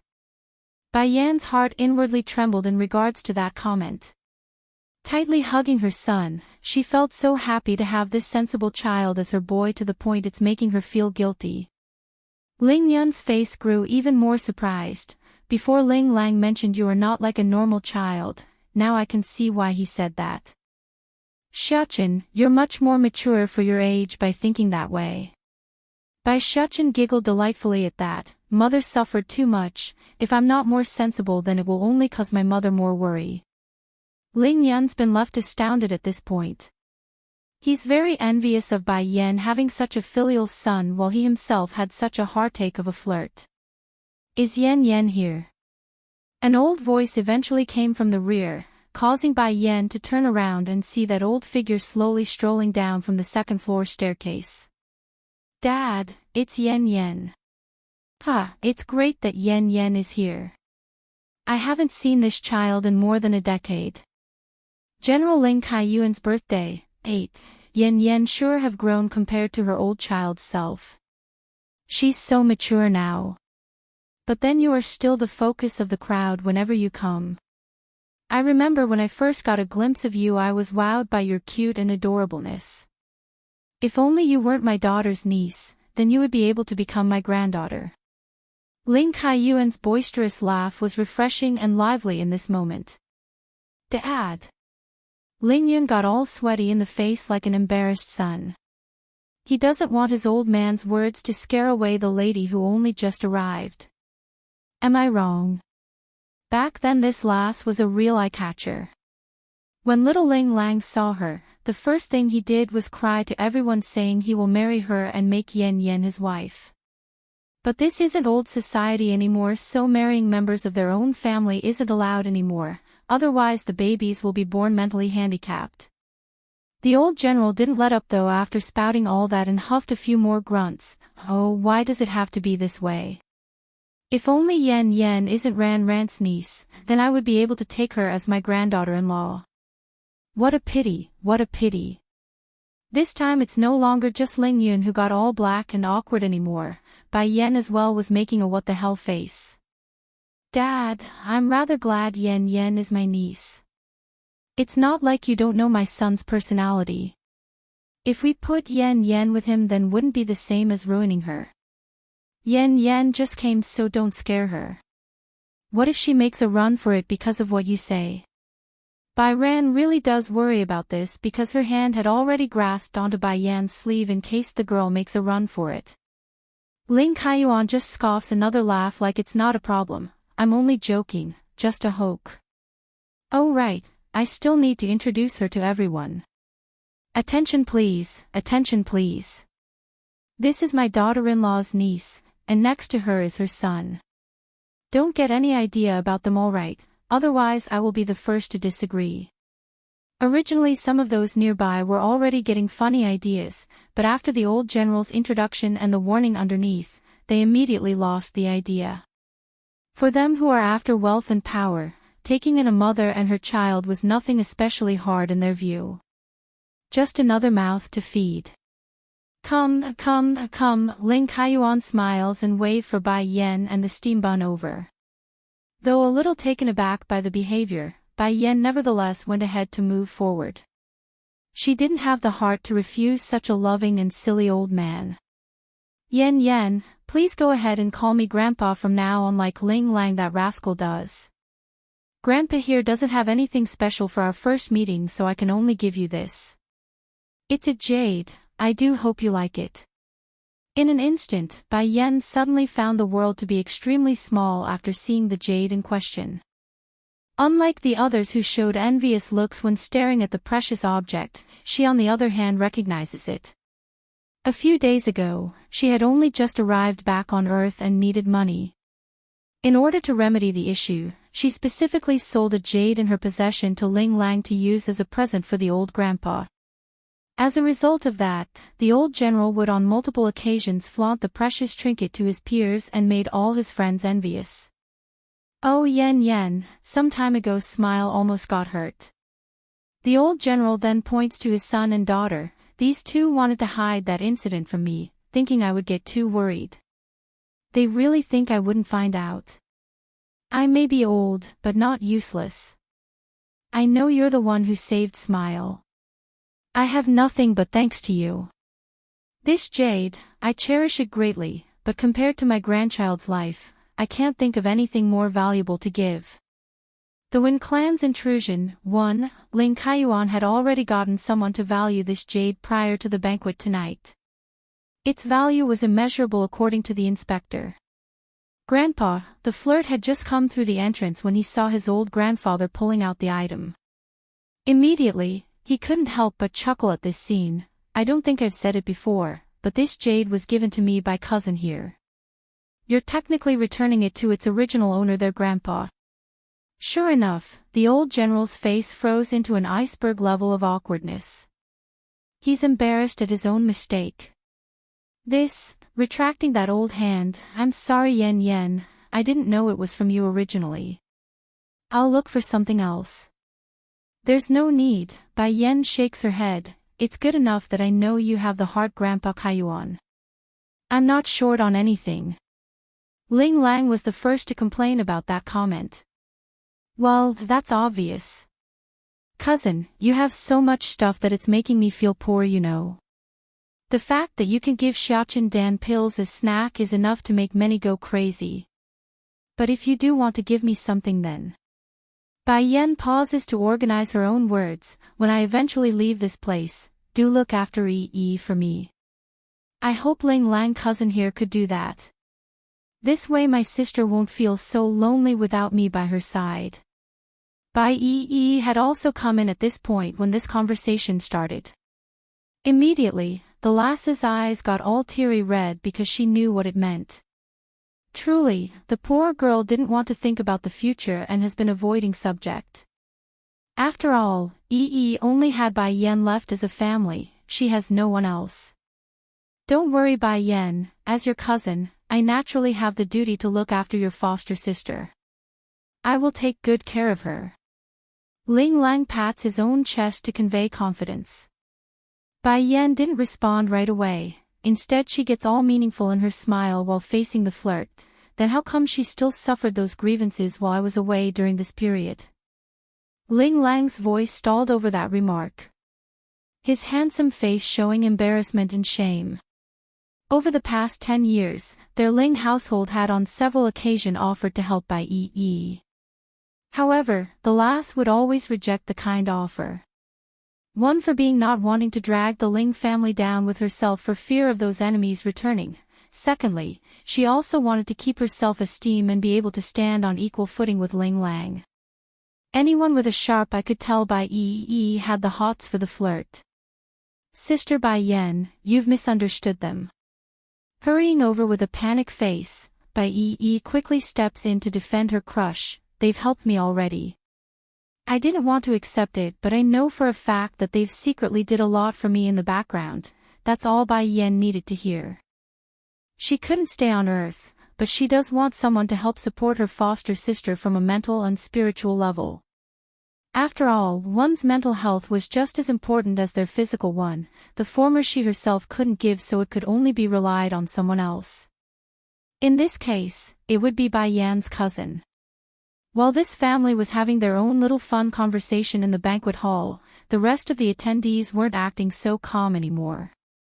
The gaze coming off of these guests were burning with desire and were locked onto Bai Yan like hawks meeting a treasure box. Miss Bai Yan, do you have more jade of such excellent quality? I'm willing to pay your asking price if you do. The Wen clan's intrusion, too, Bai Yan contemplated the idea before nodding slightly to the one who asked. I do. In a few days come see Ling Lang, I will have him hold on to what I have for sale. She didn't want to openly sell her jades on Ling Kaiyuan's birthday, that would be rude and unfit for tonight's celebration. Of course, my jade won't be cheap either.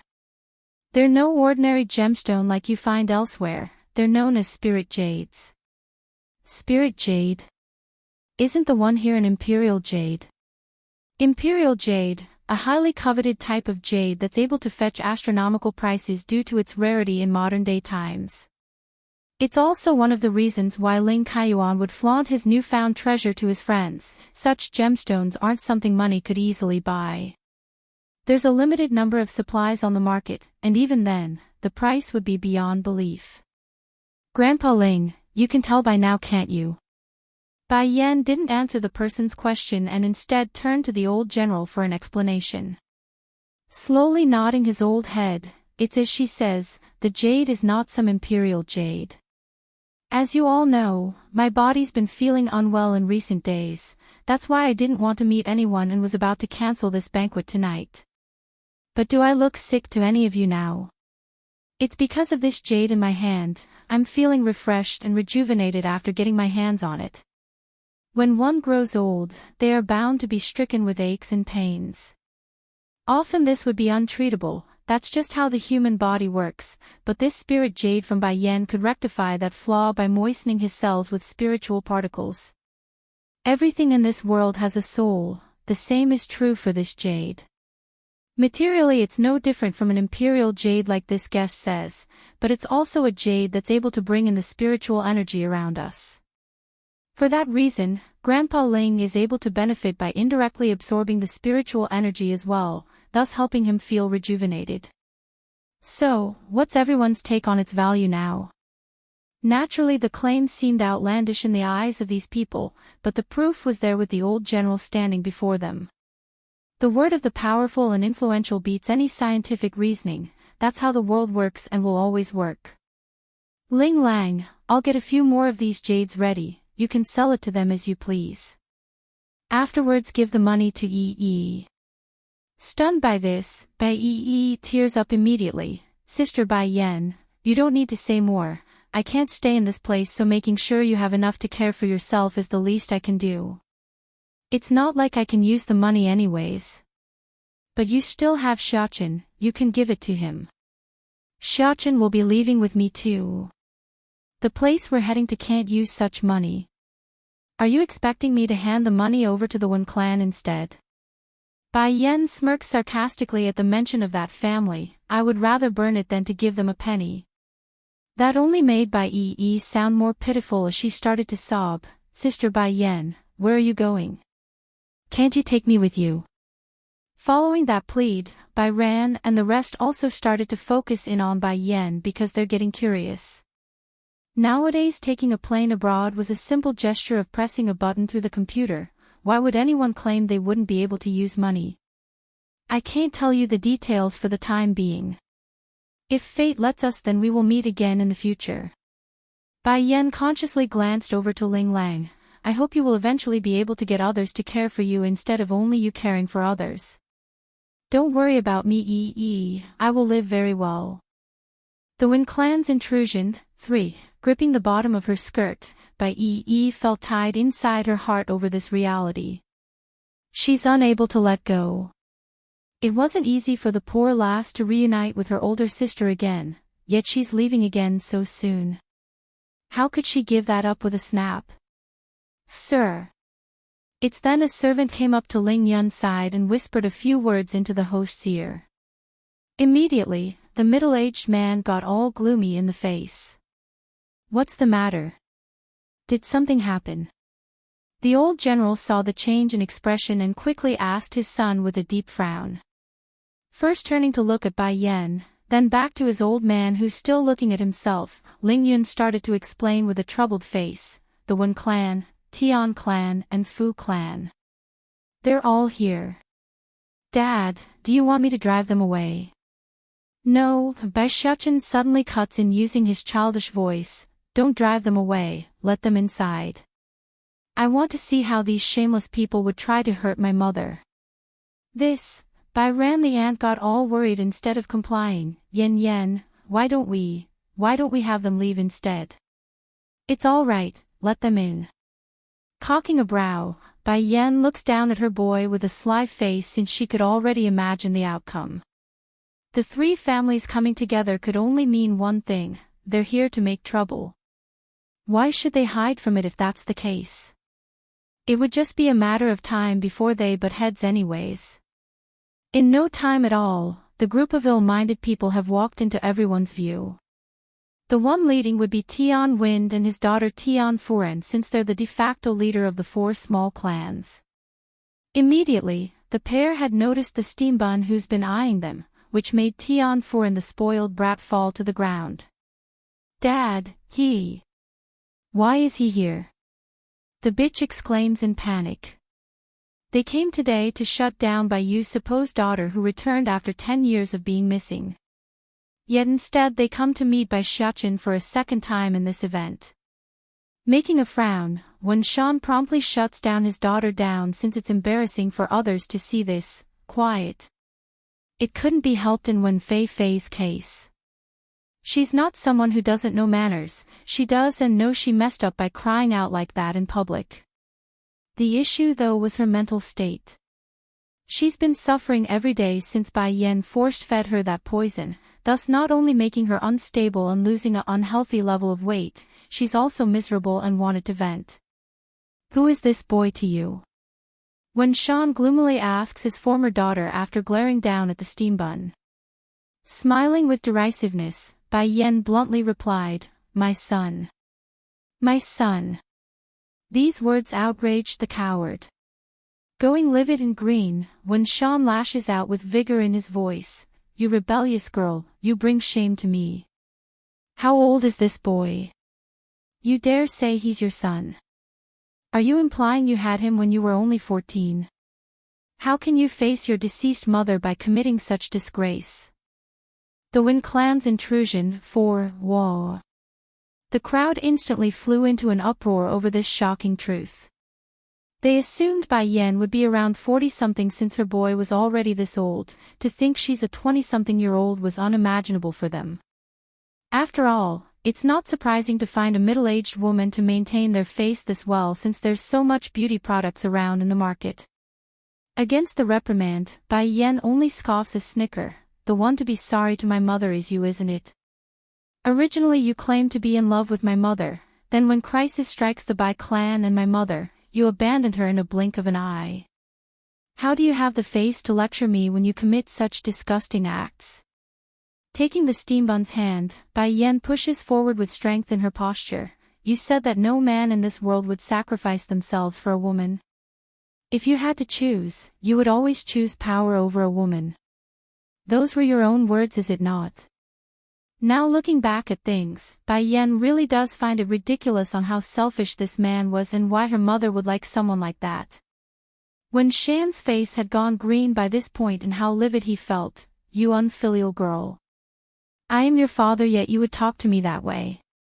I do love power more, but that doesn't mean I don't love your mother. If I didn't love her, then why would I marry her? Bai Yen only chuckled at that retort. For you, a woman is no more than a tool for pleasure, is it not? If you really did love my mother, then you wouldn't have remarried as soon as she's passed. Not only that, you also cheated on her while she was pregnant and produced an illegitimate daughter on the outside.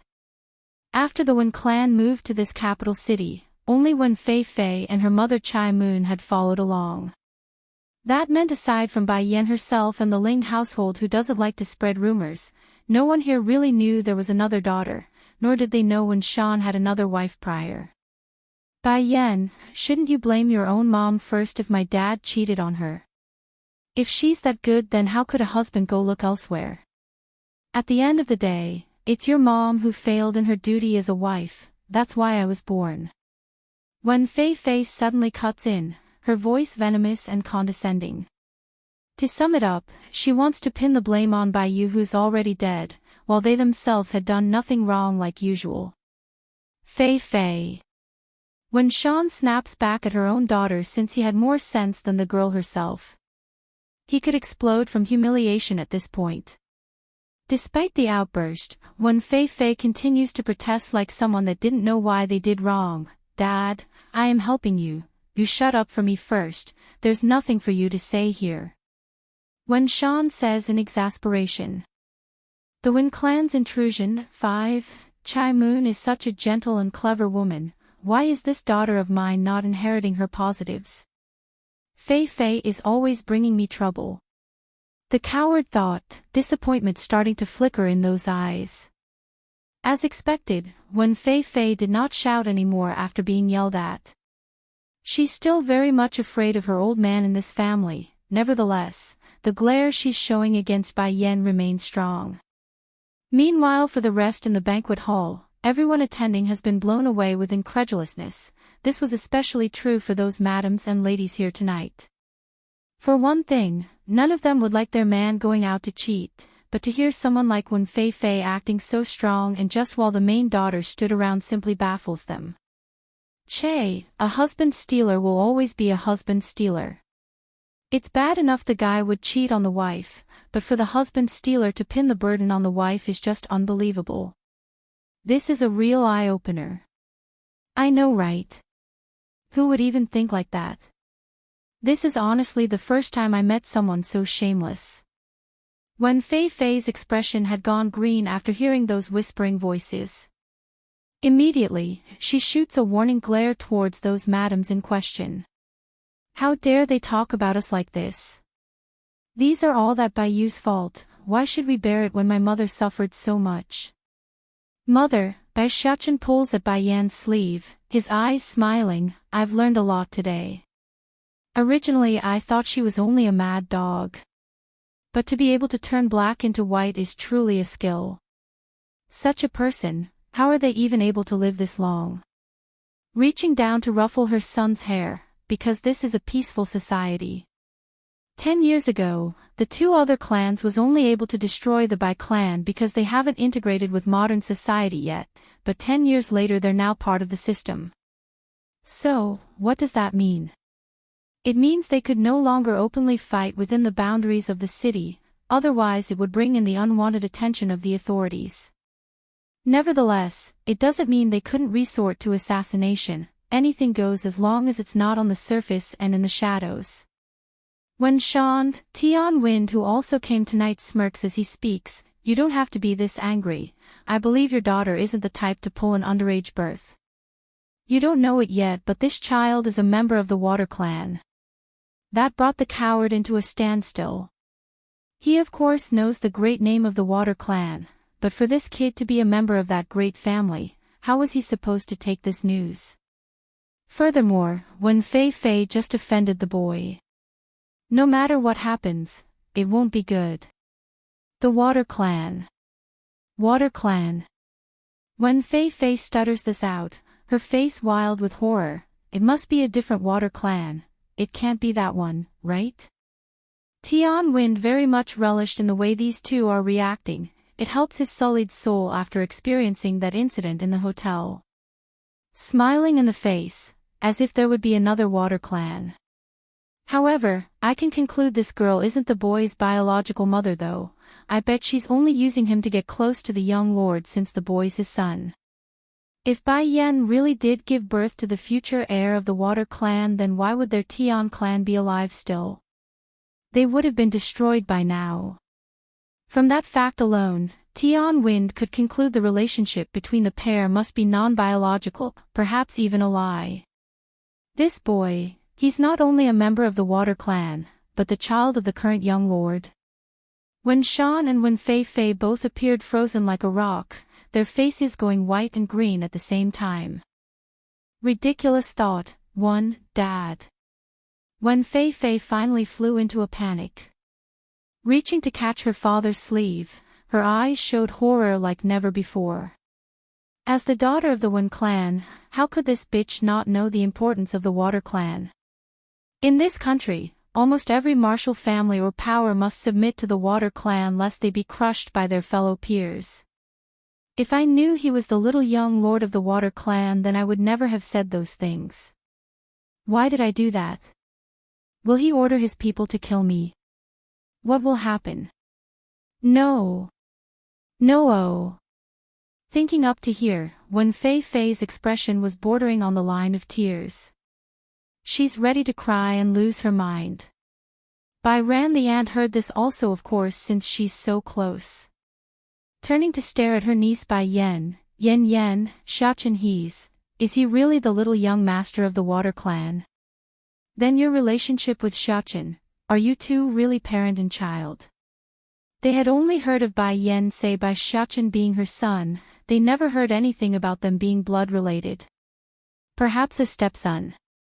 After all, a 20-something woman having an 8-year-old son was difficult to imagine. It's not unheard of, just difficult to comprehend when it's so close to home. Bai Yen didn't directly refute the idea, instead she looked down at her boy in thought for the proper wording. He is indeed my son, there's no question about that. As for his father, I guess you can say he's the young lord of the Water Clan. Di Tsung came to Earth using a borrowed body and his own soul, therefore it's technically correct to say the young lord was the Steambun's father. Sure, biologically it's not, but the most important part wasn't the genetics, it's the bond they share and feeling they had for one another. Take for example adopted orphans, would a parent consider such a child not their own after building up a bond? Of course not. Mom, why can't I understand anything what you're saying? Ling Lang rubbed his own temple with a frown. What is the Water Clan? And what is the young lord? What does some other family have to do with ours? Bai Ran simply smiled bitterly before answering her own son. Ling Lang, I only found out these things while your grandmother was still alive. The specifics I can't tell you, but I can only say one thing, this Water Clan, no one can afford to provoke them. No one can provoke. This warning made the flirt feel dizzy and light in the head because this would be the first time he's ever heard his mother rate another family so highly. Who could possibly be so dangerous that they're off limits? Wouldn't that make that Water Clan more powerful than the 4 martial clans here in this city? Lang, you have also stepped into the realm of a martial artist now, so I'm sure you understand the power they wield. In terms of status, the members of the Water Clan would be equivalent to gods in these parts of the world. Do you understand now? Not even the government would want to get into a conflict with that family clan because they really do have people in their ranks like that, manipulating powers beyond our imagination. Thankfully Ran had more head than his own son. Regarding that last bit, she only whispered it and made sure others couldn't hear. The flirt grew even more shocked in the eye as a result. In this world, there really are people who's able to train until they're gods. Mom is only telling you this because you're part of their world now. Don't tell your dad and sister though. Whether or not Smile wants to be part of it will be her choosing. I want that girl to pick her own future. As for your dad, me and him, we just want to be normal people and live out our lives. Ling Lang nodded stiffly at that request, feeling a surge of courage like he's never had before. If there's really a way into godhood, then I will step into it. I'm a man and a man must fight to the end. Ridiculous thought, too, however. It would not be until Ling Lang becomes an immortal at Bai Yan's level would he understand being a genuine cultivator wasn't the ending, but the beginning. The path of cultivation was never-ending, limited only by the individual's will and fortitude. Mom, I see then. Also, don't listen to their gibberish. Just look at cousin and how clingy Xiaochen is to her. There's no way they're not related.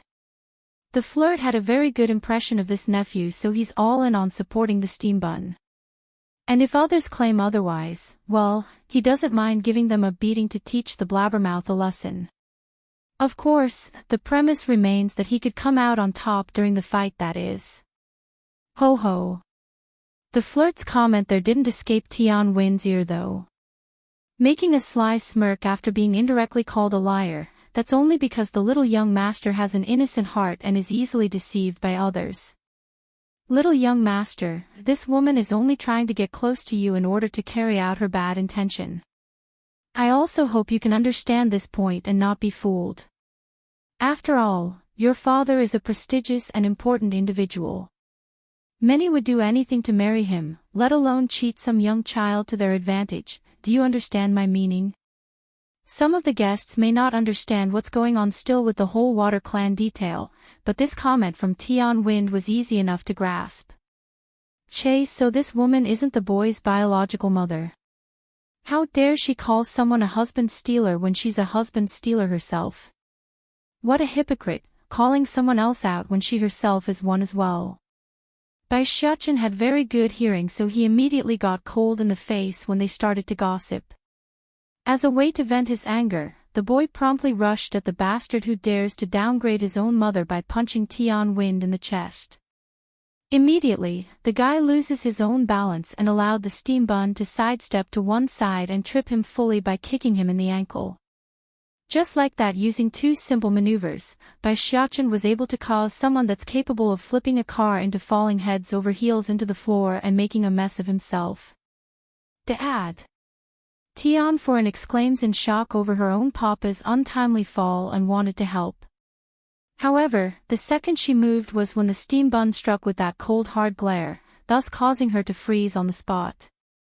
This kid, he's so cuddly and cute in the face, yet those eyes are so frightening and terrifying. As if I wouldn't know who my mother is. Are you implying you know better than myself? Bai Xiaochen's childish voice slowly rang across the banquet hall, leaving it dead silent due to how oppressive it was, like a king facing his subjects. She is my biological mother, also me and my father's most precious person. My father only sent me here because he doesn't want mother to tarnish her own hands with your people's blood, that's his exact words. In that moment, Tian Win's expression had gone deathly white. It made perfect sense to him when he suspected the steam bun to have a different mother. After all, the young lord of the water clan was known to be a sickly fella that rarely went out of the estate. How could a teen like Bai Yan back then, who had no backing or family left, meet someone so prestigious? On top of that, how come the water clan didn't discard his brother-in-law, who was the housekeeper of the water clan then? Who would keep their wife's enemy by their side? Nothing adds up, nothing. I know, it must be this woman's doing. She must have fed the kid some sort of drug to bend his mind to her will, that must be it. This sly wench, I will make her understand what it means to cross me. Slowly pulling himself together as he crawled up from the ground, Tian Wen didn't have the attention to contemplate why the boy would be able to hurt himself and instead shot his daughter a signaling look. Understanding what her own dad wanted, Tianfuren promptly stepped forward with a charming smile. Little young master, my dad is only looking out for your own good. He knows you like this woman, that's why you are defending her in public. We can tell you understand she's not your biological mother.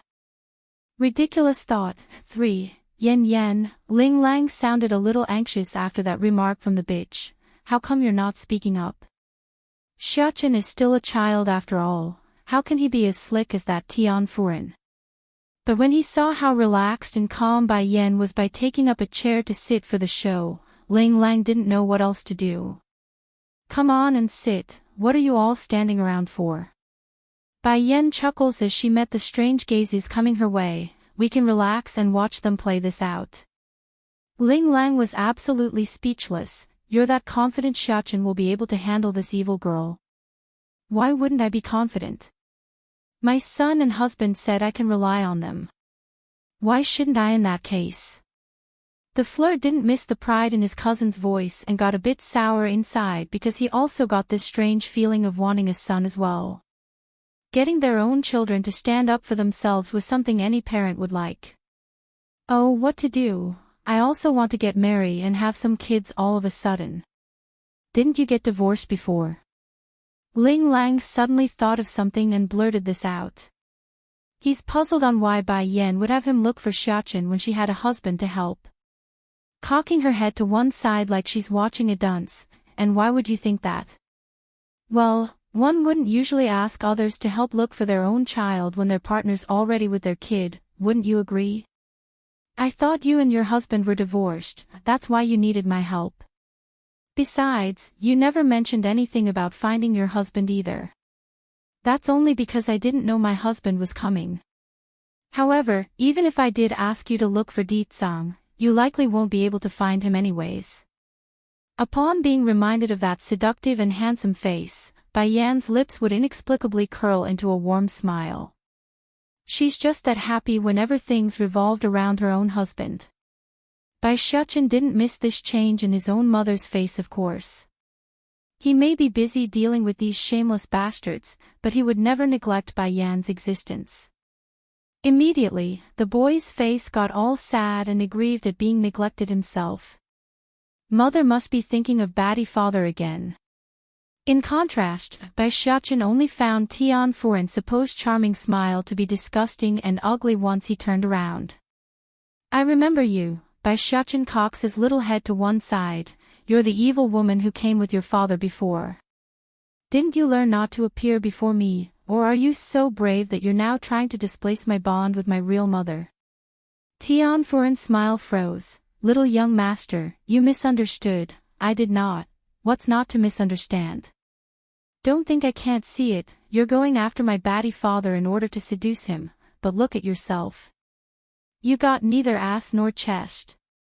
As if my batty father would even glimpse at you. Tianfuren seems to have been extremely humiliated based on the way she's staring at the steam bun. Sadly for her though, before she could even speak up in objection, the boy's threatening glare promptly shuts her down. Xiachen. Bai Yan snaps out with a displeased expression. Who taught you those words? Without surprise, Bai Xiachen's face suddenly got all white from fright. He didn't mean to say those foul words in front of his mother, it's a slip of his tongue. It's father's dog who taught me. Blinking his eyes innocently, the rascal throws all the blame onto the poor golden retriever back over on Ditsang's side. As if he would dare say he learned it all from the books, that would be disastrous.